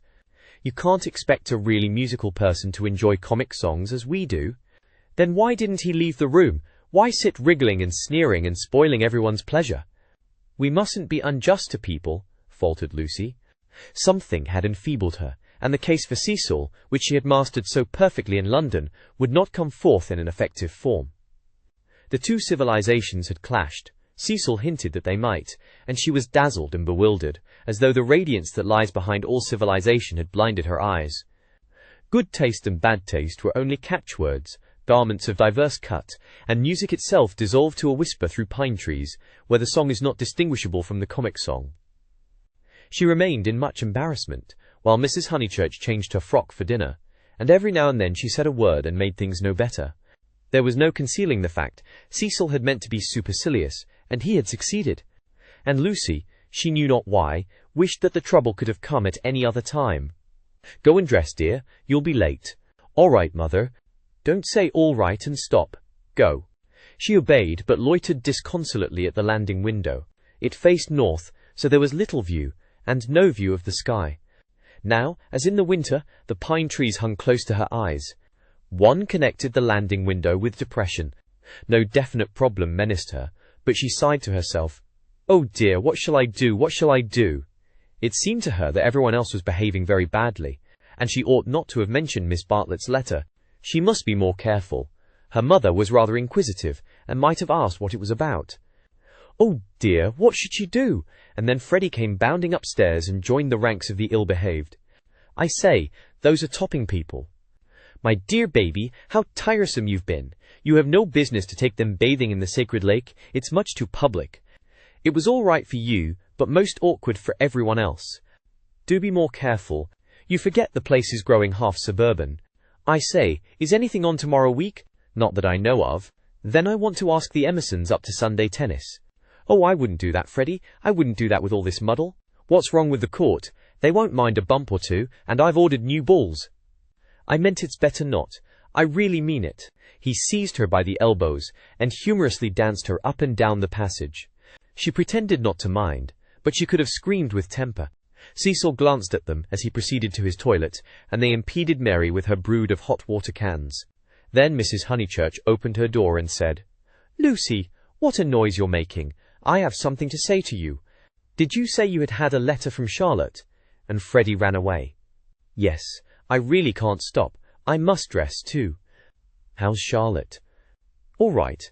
"Lucy," the unfortunate girl returned, "you've a bad habit of hurrying away in the middle of one's sentences. Did Charlotte mention her boiler?" "Her what?" "Don't you remember that her boiler was to be had out in October, and her bath cistern cleaned out, and all kinds of terrible to-doings?" "I can't remember all Charlotte's worries," said Lucy bitterly. "I shall have enough of my own, now that you are not pleased with Cecil." Mrs. Honeychurch might have flamed out. She did not. She said, "Come here, old lady. Thank you for putting away my bonnet. Kiss me." And, though nothing is perfect, Lucy felt for the moment that her mother and Windy Corner and the Weald in the declining sun were perfect. So the grittiness went out of life. It generally did at Windy Corner. At the last minute, when the social machine was clogged hopelessly, one member or other of the family poured in a drop of oil. Cecil despised their methods, perhaps rightly. At all events, they were not his own. Dinner was at 7:30. Freddie gabbled the grace, and they drew up their heavy chairs and fell to. Fortunately, the men were hungry. Nothing untoward occurred until the pudding. Then Freddie said, "Lucy, what's Emerson like?" "I saw him in Florence," said Lucy, hoping that this would pass for a reply. "Is he the clever sort, or is he a decent chap?" "Ask Cecil. It is Cecil who brought him here." "He is the clever sort, like myself," said Cecil. Freddie looked at him doubtfully. "How well did you know them at the Bertolini?" asked Mrs. Honeychurch. "Oh, very slightly. I mean, Charlotte knew them even less than I did." "Oh, that reminds me. You never told me what Charlotte said in her letter." "One thing and another," said Lucy, wondering whether she would get through the meal without a lie. "Among other things, that an awful friend of hers had been bicycling through Summer Street, wondered if she'd come up and see us, and mercifully didn't." "Lucy, I do call the way you talk unkind." "She was a novelist," said Lucy craftily. The remark was a happy one, for nothing roused Mrs. Honeychurch so much as literature in the hands of females. She would abandon every topic to inveigh against those women who, instead of minding their houses and their children, seek notoriety by print. Her attitude was, if books must be written, let them be written by men, and she developed it at great length, while Cecil yawned and Freddie played at this year, next year, now, never, with his plumstones, and Lucy artfully fed the flames of her mother's wrath. But soon the conflagration died down, and the ghosts began to gather in the darkness. There were too many ghosts about. The original ghost, that touch of lips on her cheek, had surely been laid long ago. It could be nothing to her that a man had kissed her on a mountain once. But it had begotten a spectral family. Mr. Harris, Miss Bartlett's letter, Mr. Beebe's memories of violets, and one or other of these was bound to haunt her before Cecil's very eyes. It was Miss Bartlett who returned now, and with appalling vividness. "I have been thinking, Lucy, of that letter of Charlotte's. How is she?" I tore the thing up. "Didn't she say how she was? How does she sound? Cheerful?" "Oh yes, I suppose so." "No, not very cheerful, I suppose." "Then, depend upon it, it is the boiler. I know myself how water preys upon one's mind. I would rather anything else, even a misfortune with the meat." Cecil laid his hand over his eyes. "So would I," asserted Freddie, backing his mother up, backing up the spirit of her remark rather than the substance. "And I have been thinking," she added rather nervously, "surely we could squeeze Charlotte in here next week and give her a nice holiday while the plumbers at Tunbridge Wells finish. I have not seen poor Charlotte for so long. It was more than her nerves could stand, and she could not protest violently after her mother's goodness to her upstairs. Mother, no, she pleaded.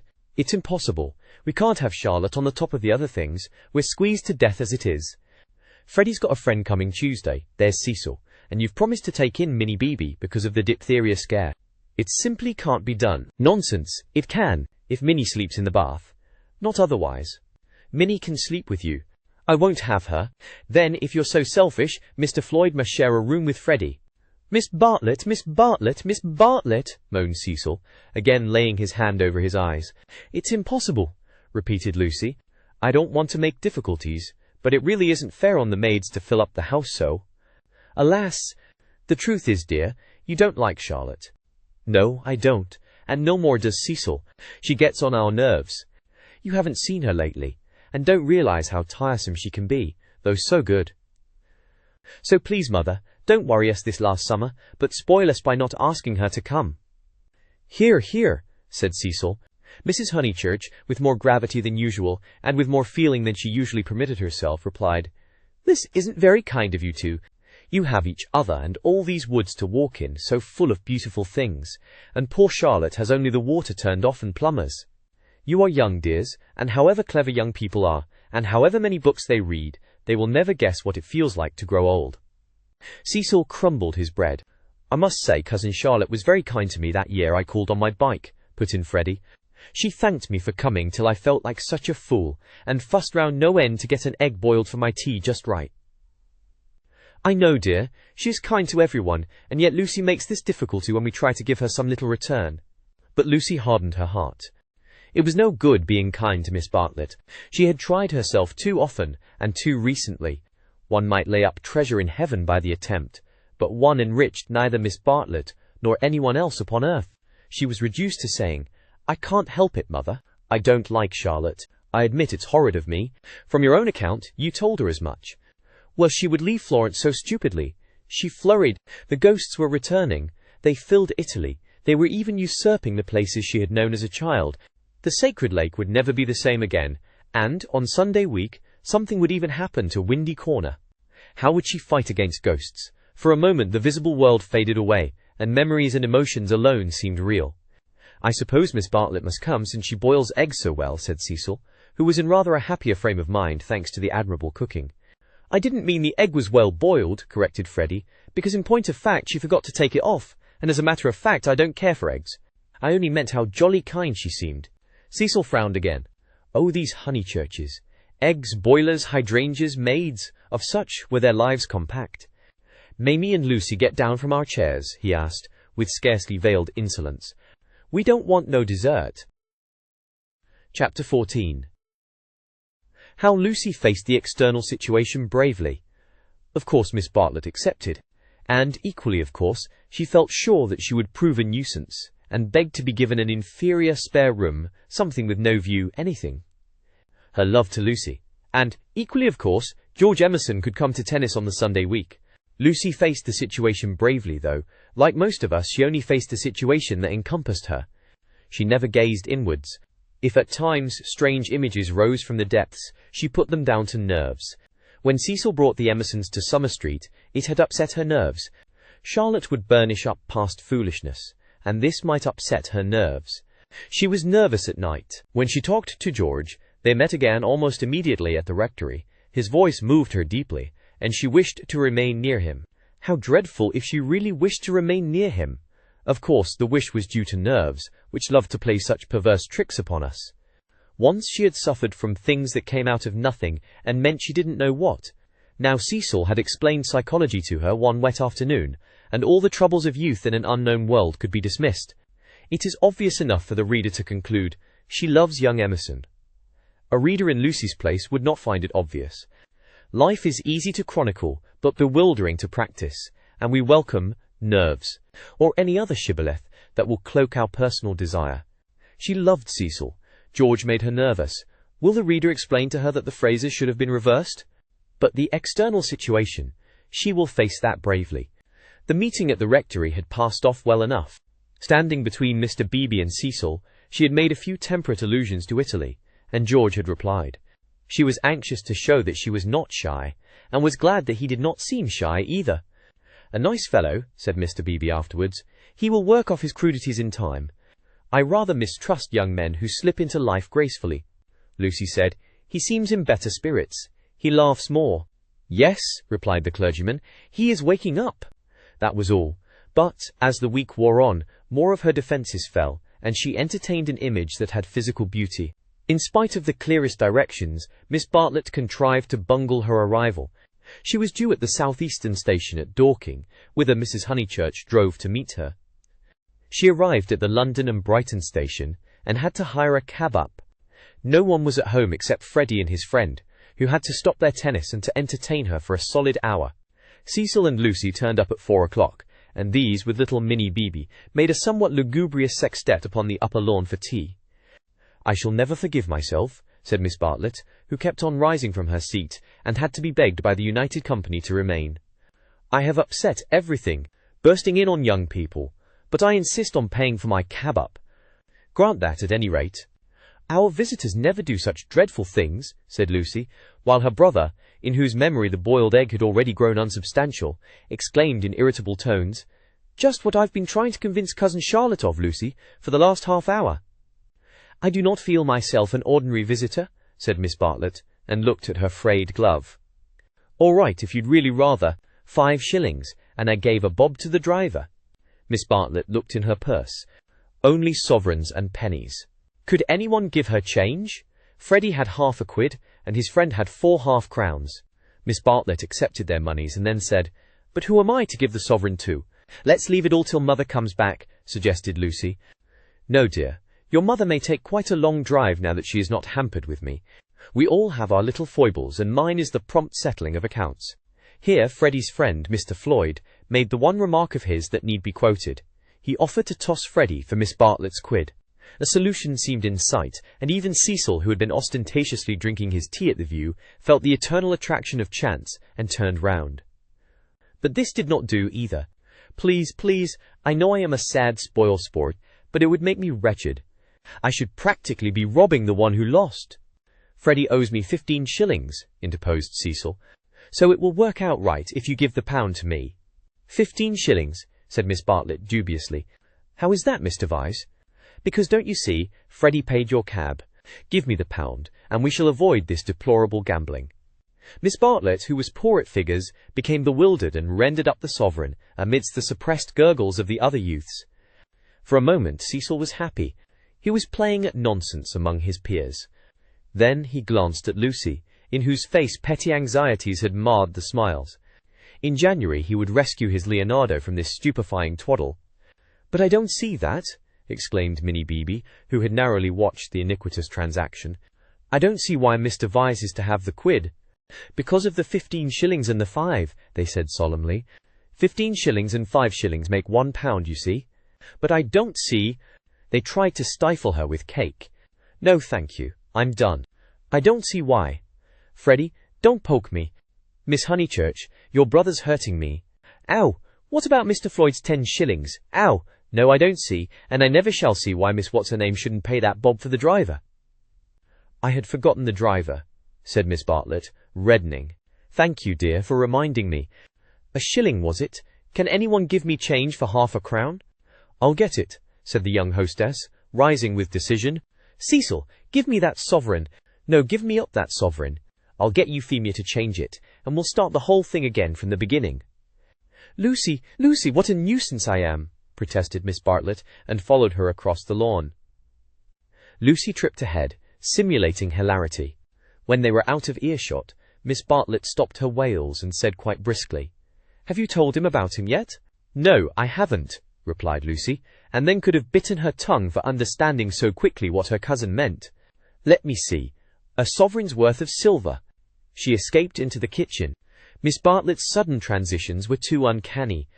It sometimes seemed as if she planned every word she spoke, or caused to be spoken, as if all this worry about cabs and change had been a ruse to surprise the soul. No, I haven't told Cecil or anyone, she remarked when she returned. I promised you I shouldn't. Here is your money, all shillings, except 2 half-crowns. Would you count it? You can settle your debt nicely now. Miss Bartlett was in the drawing-room, gazing at the photograph of St. John ascending, which had been framed. How dreadful, she murmured. How more than dreadful, if Mr. Vyse should come to hear of it from some other source. Oh no, Charlotte, said the girl, entering the battle. George Emerson is all right, and what other source is there? Miss Bartlett considered. For instance, the driver. I saw him looking through the bushes at you. Remember, he had a violet between his teeth. Lucy shuddered a little. We shall get the silly affair on our nerves if we aren't careful. How could a Florentine cab driver ever get hold of Cecil? We must think of every possibility. Oh, it's all right. Or perhaps old Mr. Emerson knows. In fact, he is certain to know. I don't care if he does. I was grateful to you for your letter, but even if the news does get round, I think I can trust Cecil to laugh at it. To contradict it? No, to laugh at it. But she knew in her heart that she could not trust him, for he desired her untouched. Very well, dear, you know best. Perhaps gentlemen are different to what they were when I was young. Ladies are certainly different. Now, Charlotte, she struck at her playfully. You kind, anxious thing, what would you have me do? First you say, don't tell, and then you say, tell. Which is it to be? Quick, Miss Bartlett sighed. I am no match for you in conversation, dearest. I blush when I think how I interfered at Florence, and you so well able to look after yourself, and so much cleverer in all ways than I am. You will never forgive me. Shall we go out then? They will smash all the china if we don't. For the air rang with the shrieks of Minnie, who was being scalped with a teaspoon. Dear, one moment. We may not have this chance for a chat again. Have you seen the young one yet? Yes, I have. What happened? We met at the rectory. What line is he taking up? No line. He talked about Italy, like any other person. It is really all right. What advantage would he get from being a cad? To put it bluntly, I do wish I could make you see it my way. He really won't be any nuisance, Charlotte. Once a cad, always a cad. That is my poor opinion. Lucy paused. Cecil said one day, and I thought it so profound, that there are 2 kinds of cads, the conscious and the subconscious. She paused again, to be sure of doing justice to Cecil's profundity. Through the window she saw Cecil himself, turning over the pages of a novel. It was a new one from Smith's library. Her mother must have returned from the station. Once a cad, always a cad, droned Miss Bartlett. What I mean by subconscious is that Emerson lost his head. I fell into all those violets, and he was silly and surprised. I don't think we ought to blame him very much. It makes such a difference when you see a person with beautiful things behind him unexpectedly. It really does. It makes an enormous difference, and he lost his head. He doesn't admire me, or any of that nonsense, one straw. Freddie rather likes him, and has asked him up here on Sunday, so you can judge for yourself. He has improved. He doesn't always look as if he's going to burst into tears. He is a clerk in the general manager's office at one of the big railways, not a porter, and runs down to his father for weekends. Papa was to do with journalism, but is rheumatic and has retired. There, now for the garden. She took hold of her guest by the arm. Suppose we don't talk about this silly Italian business any more. We want you to have a nice restful visit at Windy Corner, with no worriting. Lucy thought this rather a good speech. The reader may have detected an unfortunate slip in it. Whether Miss Bartlett detected the slip one cannot say, for it is impossible to penetrate into the minds of elderly people.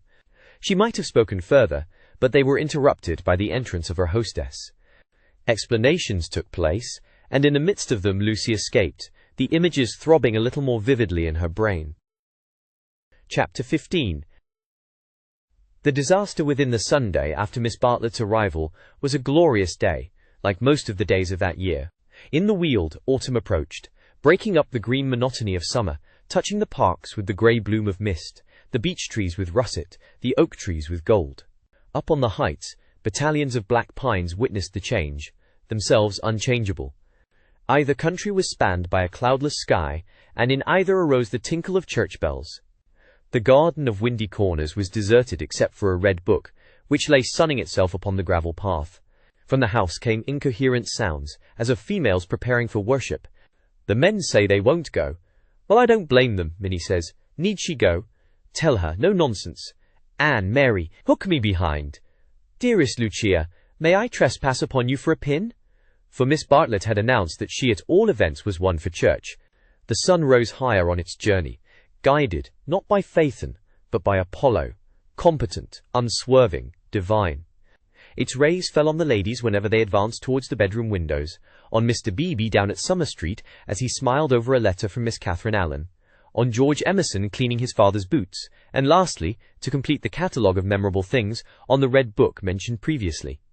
The ladies move, Mr. Beebe moves, George moves, and movement may engender shadow, but this book lies motionless, to be caressed all the morning by the sun, and to raise its covers slightly, as though acknowledging the caress.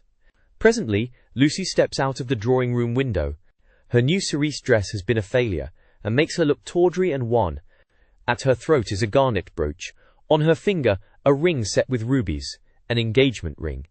Her eyes are bent to the Weald. She frowns a little, not in anger, but as a brave child frowns when he is trying not to cry. In all that expanse no human eye is looking at her, and she may frown unrebuked, and measure the spaces that yet survive between Apollo and the western hills. Lucy! Lucy! What's that book? Who's been taking the book out of the shelf and leaving it about to spoil? It's only the library book that Cecil's been reading. But pick it up, and don't stand idling there like a flamingo. Lucy picked up the book and glanced at the title listlessly. Under a Loggia. She no longer read novels herself, devoting all her spare time to solid literature in the hope of catching Cecil up. It was dreadful how little she knew, and even when she thought she knew a thing, like the Italian painters, she found she had forgotten it.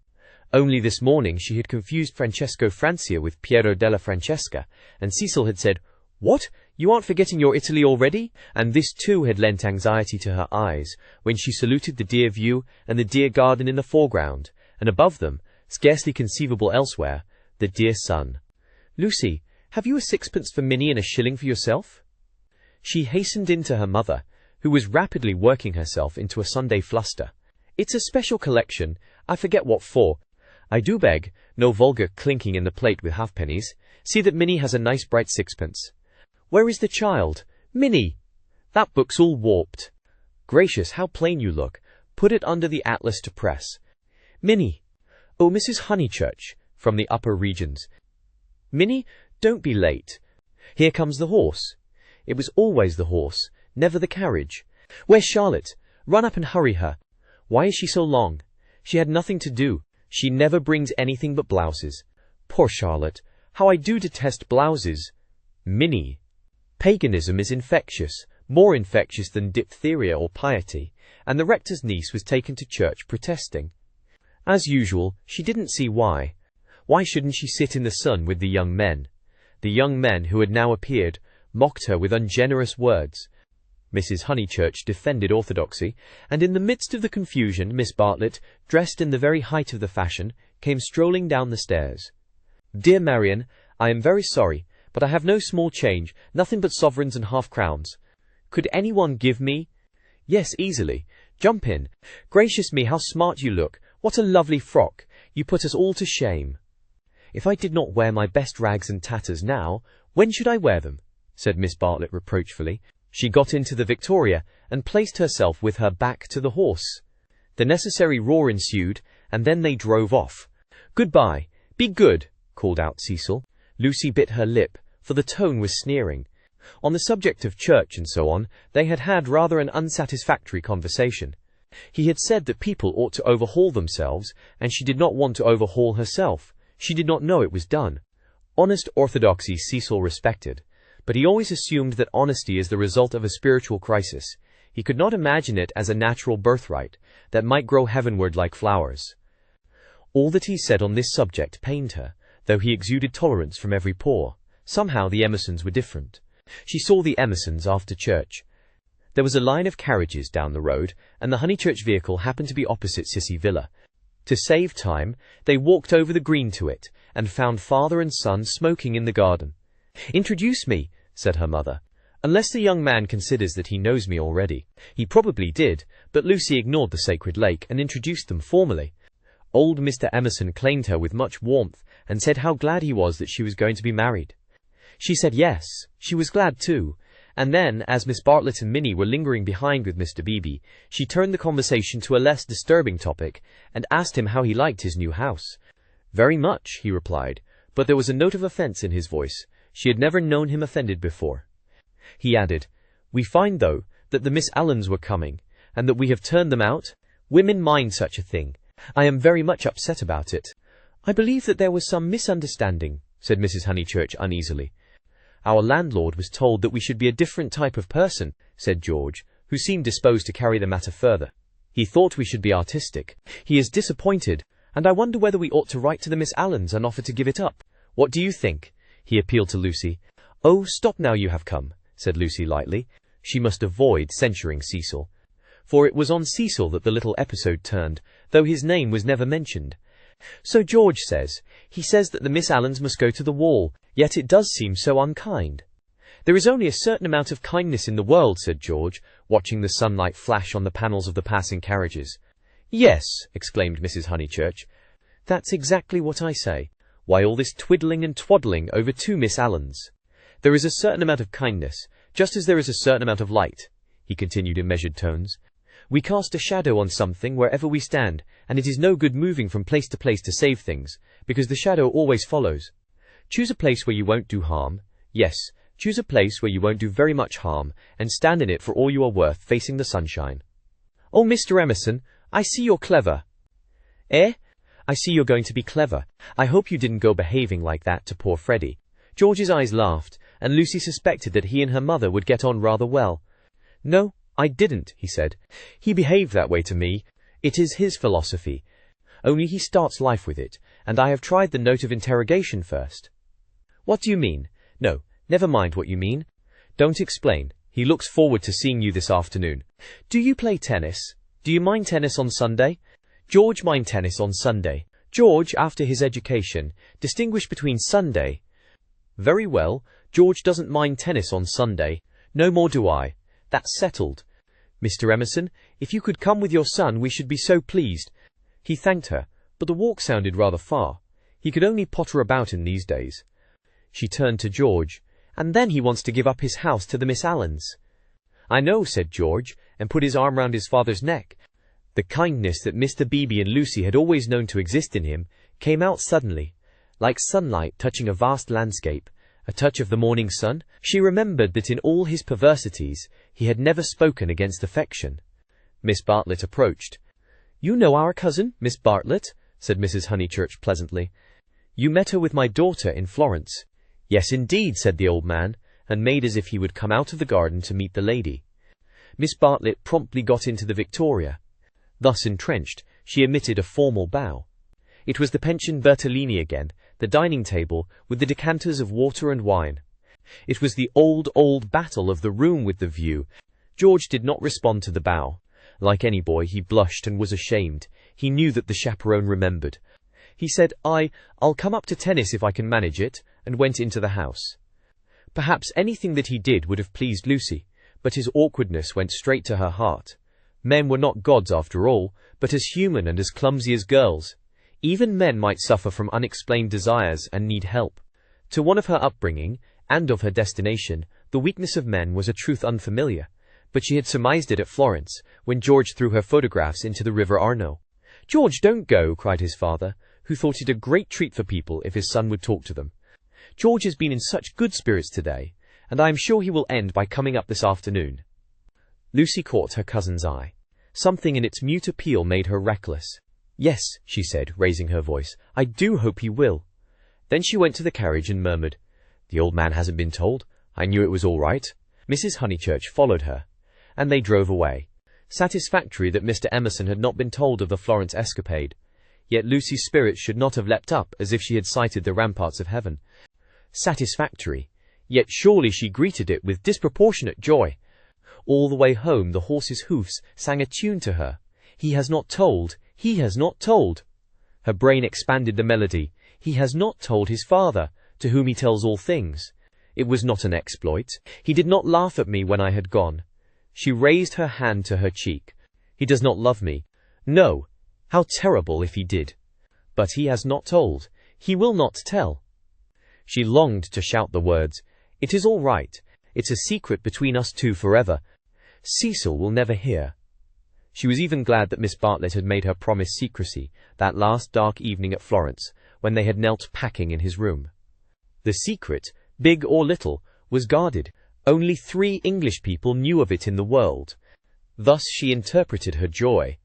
She greeted Cecil with unusual radiance, because she felt so safe.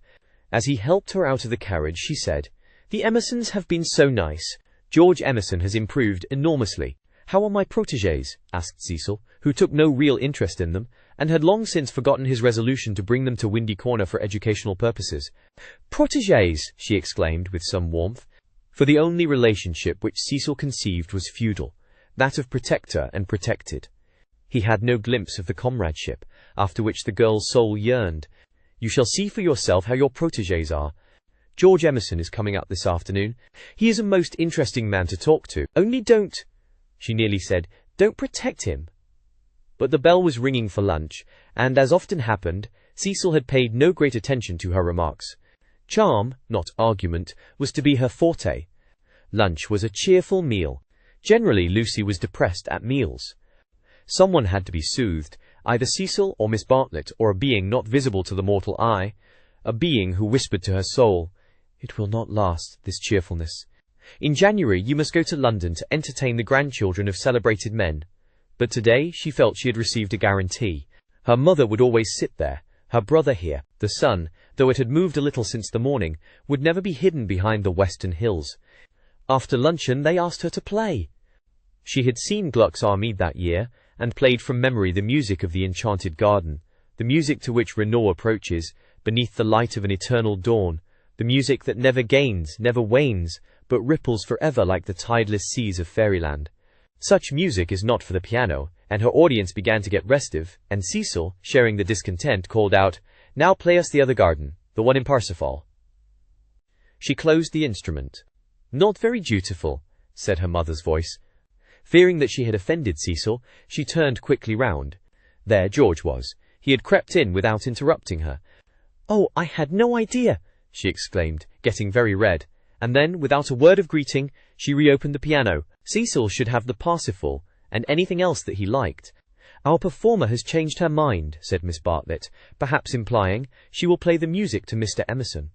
Lucy did not know what to do, nor even what she wanted to do. She played a few bars of the Flower Maiden's song very badly, and then she stopped. "I vote tennis," said Freddie, disgusted at the scrappy entertainment. "Yes, so do I." Once more she closed the unfortunate piano. "I vote you have a men's 4. "All right." "Not for me, thank you," said Cecil. "I will not spoil the set." He never realized that it may be an act of kindness in a bad player to make up a 4th. "Oh, come along, Cecil. I'm bad, Floyd's rotten, and so I dare say's Emerson." George corrected him. "I am not bad." One looked down one's nose at this. "Then certainly I won't play," said Cecil, while Miss Bartlett, under the impression that she was snubbing George, added, "I agree with you, Mr. Vyse. You had much better not play." Minnie, rushing in where Cecil feared to tread, announced that she would play. "I shall miss every ball anyway, so what does it matter?" But Sunday intervened and stamped heavily upon the kindly suggestion. "Then it will have to be Lucy," said Mrs. Honeychurch. "You must fall back on Lucy. There is no other way out of it. Lucy, go and change your frock." Lucy's Sabbath was generally of this amphibious nature. She kept it without hypocrisy in the morning, and broke it without reluctance in the afternoon. As she changed her frock, she wondered whether Cecil was sneering at her. Really, she must overhaul herself and settle everything up before she married him. Mr. Floyd was her partner. She liked music, but how much better tennis seemed. How much better to run about in comfortable clothes than to sit at the piano and feel girt under the arms.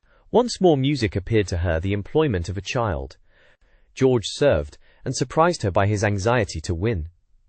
She remembered how he had sighed among the tombs at Santa Croce because things wouldn't fit, how after the death of that obscure Italian he had leant over the parapet by the Arno and said to her, "I shall want to live, I tell you." He wanted to live now, to win at tennis, to stand for all he was worth in the sun which had begun to decline and was shining in her eyes, and he did win. Ah, how beautiful the Weald looked! The hills stood out above its radiance, as Fiesole stands above the Tuscan plain, and the South Downs, if one chose, were the mountains of Carrara. She might be forgetting her Italy, but she was noticing more things in her England. One could play a new game with the View, and try to find in its innumerable folds some town or village that would do for Florence. Ah, how beautiful the Weald looked! But now Cecil claimed her. He chanced to be in a lucid, critical mood, and would not sympathize with exaltation. He had been rather a nuisance all through the tennis, for the novel that he was reading was so bad that he was obliged to read it aloud to others. He would stroll round the precincts of the court and call out, "I say, listen to this, Lucy. 3 split infinitives." "Dreadful," said Lucy, and missed her stroke. When they had finished their set, he still went on reading. There was some murder scene, and really everyone must listen to it. Freddie and Mr. Floyd were obliged to hunt for a lost ball in the laurels, but the other two acquiesced. The scene is laid in Florence. What fun, Cecil! Read away. Come, Mr. Emerson, sit down after all your energy. She had forgiven George, as she put it, and she made a point of being pleasant to him. He jumped over the net and sat down at her feet, asking, "You? And are you tired?" "Of course I'm not. Do you mind being beaten?" She was going to answer no, when it struck her that she did mind, so she answered yes. She added merrily, "I don't see you're such a splendid player, though. The light was behind you, and it was in my eyes." "I never said I was." "Why, you did. You didn't attend. You said, 'Oh, don't go in for accuracy at this house. We all exaggerate, and we get very angry with people who don't.'" "The scene is laid in Florence," repeated Cecil with an upward note. Lucy recollected herself. "Sunset. Leonora was speeding," Lucy interrupted. "Leonora? Is Leonora the heroine? Who's the book by?" "Joseph Emery Prank." "Sunset. Leonora speeding across the square.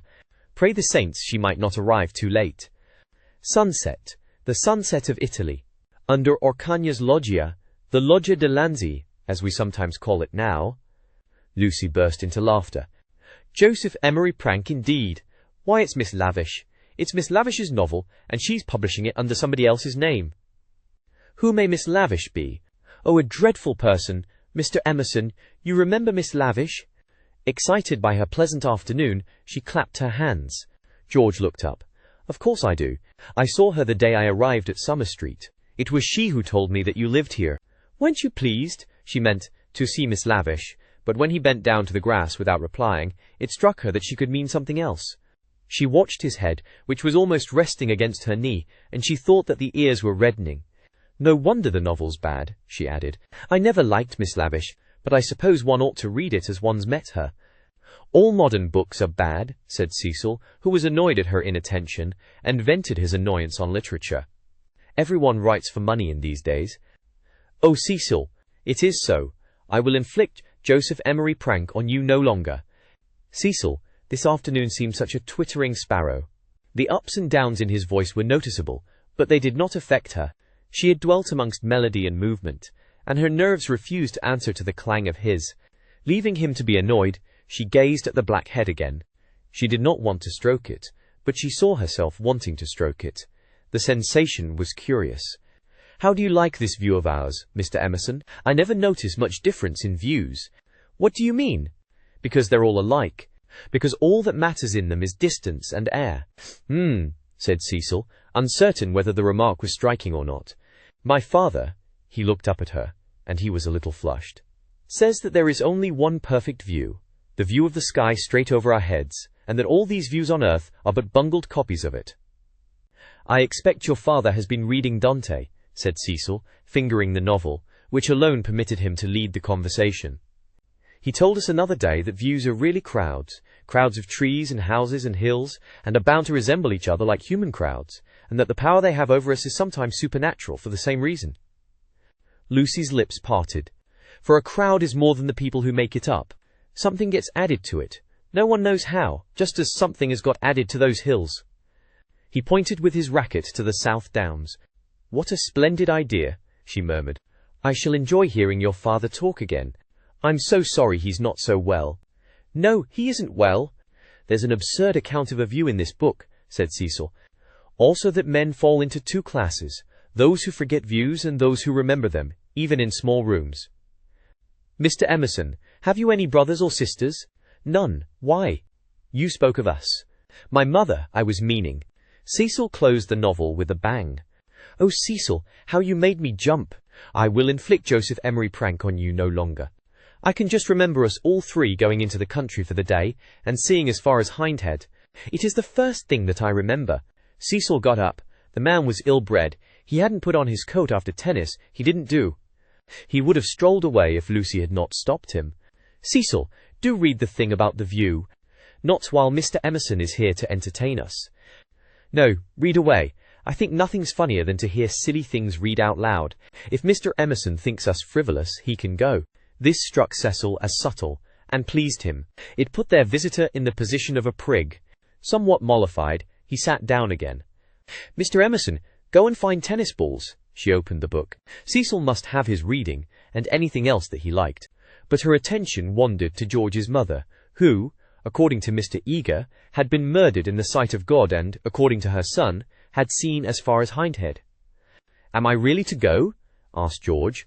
No, of course not really, she answered. Chapter 2, said Cecil, yawning. Find me Chapter 2, if it isn't bothering you. Chapter 2 was found, and she glanced at its opening sentences. She thought she had gone mad. Here, hand me the book. She heard her voice saying, It isn't worth reading. It's too silly to read. I never saw such rubbish. It oughtn't to be allowed to be printed. He took the book from her. Leonora, he read, sat pensive and alone. Before her lay the rich champaign of Tuscany, dotted over with many a smiling village. The season was spring. Miss Lavish knew somehow, and had printed the past in draggled prose, for Cecil to read and for George to hear. A golden haze, he read. He read, afar off the towers of Florence, while the bank on which she sat was carpeted with violets. All unobserved Antonio stole up behind her. Lest Cecil should see her face, she turned to George and saw his face. He read, there came from his lips no wordy protestation, such as formal lovers use. No eloquence was his, nor did he suffer from the lack of it. He simply enfolded her in his manly arms. This isn't the passage I wanted, he informed them. There is another much funnier, further on. He turned over the leaves. Should we go into tea? Said Lucy, whose voice remained steady. She led the way up the garden, Cecil following her, George last. She thought a disaster was averted. But when they entered the shrubbery, it came. The book, as if it had not worked mischief enough, had been forgotten, and Cecil must go back for it, and George, who loved passionately, must blunder against her in the narrow path. No, she gasped, and, for the second time, was kissed by him. As if no more was possible, he slipped back. Cecil rejoined her. They reached the upper lawn alone. Chapter 16. Lying to George but Lucy had developed since the spring. That is to say, she was now better able to stifle the emotions of which the conventions and the world disapprove. Though the danger was greater, she was not shaken by deep sobs. She said to Cecil, I am not coming in to tea. Tell mother. I must write some letters, and went up to her room. Then she prepared for action. Love felt and returned. Love which our bodies exact and our hearts have transfigured. Love which is the most real thing that we shall ever meet, reappeared now as the world's enemy, and she must stifle it. She sent for Miss Bartlett. The contest lay not between love and duty. Perhaps there never is such a contest. It lay between the real and the pretended, and Lucy's first aim was to defeat herself.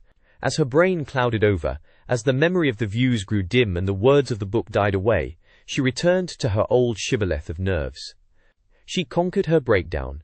Tampering with the truth, she forgot that the truth had ever been.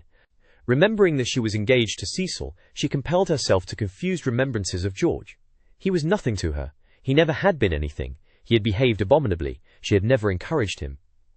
The armor of falsehood is subtly wrought out of darkness, and hides a man not only from others, but from his own soul. In a few moments Lucy was equipped for battle. Something too awful has happened, she began, as soon as her cousin arrived. Do you know anything about Miss Lavish's novel? Miss Bartlett looked surprised, and said that she had not read the book, nor known that it was published.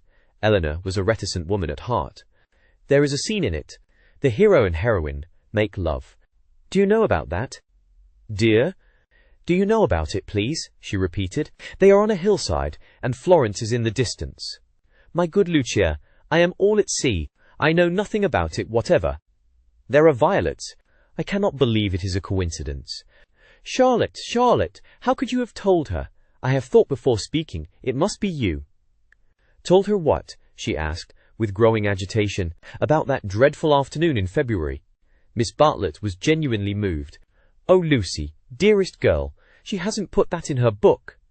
Lucy nodded. Not so that one could recognize it. Yes.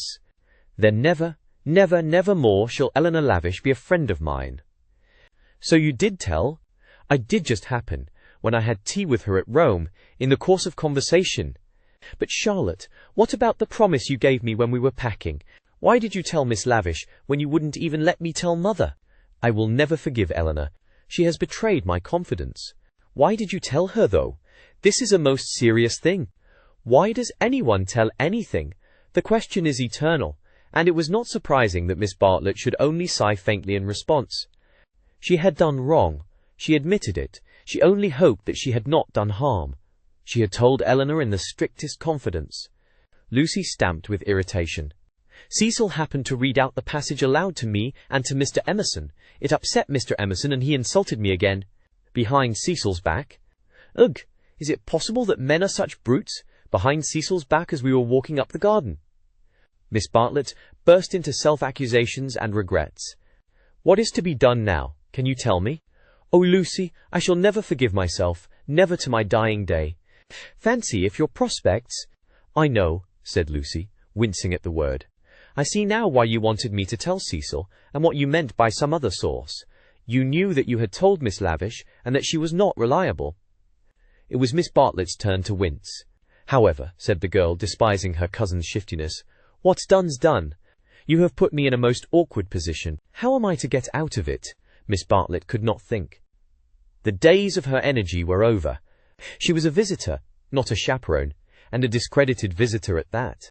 She stood with clasped hands, while the girl worked herself into the necessary rage. That man must have such a setting down that he won't forget. And who's to give it him? I can't tell Mother now, owing to you, nor Cecil, Charlotte, owing to you. I am caught up every way. I think I shall go mad. I have no one to help me. That's why I've sent for you. What's wanted is a man with a whip. Miss Bartlett agreed. One wanted a man with a whip. Yes, but it's no good agreeing. What's to be done? We women go maundering on. What does a girl do when she comes across a cad? I always said he was a cad, dear. Give me credit for that, at all events. From the very first moment, when he said his father was having a bath.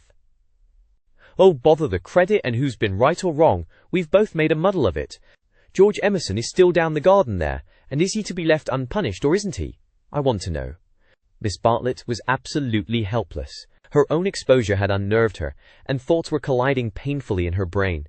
She moved feebly to the window, and tried to detect the cad's white flannels among the laurels. You were ready enough at the Bertolini when you rushed me off to Rome.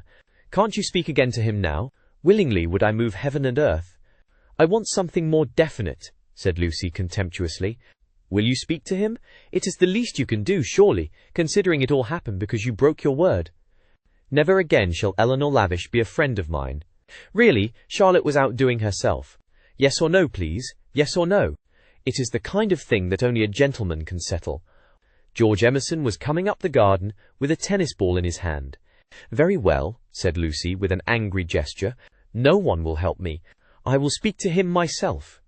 And immediately she realized that this was what her cousin had intended all along. Hello, Emerson, called Freddie from below. Found the lost ball? Good man, want any tea? And there was an eruption from the house onto the terrace. Oh, Lucy, but that is brave of you. I admire you. They had gathered round George, who beckoned, she felt, over the rubbish, the sloppy thoughts, the furtive yearnings that were beginning to cumber her soul. Her anger faded at the sight of him. The Emersons were fine people in their way. She had to subdue a rush in her blood before saying, "Freddie has taken him into the dining room. The others are going down the garden. Come, let us get this over quickly. Come, I want you in the room, of course. Lucy, do you mind doing it? How can you ask such a ridiculous question? Poor Lucy." She stretched out her hand. "I seem to bring nothing but misfortune wherever I go." Lucy nodded. She remembered their last evening at Florence, the packing, the candle, the shadow of Miss Bartlett's toque on the door. She was not to be trapped by pathos a second time. Eluding her cousin's caress, she led the way downstairs. "Try the jam," Freddie was saying. "The jam's jolly good." George, looking big and dishevelled, was pacing up and down the dining room. As she entered, he stopped and said, "No, nothing to eat." "You go down to the others," said Lucy. "Charlotte and I will give Mr. Emerson all he wants. Where's Mother?" She started on her Sunday writing. "She's in the drawing room." "That's all right. You go away." He went off singing. Lucy sat down at the table. Miss Bartlett, who was thoroughly frightened, took up a book and pretended to read. She would not be drawn into an elaborate speech. She just said, "I can't have it, Mr. Emerson. I cannot even talk to you. Go out of this house and never come into it again as long as I live here," flushing as she spoke and pointing to the door. "I hate a row. Go, please." "What? No discussion." "But I can't." She shook her head. "Go, please. I do not want to call in Mr. Vyse." "You don't mean," he said, absolutely ignoring Miss Bartlett, "you don't mean that you are going to marry that man?" The line was unexpected. She shrugged her shoulders, as if his vulgarity wearied her. "You are merely ridiculous," she said quietly. Then his words rose gravely over hers. "You cannot live with Vyse. He's only for an acquaintance. He is for society and cultivated talk. He should know no one intimately, least of all a woman." It was a new light on Cecil's character. "Have you ever talked to Vyse without feeling tired? I can scarcely discuss—" "No, but have you ever? He is the sort who are all right so long as they keep to things, books, pictures, but kill when they come to people. That's why I'll speak out through all this muddle even now. It's shocking enough to lose you in any case, but generally a man must deny himself joy, and I would have held back if your Cecil had been a different person. I would never have let myself go. But I saw him first in the National Gallery, when he winced because my father mispronounced the names of great painters. Then he brings us here, and we find it is to play some silly trick on a kind neighbour. That is the man all over, playing tricks on people, on the most sacred form of life that he can find. Next, I meet you together, and find him protecting and teaching you and your mother to be shocked, when it was for you to settle whether you were shocked or no. Cecil, all over again. He daren't let a woman decide. He's the type who's kept Europe back for 1,000 years. Every moment of his life he's forming you, telling you what's charming or amusing or ladylike, telling you what a man thinks womanly, and you of all women, listen to his voice instead of to your own. So it was at the rectory when I met you both again, so it has been the whole of this afternoon. Not therefore I kissed you, because the book made me do that, and I wish to goodness I had more self-control. I'm not ashamed, I don't apologize. But it has frightened you, and you may not have noticed that I love you. Or would you have told me to go, and dealt with a tremendous thing so lightly? That therefore I settled to fight him." Lucy thought of a very good remark. "You say Mr. Vyse wants me to listen to him, Mr. Emerson. Pardon me for suggesting that you have caught the habit." And he took the shoddy reproof and touched it into immortality. He said, "Yes, I have," and sank down as if suddenly weary. "I'm the same kind of brute at bottom. This desire to govern a woman, it lies very deep, and men and women must fight it together before they shall enter the garden. But I do love you surely in a better way than he does," he thought. "Yes, really in a better way. I want you to have your own thoughts, even when I hold you in my arms." He stretched them towards her. "Lucy, be quick. There's no time for us to talk now. Come to me as you came in the spring, and afterwards I will be gentle and explain. I have cared for you since that man died. I cannot live without you. No good, I thought. She is marrying someone else. But I meet you again when all the world is glorious water and sun. As you came through the wood I saw that nothing else mattered. I called. I wanted to live and have my chance of joy."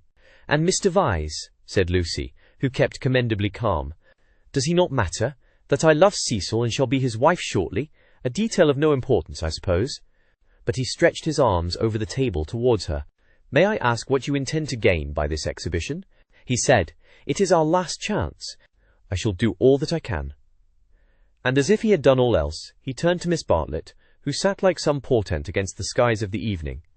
"You wouldn't stop us this second time if you understood," he said. "I have been into the dark and I am going back into it, unless you will try to understand." Her long, narrow head drove backwards and forwards, as though demolishing some invisible obstacle. She did not answer. "It is being young," he said quietly, picking up his racket from the floor and preparing to go. "It is being certain that Lucy cares for me really. It is that love and youth matter intellectually." In silence the two women watched him. His last remark, they knew, was nonsense, but was he going after it or not? Would not he, the cad, the charlatan, attempt a more dramatic finish? No. He was apparently content. He left them, carefully closing the front door, and when they looked through the hall window they saw him go up the drive and begin to climb the slopes of withered fern behind the house. Their tongues were loosed, and they burst into stealthy rejoicings. "Oh, Lucia, come back here! Oh, what an awful man!" Lucy had no reaction, at least, not yet. "Well, he amuses me," she said. "Either I'm mad or else he is, and I'm inclined to think it's the latter. One more fuss through with you, Charlotte." "Many thanks. I think, though, that this is the last. My admirer will hardly trouble me again." "And Miss Bartlett, too," essayed the roguish. "Well, it isn't everyone who could boast such a conquest, dearest, is it? Oh, one oughtn't to laugh, really. It might have been very serious. But you were so sensible and brave, so unlike the girls of my day. Let's go down to them." But, once in the open air, she paused. Some emotion, pity, terror, love, but the emotion was strong, seized her, and she was aware of autumn. Summer was ending, and the evening brought her odours of decay, the more pathetic, because they were reminiscent of spring. That something or other mattered intellectually. A leaf, violently agitated, danced past her, while other leaves lay motionless. That the earth was hastening to re-enter darkness, and the shadows of those trees over Windy Corner. "Hello, Lucy, there's still light enough for another set if you two'll hurry. Mr. Emerson has had to go. What a nuisance. That spoils the four. I say, Cecil, do play, do, there's a good chap. It's Floyd's last day.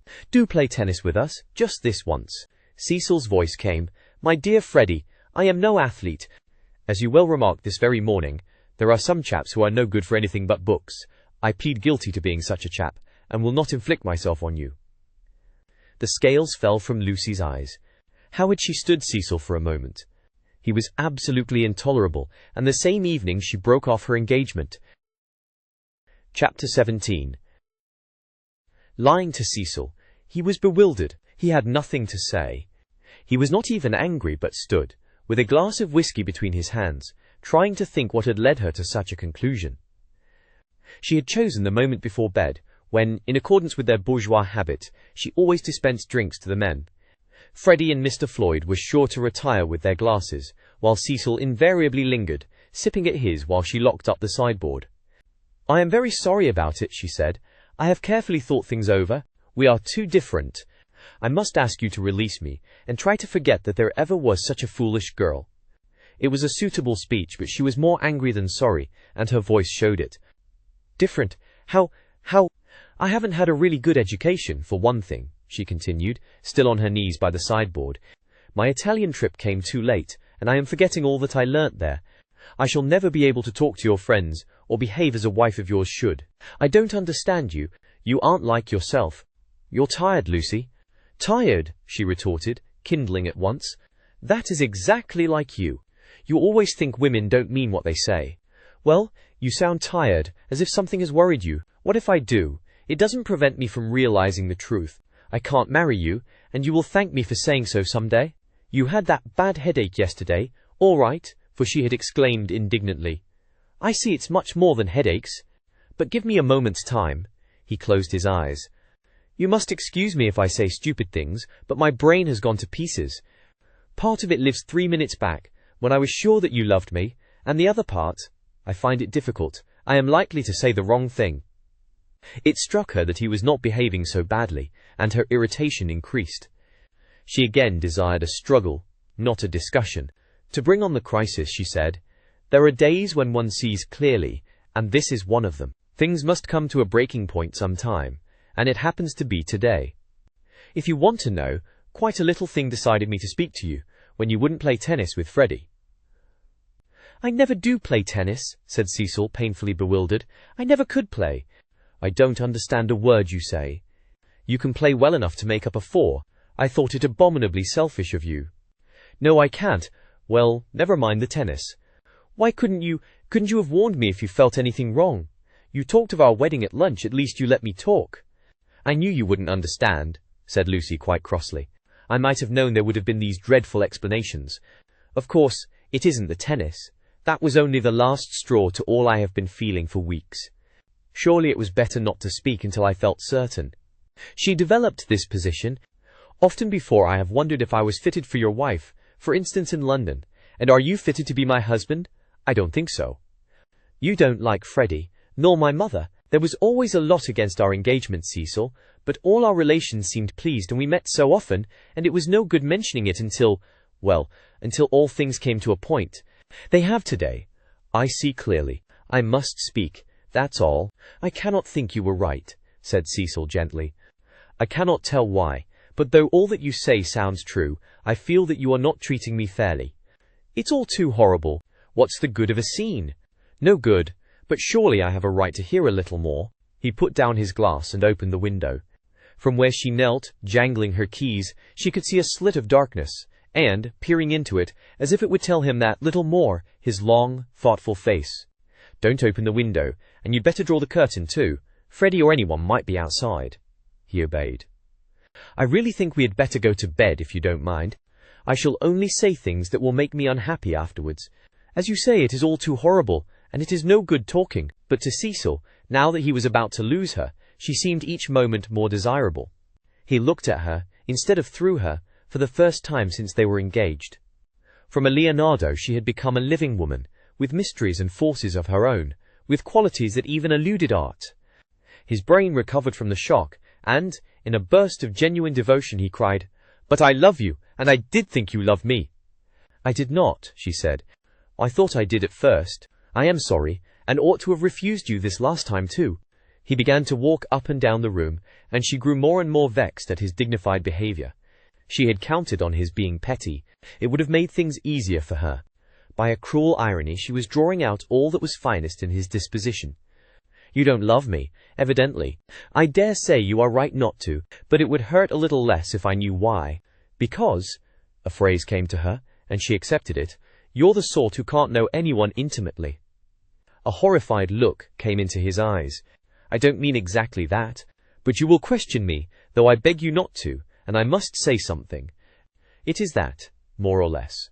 When we were only acquaintances, you let me be myself, but now you're always protecting me." Her voice swelled. "I won't be protected. I will choose for myself what is ladylike and right.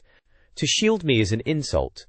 Can't I be trusted to face the truth, but I must get it second-hand through you? A woman's place. You despise my mother, I know you do, because she's conventional and bothers over puddings. But, oh goodness," she rose to her feet, "conventional, Cecil, you're that, for you may understand beautiful things, but you don't know how to use them, and you wrap yourself up in art and books and music, and would try to wrap up me. I won't be stifled, not by the most glorious music, for people are more glorious, and you hide them from me. That's why I break off my engagement. You were all right as long as you kept to things, but when you came to people—" She stopped. There was a pause. Then Cecil said with great emotion, "It is true." "True on the whole," she corrected, full of some vague shame. "True, every word. It is a revelation. It is I. Anyhow, those are my reasons for not being your wife." He repeated, "The sort that can know no one intimately. It is true. I fell to pieces the very first day we were engaged. I behaved like a cad to Bibi and to your brother. You are even greater than I thought." She withdrew a step. "I'm not going to worry you. You are far too good to me. I shall never forget your insight, and dear, I only blame you for this. You might have warned me in the early stages before you felt you wouldn't marry me, and so have given me a chance to improve. I have never known you till this evening. I have just used you as a peg for my silly notions of what a woman should be. But this evening you are a different person. New thoughts, even a new voice." "What do you mean by a new voice?" she asked, seized with incontrollable anger. "I mean that a new person seems speaking through you," said he. Then she lost her balance. She cried, "If you think I am in love with someone else, you are very much mistaken. Of course I don't think that. You are not that kind, Lucy. Oh yes, you do think it. It's your old idea, the idea that has kept Europe back. I mean the idea that women are always thinking of men. If a girl breaks off her engagement, everyone says, oh, she had someone else in her mind. She hopes to get someone else. It's disgusting, brutal. As if a girl can't break it off for the sake of freedom, he answered reverently. I may have said that in the past. I shall never say it again. You have taught me better. She began to redden and pretended to examine the windows again. Of course, there is no question of someone else in this. No jilting or any such nauseous stupidity. I beg your pardon most humbly if my words suggested that there was. I only meant that there was a force in you that I hadn't known of up till now. All right, Cecil, that will do. Don't apologize to me. It is a question between ideals, yours and mine, pure abstract ideals, and yours are the nobler. I was bound up in the old vicious notions, and all the time you were splendid and new. His voice broke. I must actually thank you for what you have done, for showing me what I really am. Solemnly, I thank you for showing me a true woman. Will you shake hands? Of course I will, said Lucy, twisting up her other hand in the curtains. Good night, Cecil. Goodbye. That's all right. I'm sorry about it. Thank you very much for your gentleness. Let me light your candle, shall I? They went into the hall. Thank you. Good night again. God bless you, Lucy. Goodbye, Cecil. She watched him steal upstairs, while the shadows from 3 banisters passed over her face like the beat of wings. On the landing he paused strong in his renunciation, and gave her a look of memorable beauty. For all his culture, Cecil was an ascetic at heart, and nothing in his love became him like the leaving of it. She could never marry. In the tumult of her soul, that stood firm. Cecil believed in her. She must some day believe in herself. She must be one of the women whom she had praised so eloquently, who care for liberty and not for men. She must forget that George loved her, that George had been thinking through her and gained her this honorable release, that George had gone away into, what was it, the darkness. She put out the lamp. It did not do to think, nor for the matter of that, to feel. She gave up trying to understand herself, and joined the vast armies of the benighted, who follow neither the heart nor the brain, and march to their destiny by catchwords. The armies are full of pleasant and pious folk, but they have yielded to the only enemy that matters, the enemy within. They have sinned against passion and truth, and vain will be their strife after virtue. As the years pass, they are censured. Their pleasantry and their piety show cracks. Their wit becomes cynicism, their unselfishness hypocrisy. They feel and produce discomfort wherever they go. They have sinned against Eros and against Pallas Athene, and not by any heavenly intervention, but by the ordinary course of nature. Those allied deities will be avenged. Lucy entered this army when she pretended to George that she did not love him, and pretended to Cecil that she loved no one. The night received her, as it had received Miss Bartlett 30 years before. Chapter 18. Lying to Mr. Beebe, Mrs. Honeychurch, Freddie, and the servants, Windy Corner lay, not on the summit of the ridge, but a few hundred feet down the southern slope, at the springing of one of the great buttresses that supported the hill. On either side of it was a shallow ravine, filled with ferns and pine trees, and down the ravine on the left ran the highway into the Weald. Whenever Mr. Beebe crossed the ridge and caught sight of these noble dispositions of the earth, and, poised in the middle of them, Windy Corner, he laughed. The situation was so glorious, the house so commonplace, not to say impertinent. The late Mr. Honeychurch had affected the cube, because it gave him the most accommodation for his money, and the only addition made by his widow had been a small turret, shaped like a rhinoceros horn, where she could sit in wet weather and watch the carts going up and down the road. So impertinent, and yet the house did, for it was the home of people who loved their surroundings honestly.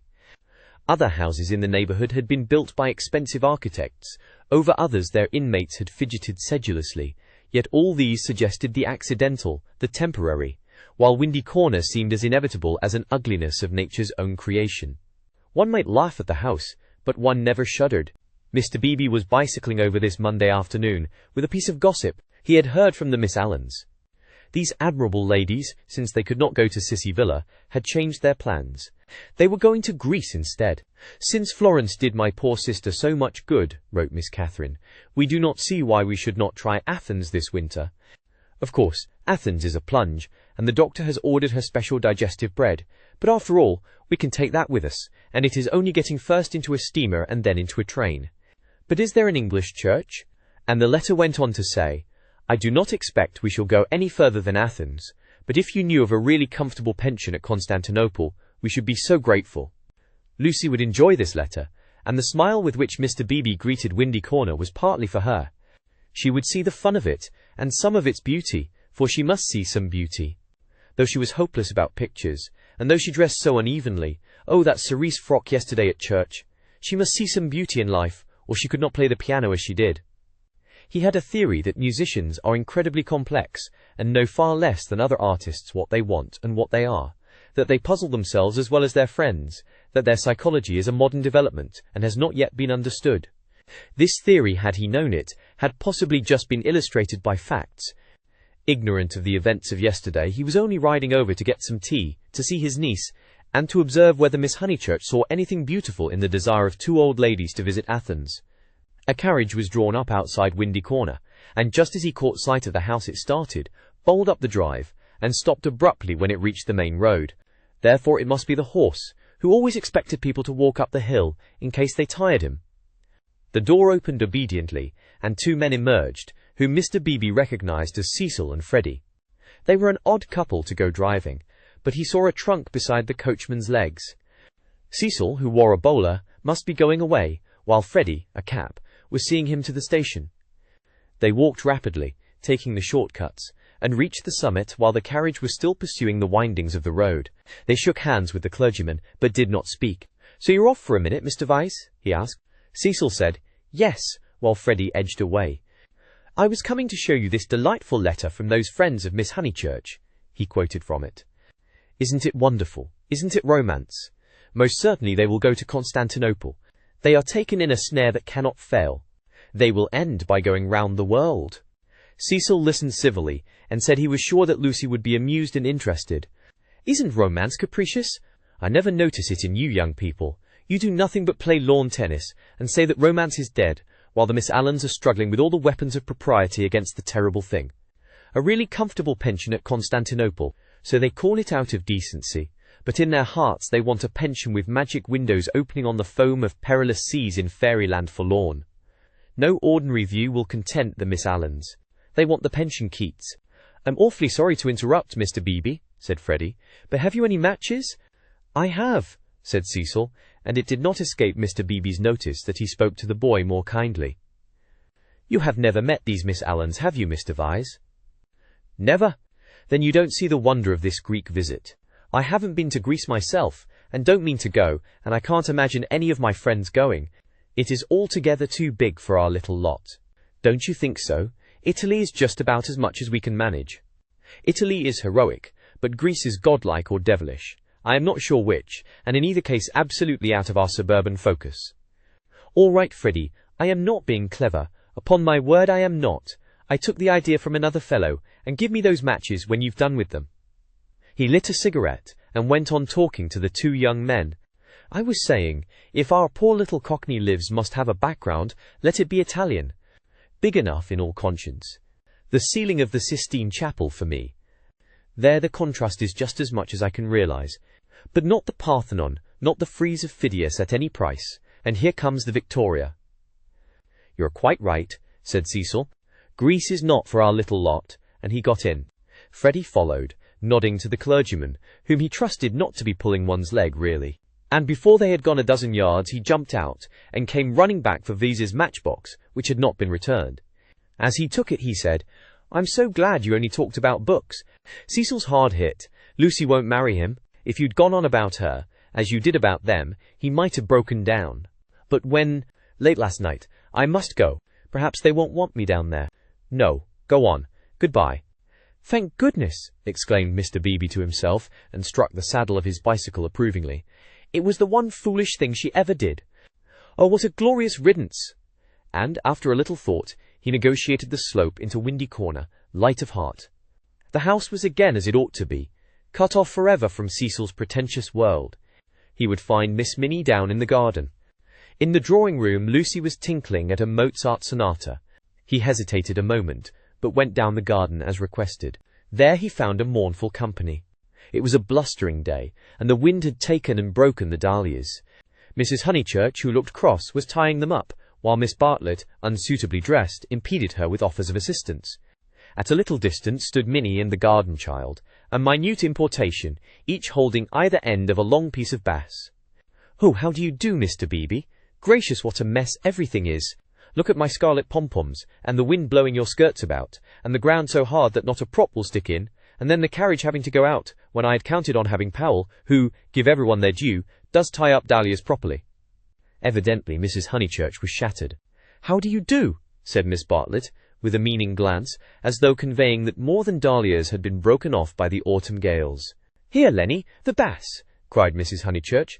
The garden child, who did not know what bass was, stood rooted to the path with horror. Minnie slipped to her uncle and whispered that everyone was very disagreeable today, and that it was not her fault if dahlia strings would tear long ways instead of across. "Come for a walk with me," he told her. "You have worried them as much as they can stand." "Mrs. Honeychurch," I only called in aimlessly. "I shall take her up to tea at the Beehive Tavern, if I may." "Oh, must you? Yes, do. Not the scissors, thank you, Charlotte, when both my hands are full already. I'm perfectly certain that the orange cactus will go before I can get to it." Mr. Beebe, who was an adept at relieving situations, invited Miss Bartlett to accompany them to this mild festivity. "Yes, Charlotte, I don't want you. Do go. There's nothing to stop about for, either in the house or out of it." Miss Bartlett said that her duty lay in the dahlia bed, but when she had exasperated everyone except Minnie by a refusal, she turned round and exasperated Minnie by an acceptance.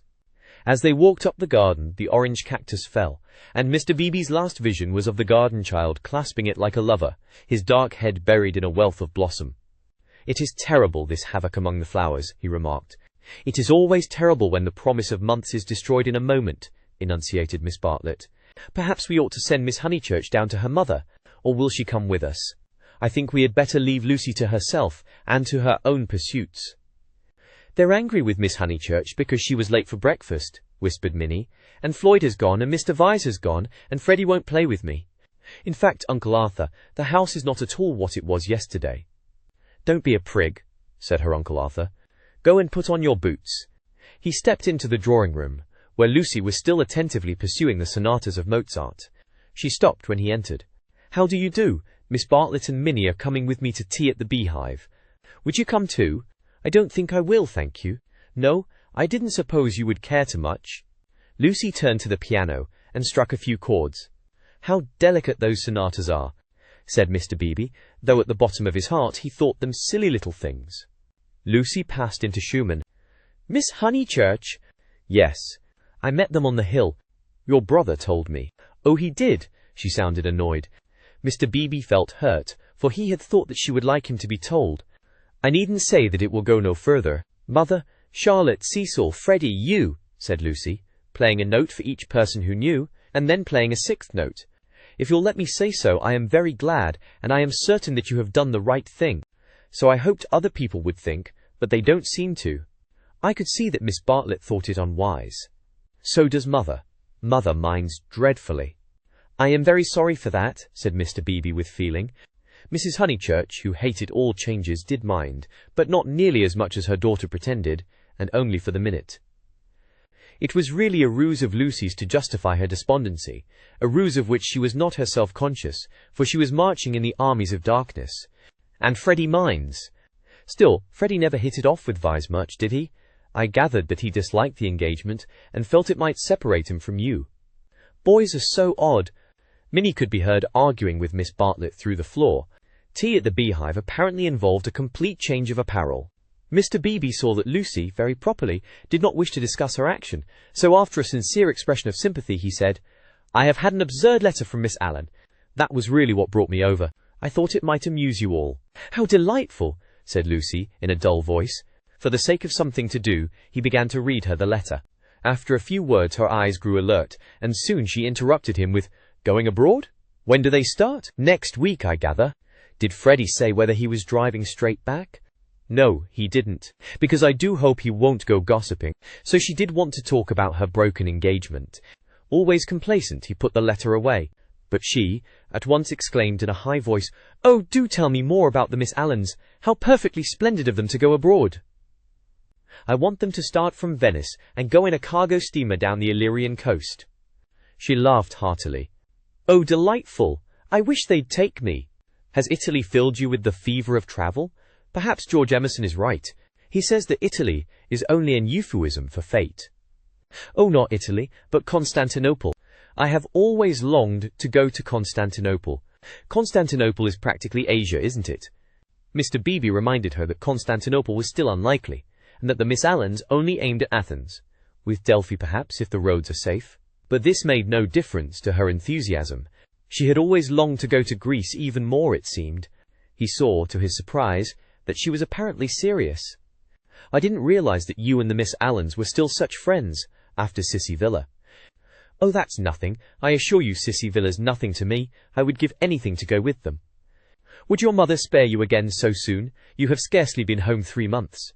She must spare me, cried Lucy in growing excitement. I simply must go away. I have to. She ran her fingers hysterically through her hair. Don't you see that I have to go away? I didn't realize at the time, and of course I want to see Constantinople so particularly. You mean that since you have broken off your engagement you feel— Yes, I knew you'd understand. Mr. Beebe did not quite understand. Why could not Miss Honeychurch repose in the bosom of her family? Cecil had evidently taken up the dignified line, and was not going to annoy her.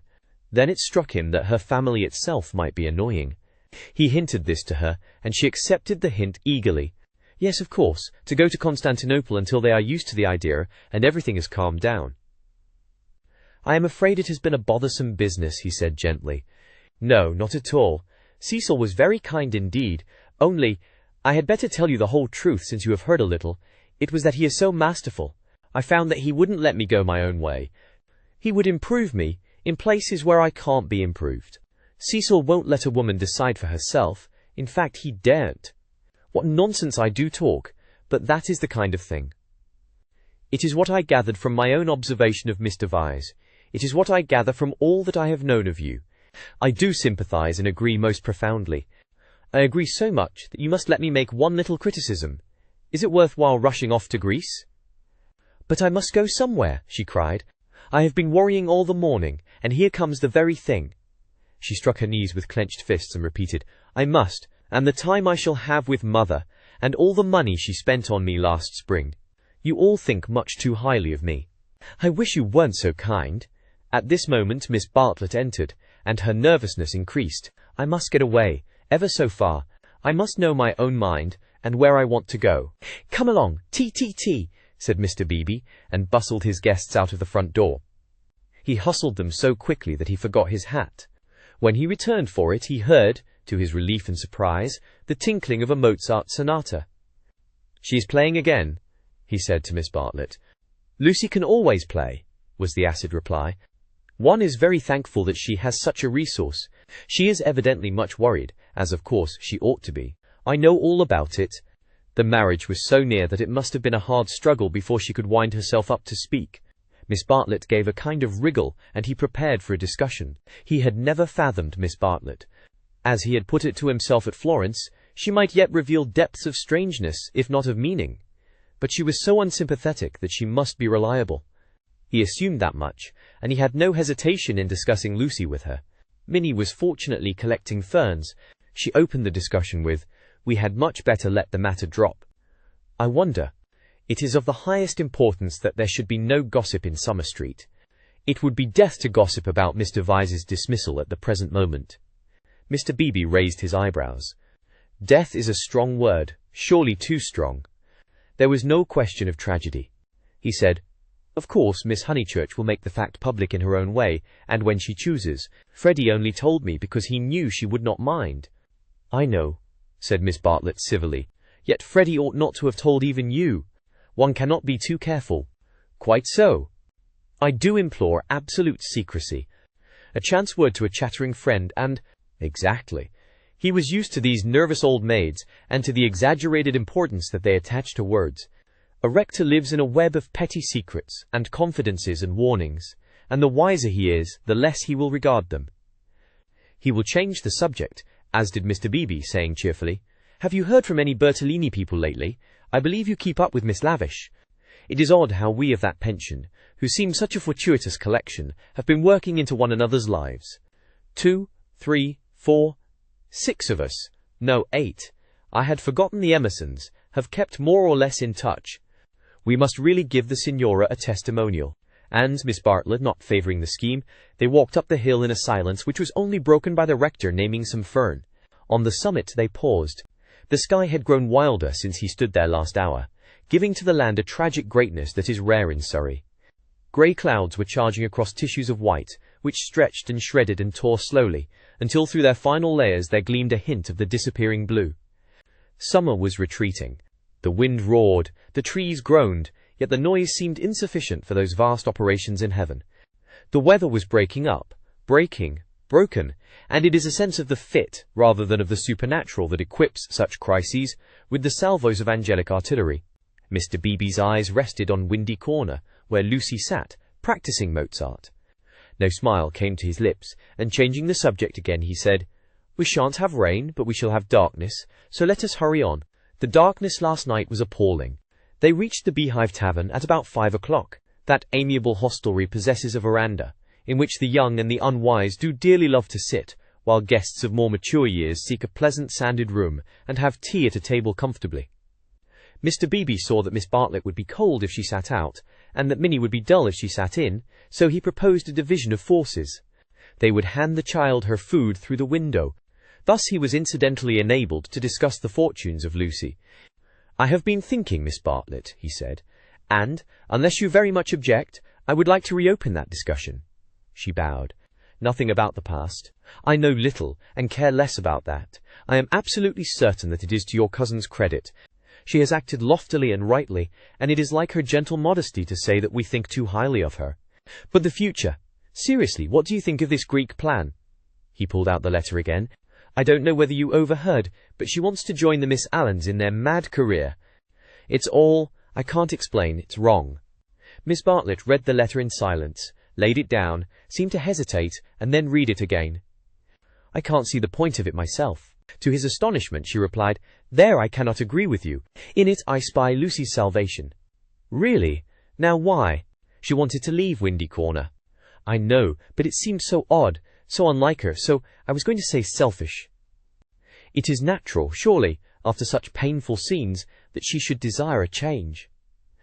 Here, apparently, was one of those points that the male intellect misses. Mr. Beebe exclaimed, "So she says herself, and since another lady agrees with her, I must own that I am partially convinced. Perhaps she must have a change. I have no sisters, and I don't understand these things. But why need she go as far as Greece?" "You may well ask that," replied Miss Bartlett, who was evidently interested, and had almost dropped her evasive manner. "Why Greece?" "What is it, Minnie dear, Jam? Why not Tunbridge Wells?" "Oh, Mr. Beebe, I had a long and most unsatisfactory interview with dear Lucy this morning. I cannot help her. I will say no more. Perhaps I have already said too much. I am not to talk. I wanted her to spend 6 months with me at Tunbridge Wells, and she refused." Mr. Beebe poked at a crumb with his knife. "But my feelings are of no importance. I know too well that I get on Lucy's nerves. Our tour was a failure. She wanted to leave Florence, and when we got to Rome she did not want to be in Rome, and all the time I felt that I was spending her mother's money." "Let us keep to the future, though," interrupted Mr. Beebe. "I want your advice." "Very well," said Charlotte, with a choky abruptness that was new to him, though familiar to Lucy. "I for one will help her to go to Greece." "Will you?" Mr. Beebe considered. "It is absolutely necessary," she continued, lowering her veil and whispering through it with a passion, an intensity, that surprised him. I know. The darkness was coming on, and he felt that this odd woman really did know. "She must not stop here a moment, and we must keep quiet till she goes. I trust that the servants know nothing. Afterwards, but I may have said too much already. Only, Lucy and I are helpless against Mrs. Honeychurch alone. If you help, we may succeed. Otherwise," she repeated, as if the word held finality. "Yes, I will help her," said the clergyman, setting his jaw firm. "Come, let us go back now, and settle the whole thing up." Miss Bartlett burst into florid gratitude. The tavern sign, a beehive trimmed evenly with bees, creaked in the wind outside as she thanked him. Mr. Beebe did not quite understand the situation, but then he did not desire to understand it, nor to jump to the conclusion of another man that would have attracted a grosser mind. He only felt that Miss Bartlett knew of some vague influence from which the girl desired to be delivered, and which might well be clothed in the fleshly form. Its very vagueness spurred him into knight-errantry. His belief in celibacy, so reticent, so carefully concealed beneath his tolerance and culture, now came to the surface and expanded like some delicate flower. They that marry do well, but they that refrain do better. So ran his belief, and he never heard that an engagement was broken off but with a slight feeling of pleasure. In the case of Lucy, the feeling was intensified through dislike of Cecil, and he was willing to go further, to place her out of danger until she could confirm her resolution of virginity. The feeling was very subtle and quite undogmatic, and he never imparted it to any other of the characters in this entanglement. Yet it existed, and it alone explains his action subsequently, and his influence on the action of others. The compact that he made with Miss Bartlett in the tavern was to help not only Lucy, but religion also. They hurried home through a world of black and grey. He conversed on indifferent topics: the Emersons' need of a housekeeper, servants, Italian servants, novels about Italy, novels with a purpose. Could literature influence life? Windy Corner glimmered. In the garden, Mrs. Honeychurch, now helped by Freddie, still wrestled with the lives of her flowers. "It gets too dark," she said hopelessly. "This comes of putting off. We might have known the weather would break up soon. And now Lucy wants to go to Greece. I don't know what the world's coming to." "Mrs. Honeychurch," he said, "go to Greece she must. Come up to the house and let's talk it over. Do you, in the first place, mind her breaking with vice?" "Mr. Beebe, I'm thankful. Simply thankful." "So am I," said Freddie. "Good. Now come up to the house." They conferred in the dining room for half an hour. Lucy would never have carried the Greek scheme alone. It was expensive and dramatic, both qualities that her mother loathed. Nor would Charlotte have succeeded. The honours of the day rested with Mr. Beebe. By his tact and common sense, and by his influence as a clergyman, for a clergyman who was not a fool influenced Mrs. Honeychurch greatly, he bent her to their purpose. "I don't see why Greece is necessary," she said, "but as you do, I suppose it is all right. It must be something I can't understand." "Lucy, let's tell her. She is playing the piano," Mr. Beebe said. He opened the door and heard the words of a song. "Look not thou on beauties charming." I didn't know that Miss Honeychurch sang too. "Sit thou still when kings are arming, taste not when the wine cup glistens." It's a song that Cecil gave her. How odd girls are. "What's that?" called Lucy, stopping short. "All right, dear," said Mrs. Honeychurch kindly. She went into the drawing room, and Mr. Beebe heard her kiss Lucy and say, "I am sorry I was so cross about Greece, but it came on the top of the dahlias." Rather a hard voice said, "Thank you, Mother. That doesn't matter a bit. And you are right, too. Greece will be all right. You can go if the Miss Allens will have you." "Oh, splendid. Oh, thank you." Mr. Beebe followed. Lucy still sat at the piano with her hands over the keys. She was glad, but he had expected greater gladness. Her mother bent over her. Freddie, to whom she had been singing, reclined on the floor with his head against her, and an unlit pipe between his lips. Oddly enough, the group was beautiful. Mr. Beebe, who loved the art of the past, was reminded of a favourite theme, the Santa Conversazione, in which people who care for one another are painted chatting together about noble things, a theme neither sensual nor sensational, and therefore ignored by the art of today. Why should Lucy want either to marry or to travel when she had such friends at home? "Taste not when the wine cup glistens, speak not when the people listens," she continued. "Here's Mr. Beebe." "Mr. Beebe knows my rude ways." "It's a beautiful song and a wise one," said he. "Go on." "It isn't very good," she said listlessly. "I forget why. Harmony or something. I suspected it was unscholarly. It's so beautiful." "The tune's right enough," said Freddie, "but the words are rotten. Why throw up the sponge?" "How stupidly you talk," said his sister. The Santa Conversazione was broken up. After all, there was no reason that Lucy should talk about Greece or thank him for persuading her mother, so he said goodbye. Freddie lit his bicycle lamp for him in the porch, and with his usual felicity of phrase said, "This has been a day and a half. Stop thine ear against the singer. Wait a minute, she is finishing.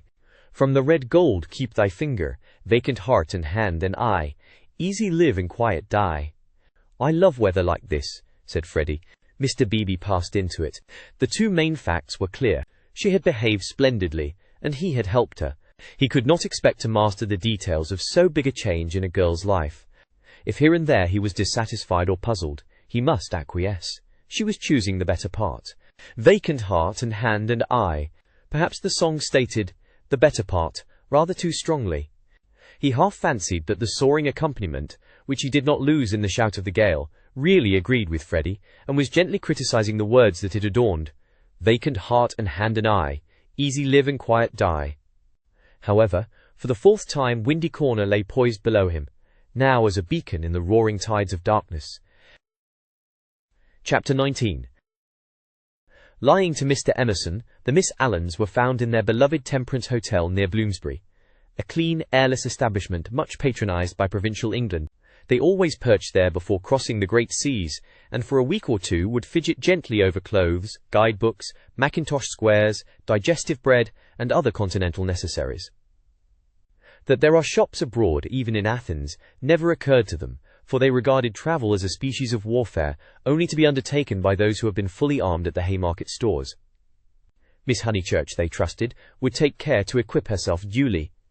Quinine could now be obtained in tabloids. Paper soap was a great help towards freshening up one's face in the train. Lucy promised, a little depressed. But of course you know all about these things, and you have Mr. Vyse to help you. A gentleman is such a standby. Mrs. Honeychurch, who had come up to town with her daughter, began to drum nervously upon her card case. We think it so good of Mr. Vyse to spare you, Miss Catherine continued. It is not every young man who would be so unselfish, but perhaps he will come out and join you later on. Or does his work keep him in London? Said Miss Teresa, the more acute and less kindly of the two sisters. However, we shall see him when he sees you off. I do so long to see him. No one will see Lucy off, interposed Mrs. Honeychurch. She doesn't like it. No, I hate seeings off, said Lucy. Really? How funny! I should have thought that in this case— Oh, Mrs. Honeychurch, you aren't going? It is such a pleasure to have met you. They escaped, and Lucy said with relief, That's all right. We just got through that time. But her mother was annoyed. I should be told, dear, that I am unsympathetic, but I cannot see why you didn't tell your friends about Cecil and be done with it. There all the time we had to sit fencing, and almost telling lies, and be seen through too, I dare say, which is most unpleasant. Lucy had plenty to say in reply. She described the Miss Allens' character. They were such gossips, and if one told them, the news would be everywhere in no time. But why shouldn't it be everywhere in no time? Because I settled with Cecil not to announce it until I left England. I shall tell them then. It's much pleasanter. How wet it is. Let's turn in here. Here was the British Museum. Mrs. Honeychurch refused.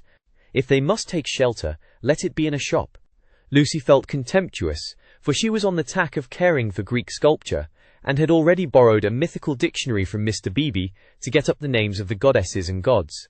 Oh well, let it be shop then. Let's go to Moody's. I'll buy a guidebook. You know, Lucy, you and Charlotte and Mr. Beebe all tell me I'm so stupid, so I suppose I am, but I shall never understand this hole and corner work. You've got rid of Cecil. Well and good, and I'm thankful he's gone, though I did feel angry for the minute. But why not announce it? Why this hushing up and tiptoeing? It's only for a few days. But why at all? Lucy was silent. She was drifting away from her mother. It was quite easy to say, because George Emerson has been bothering me, and if he hears I've given up, Cecil may begin again. Quite easy, and it had the incidental advantage of being true. But she could not say it. She disliked confidences, for they might lead to self-knowledge, and to that king of terrors, light. Ever since that last evening at Florence, she had deemed it unwise to reveal her soul. Mrs. Honeychurch, too, was silent. She was thinking, my daughter won't answer me. She would rather be with those inquisitive old maids than with Freddie and me. Any rag, tag and bobtail apparently does if she can leave her home. And as in her case thoughts never remained unspoken long, she burst out with, You're tired of Windy Corner. This was perfectly true. Lucy had hoped to return to Windy Corner when she escaped from Cecil, but she discovered that her home existed no longer. It might exist for Freddie, who still lived and thought straight, but not for one who had deliberately warped the brain. She did not acknowledge that her brain was warped, for the brain itself must assist in that acknowledgement, and she was disordering the very instruments of life. She only felt, I do not love George. I broke off my engagement because I did not love George. I must go to Greece because I do not love George. It is more important that I should look up gods in the dictionary than that I should help my mother. Everyone else is behaving very badly. She only felt irritable and petulant, and anxious to do what she was not expected to do, and in this spirit she proceeded with the conversation. Oh, mother, what rubbish you talk. Of course I'm not tired of Windy Corner. Then why not say so at once, instead of considering half an hour? She laughed faintly. Half a minute would be nearer. Perhaps you would like to stay away from your home altogether. Hush, mother! People will hear you. For they had entered Moody's. She bought Baedeker, and then continued, Of course I want to live at home, but as we are talking about it, I may as well say that I shall want to be away in the future more than I have been. You see, I come into my money next year. Tears came into her mother's eyes. Driven by nameless bewilderment, by what is in older people termed eccentricity, Lucy determined to make this point clear. I've seen the world so little. I felt so out of things in Italy. I have seen so little of life. One ought to come up to London more, not a cheap ticket like today, but to stop. I might even share a flat for a little with some other girl. And mess with typewriters and latchkeys, exploded Mrs. Honeychurch. And agitate and scream, and be carried off kicking by the police. And call it a mission, when no one wants you. And call it duty, when it means that you can't stand your own home.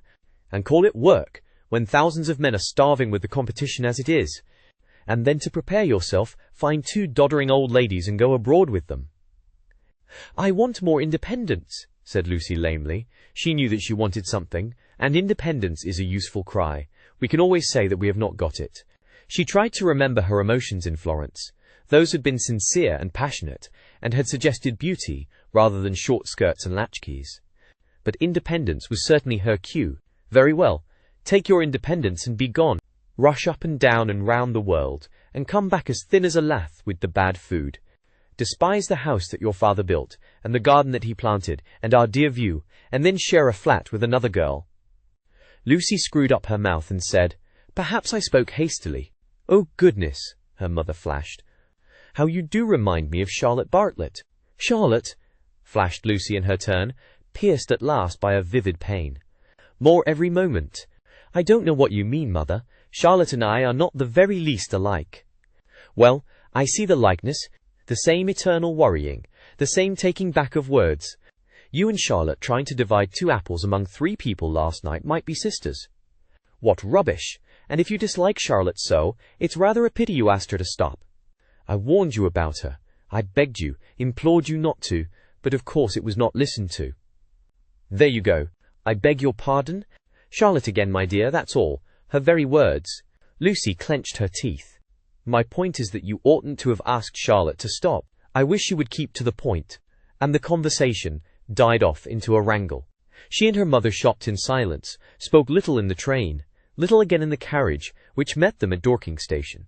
It had poured all day, and as they ascended through the deep Surrey lanes, showers of water fell from the overhanging beech trees and rattled on the hood. Lucy complained that the hood was stuffy. Leaning forward, she looked out into the steaming dusk, and watched the carriage lamp pass like a searchlight over mud and leaves, and reveal nothing beautiful. The crush when Charlotte gets in will be abominable, she remarked, for they were to pick up Miss Bartlett at Summer Street, where she had been dropped as the carriage went down, to pay a call on Mr. Beebe's old mother. We shall have to sit 3 aside, because the trees drop, and yet it isn't raining. Oh, for a little air! Then she listened to the horse's hoofs. He has not told. He has not told. That melody was blurred by the soft road. Can't we have the hood down? She demanded, and her mother, with sudden tenderness, said, Very well, old lady, stop the horse. And the horse was stopped, and Lucy and Powell wrestled with the hood, and squirted water down Mrs. Honeychurch's neck. But now that the hood was down, she did see something that she would have missed. There were no lights in the windows of Sissy Villa, and round the garden gate she fancied she saw a padlock. Is that house to let again, Powell? She called. Yes, miss, he replied. Have they gone? It is too far out of town for the young gentleman, and his father's rheumatism has come on, so he can't stop on alone, so they are trying to let furnished, was the answer. They have gone, then? Yes, miss, they have gone. Lucy sank back. The carriage stopped at the rectory. She got out to call for Miss Bartlett. So the Emersons had gone, and all this bother about Greece had been unnecessary. Waste! That word seemed to sum up the whole of life. Wasted plans, wasted money, wasted love, and she had wounded her mother. Was it possible that she had muddled things away? Quite possible. Other people had. When the maid opened the door, she was unable to speak, and stared stupidly into the hall. Miss Bartlett at once came forward, and after a long preamble asked a great favour. Might she go to church? Mr. Beebe and his mother had already gone, but she had refused to start until she obtained her hostess's full sanction, for it would mean keeping the horse waiting a good 10 minutes more. Certainly, said the hostess wearily. I forgot it was Friday. Let's all go. Powell can go round to the stables. Lucy, dearest, no church for me, thank you. A sigh, and they departed. The church was invisible, but up in the darkness to the left there was a hint of colour. This was a stained window, through which some feeble light was shining, and when the door opened Lucy heard Mr. Beebe's voice running through the litany to a minute congregation. Even their church, built upon the slope of the hill so artfully, with its beautiful raised transept and its spire of silvery shingle, even their church had lost its charm, and the thing one never talked about, religion, was fading like all the other things. She followed the maid into the rectory. Would she object to sitting in Mr. Beebe's study? There was only that one fire. She would not object. Someone was there already, for Lucy heard the words, "A lady to wait, sir." Old Mr. Emerson was sitting by the fire, with his foot upon a gout-stool. "Oh, Miss Honeychurch, that you should come," he quavered, and Lucy saw an alteration in him since last Sunday. Not a word would come to her lips.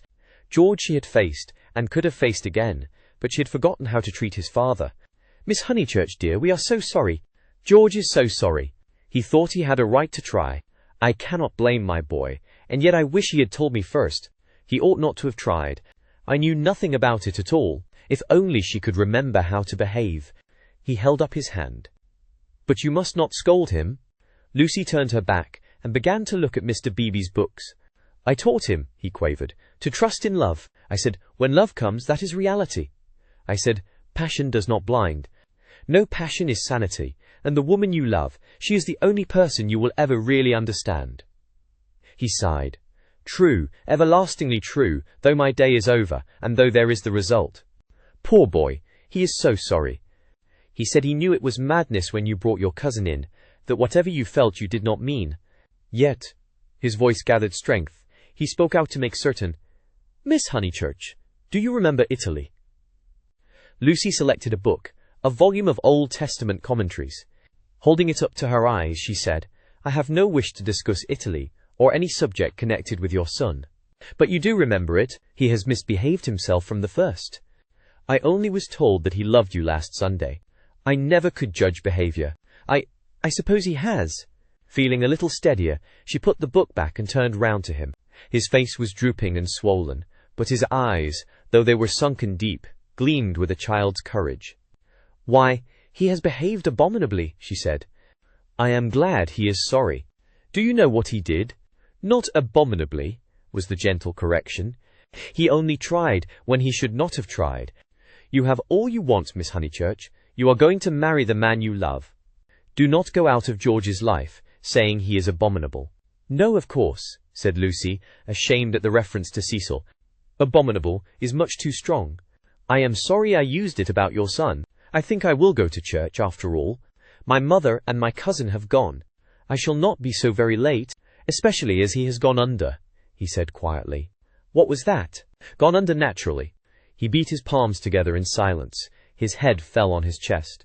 "I don't understand," as his mother did. "But Mr. Emerson, what are you talking about?" "When I wouldn't have George baptized," said he. Lucy was frightened, and she agreed that baptism was nothing, but he caught that fever when he was 12, and she turned round. She thought it a judgment. He shuddered. "Oh, horrible, when we had given up that sort of thing and broken away from her parents. Oh, horrible, worst of all, worse than death, when you have made a little clearing in the wilderness, planted your little garden, let in your sunlight, and then the weeds creep in again. A judgment! And our boy had typhoid because no clergyman had dropped water on him in church. Is it possible, Miss Honeychurch? Shall we slip back into the darkness forever?" "I don't know," gasped Lucy. "I don't understand this sort of thing. I was not meant to understand it. But Mr. Eager, he came when I was out, and acted according to his principles. I don't blame him or anyone. But by the time George was well, she was ill. He made her think about sin, and she went under thinking about it. It was thus that Mr. Emerson had murdered his wife in the sight of God." "Oh, how terrible," said Lucy, forgetting her own affairs at last. "He was not baptized," said the old man. "I did hold firm." And he looked with unwavering eyes at the rows of books, as if, at what cost, he had won a victory over them. "My boy shall go back to the earth untouched." She asked whether young Mr. Emerson was ill. Oh, last Sunday. He started into the present. George last Sunday. No, not ill. Just gone under. He is never ill. But he is his mother's son. Her eyes were his, and she had that forehead that I think so beautiful, and he will not think it worth while to live. It was always touch and go. He will live, but he will not think it worth while to live. He will never think anything worth while. You remember that church at Florence? Lucy did remember, and how she had suggested that George should collect postage stamps. After you left Florence. Horrible. Then we took the house here, and he goes bathing with your brother, and became better. You saw him bathing? I am so sorry, but it is no good discussing this affair. I am deeply sorry about it. Then there came something about a novel. I didn't follow it at all. I had to hear so much, and he minded telling me. He finds me too old. Ah, well, one must have failures. George comes down tomorrow, and takes me up to his London rooms. He can't bear to be about here, and I must be where he is. Mr. Emerson, cried the girl, don't leave, at least not on my account. I am going to Greece. Don't leave your comfortable house. It was the first time her voice had been kind, and he smiled.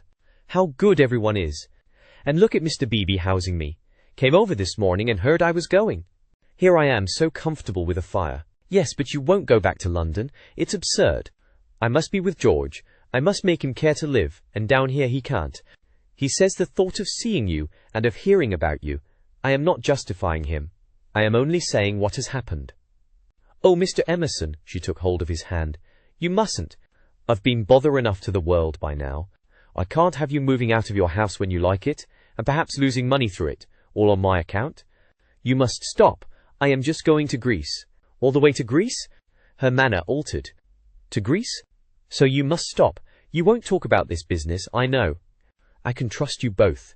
Certainly you can. We either have you in our lives, or leave you to the life that you have chosen.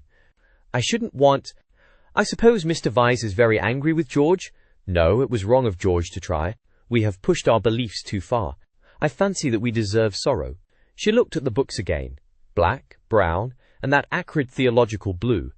They surrounded the visitors on every side. They were piled on the tables. They pressed against the very ceiling.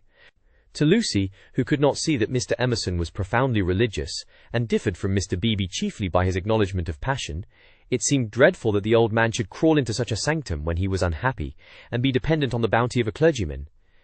More certain than ever that she was tired, he offered her his chair. No, please sit still. I think I will sit in the carriage. Miss Honeychurch, you do sound tired. Not a bit, said Lucy with trembling lips. But you are, and there's a look of George about you. And what were you saying about going abroad? She was silent. Greece, and she saw that he was thinking the word over. Greece, but you were to be married this year, I thought. Not till January it wasn't, said Lucy, clasping her hands. Would she tell an actual lie when it came to the point? I suppose that Mr. Vyse is going with you. I hope it isn't because George spoke that you are both going? No. I hope that you will enjoy Greece with Mr. Vyse. Thank you. At that moment, Mr. Beebe came back from church. His cassock was covered with rain. That's all right, he said kindly. I counted on you two keeping each other company. It's pouring again. The entire congregation, which consists of your cousin, your mother, and my mother, stands waiting in the church till the carriage fetches it. Did Powell go round? I think so. I'll see. No, of course I'll see. How are the Miss Allens? Very well, thank you. Did you tell Mr. Emerson about Greece? I did. Don't you think it very plucky of her, Mr. Emerson, to undertake the two Miss Allens? Now, Miss Honeychurch, go back, keep warm. I think 3 is such a courageous number to go travelling. And he hurried off to the stables. He is not going, she said hoarsely. I made a slip. Mr. Vyse does stop behind in England. Somehow it was impossible to cheat this old man. To George, to Cecil, she would have lied again, but he seemed so near the end of things, so dignified in his approach to the gulf, of which he gave one account, and the books that surrounded him another, so mild to the rough paths that he had traversed, that the true chivalry, not the worn-out chivalry of sex, but the true chivalry that all the young may show to all the old, awoke in her, and at whatever risk, she told him that Cecil was not her companion to Greece. And she spoke so seriously that the risk became a certainty, and he, lifting his eyes, said, You are leaving him. You are leaving the man you love? I had to. Why, Miss Honeychurch, why? Terror came over her, and she lied again. She made the long convincing speech that she had made to Mr. Beebe, and intended to make to the world, when she announced that her engagement was no more. He heard her in silence, and then said, "My dear, I am worried about you. It seems to me," dreamily, she was not alarmed, "that you are in a muddle." She shook her head. "Take an old man's word. There's nothing worse than a muddle in all the world. It is easy to face death and fate, and the things that sound so dreadful. It is on my muddles that I look back with horror, on the things that I might have avoided. We can help one another but little.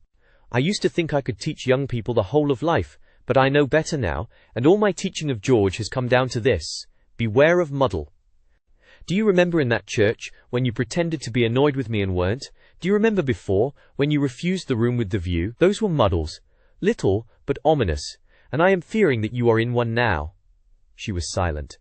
"Don't trust me, Miss Honeychurch. Though life is very glorious, it is difficult." She was still silent. "Life," wrote a friend of mine, "is a public performance on the violin, in which you must learn the instrument as you go along." I think he puts it well. Man has to pick up the use of his functions as he goes along, especially the function of love. Then he burst out excitedly, "That's it! That's what I mean!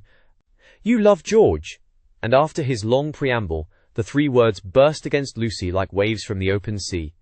"But you do," he went on, not waiting for contradiction. "You love the boy body and soul, plainly, directly, as he loves you, and no other word expresses it. You won't marry the other man for his sake." "How dare you?" gasped Lucy, with the roaring of waters in her ears. "Oh, how like a man! I mean, to suppose that a woman is always thinking about a man." "But you are." She summoned physical disgust. "You're shocked, but I mean to shock you. It's the only hope at times. I can reach you no other way. You must marry, or your life will be wasted. You have gone too far to retreat. I have no time for the tenderness, and the comradeship, and the poetry, and the things that really matter, and for which you marry. I know that, with George, you will find them, and that you love him. Then be his wife. He is already part of you. Though you fly to Greece and never see him again or forget his very name, George will work in your thoughts till you die. It isn't possible to love and to part. You will wish that it was. You can transmute love, ignore it, muddle it, but you can never pull it out of you. I know by experience that the poets are right. Love is eternal." Lucy began to cry with anger, and though her anger passed away soon, her tears remained. "I only wish poets would say this too.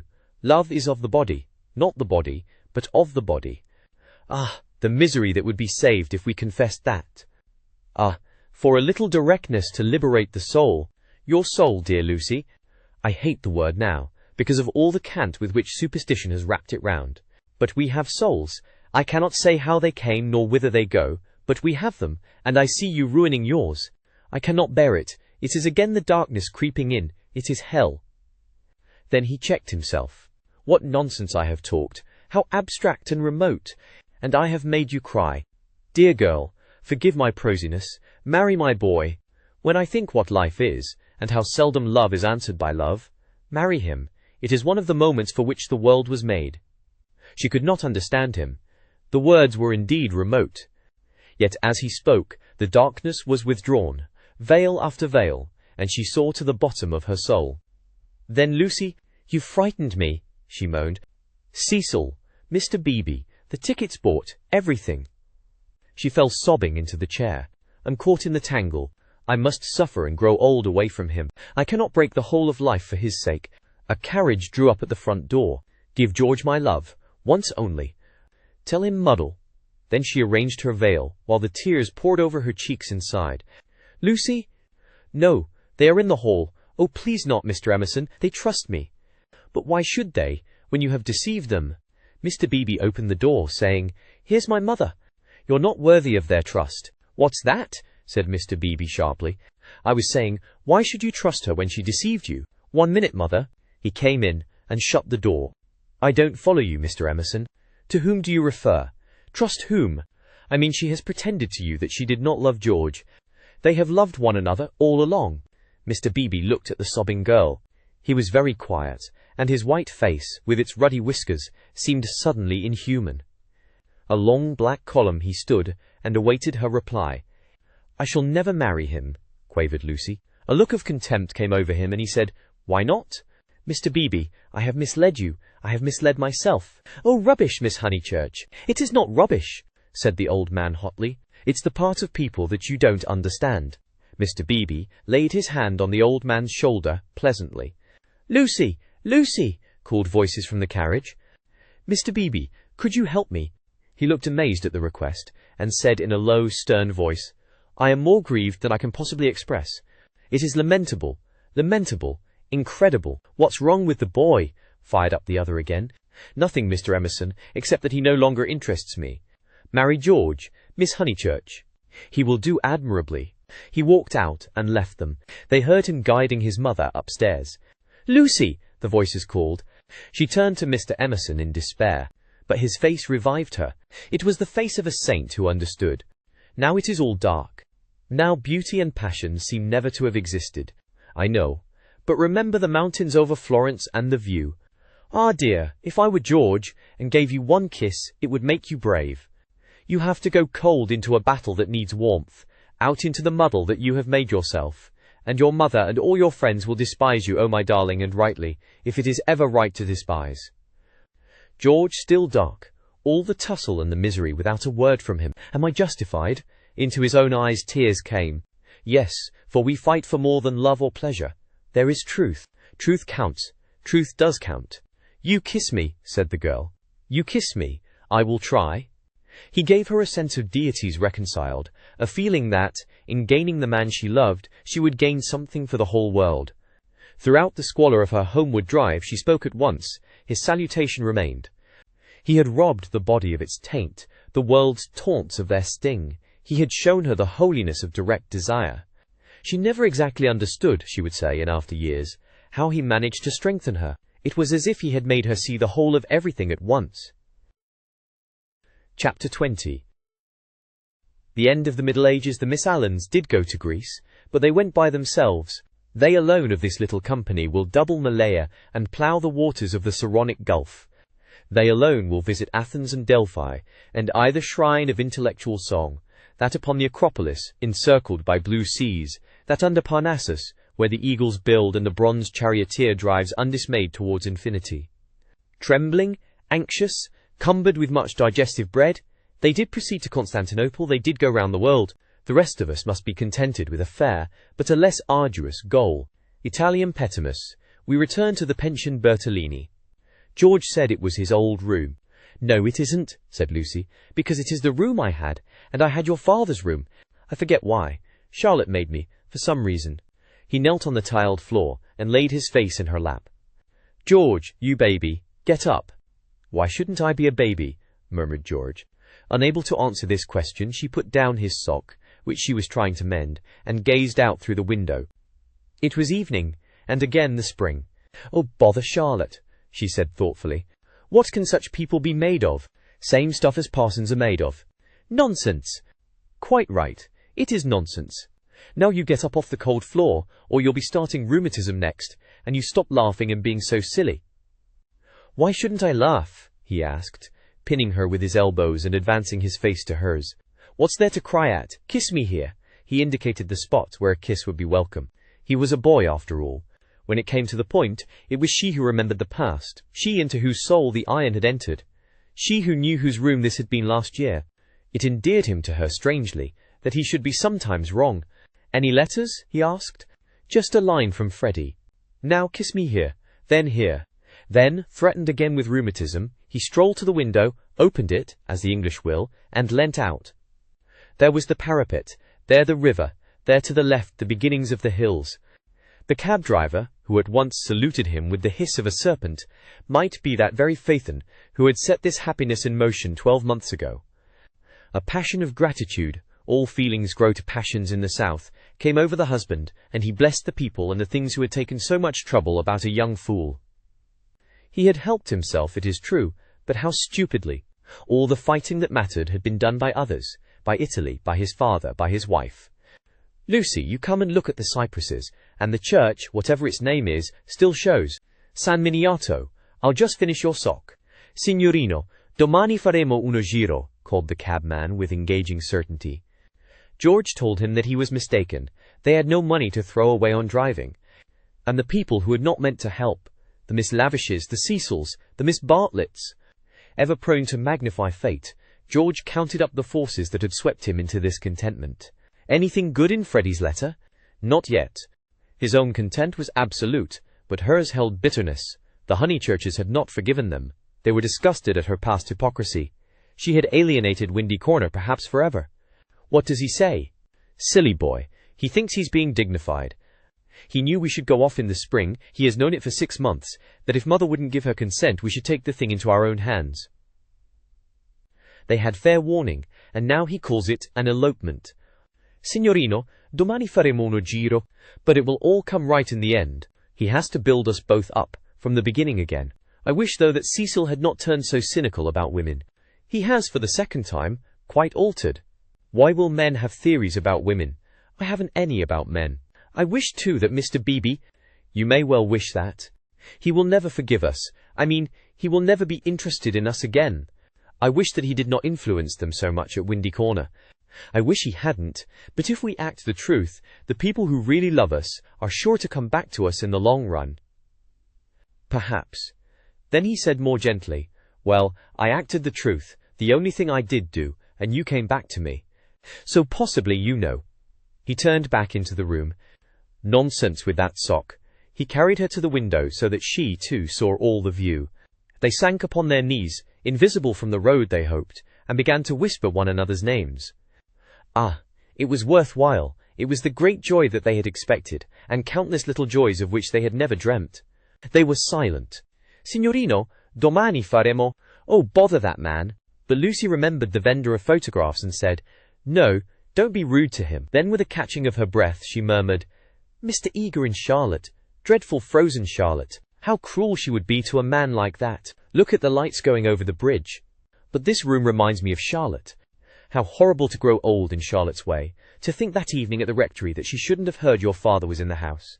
For she would have stopped me going in, and he was the only person alive who could have made me see sense. You couldn't have made me. When I am very happy, she kissed him, I remember on how little it all hangs. If Charlotte had only known, she would have stopped me going in, and I should have gone to silly Greece and become different forever. But she did know, said George. She did see my father, surely. He said so. Oh no, she didn't see him.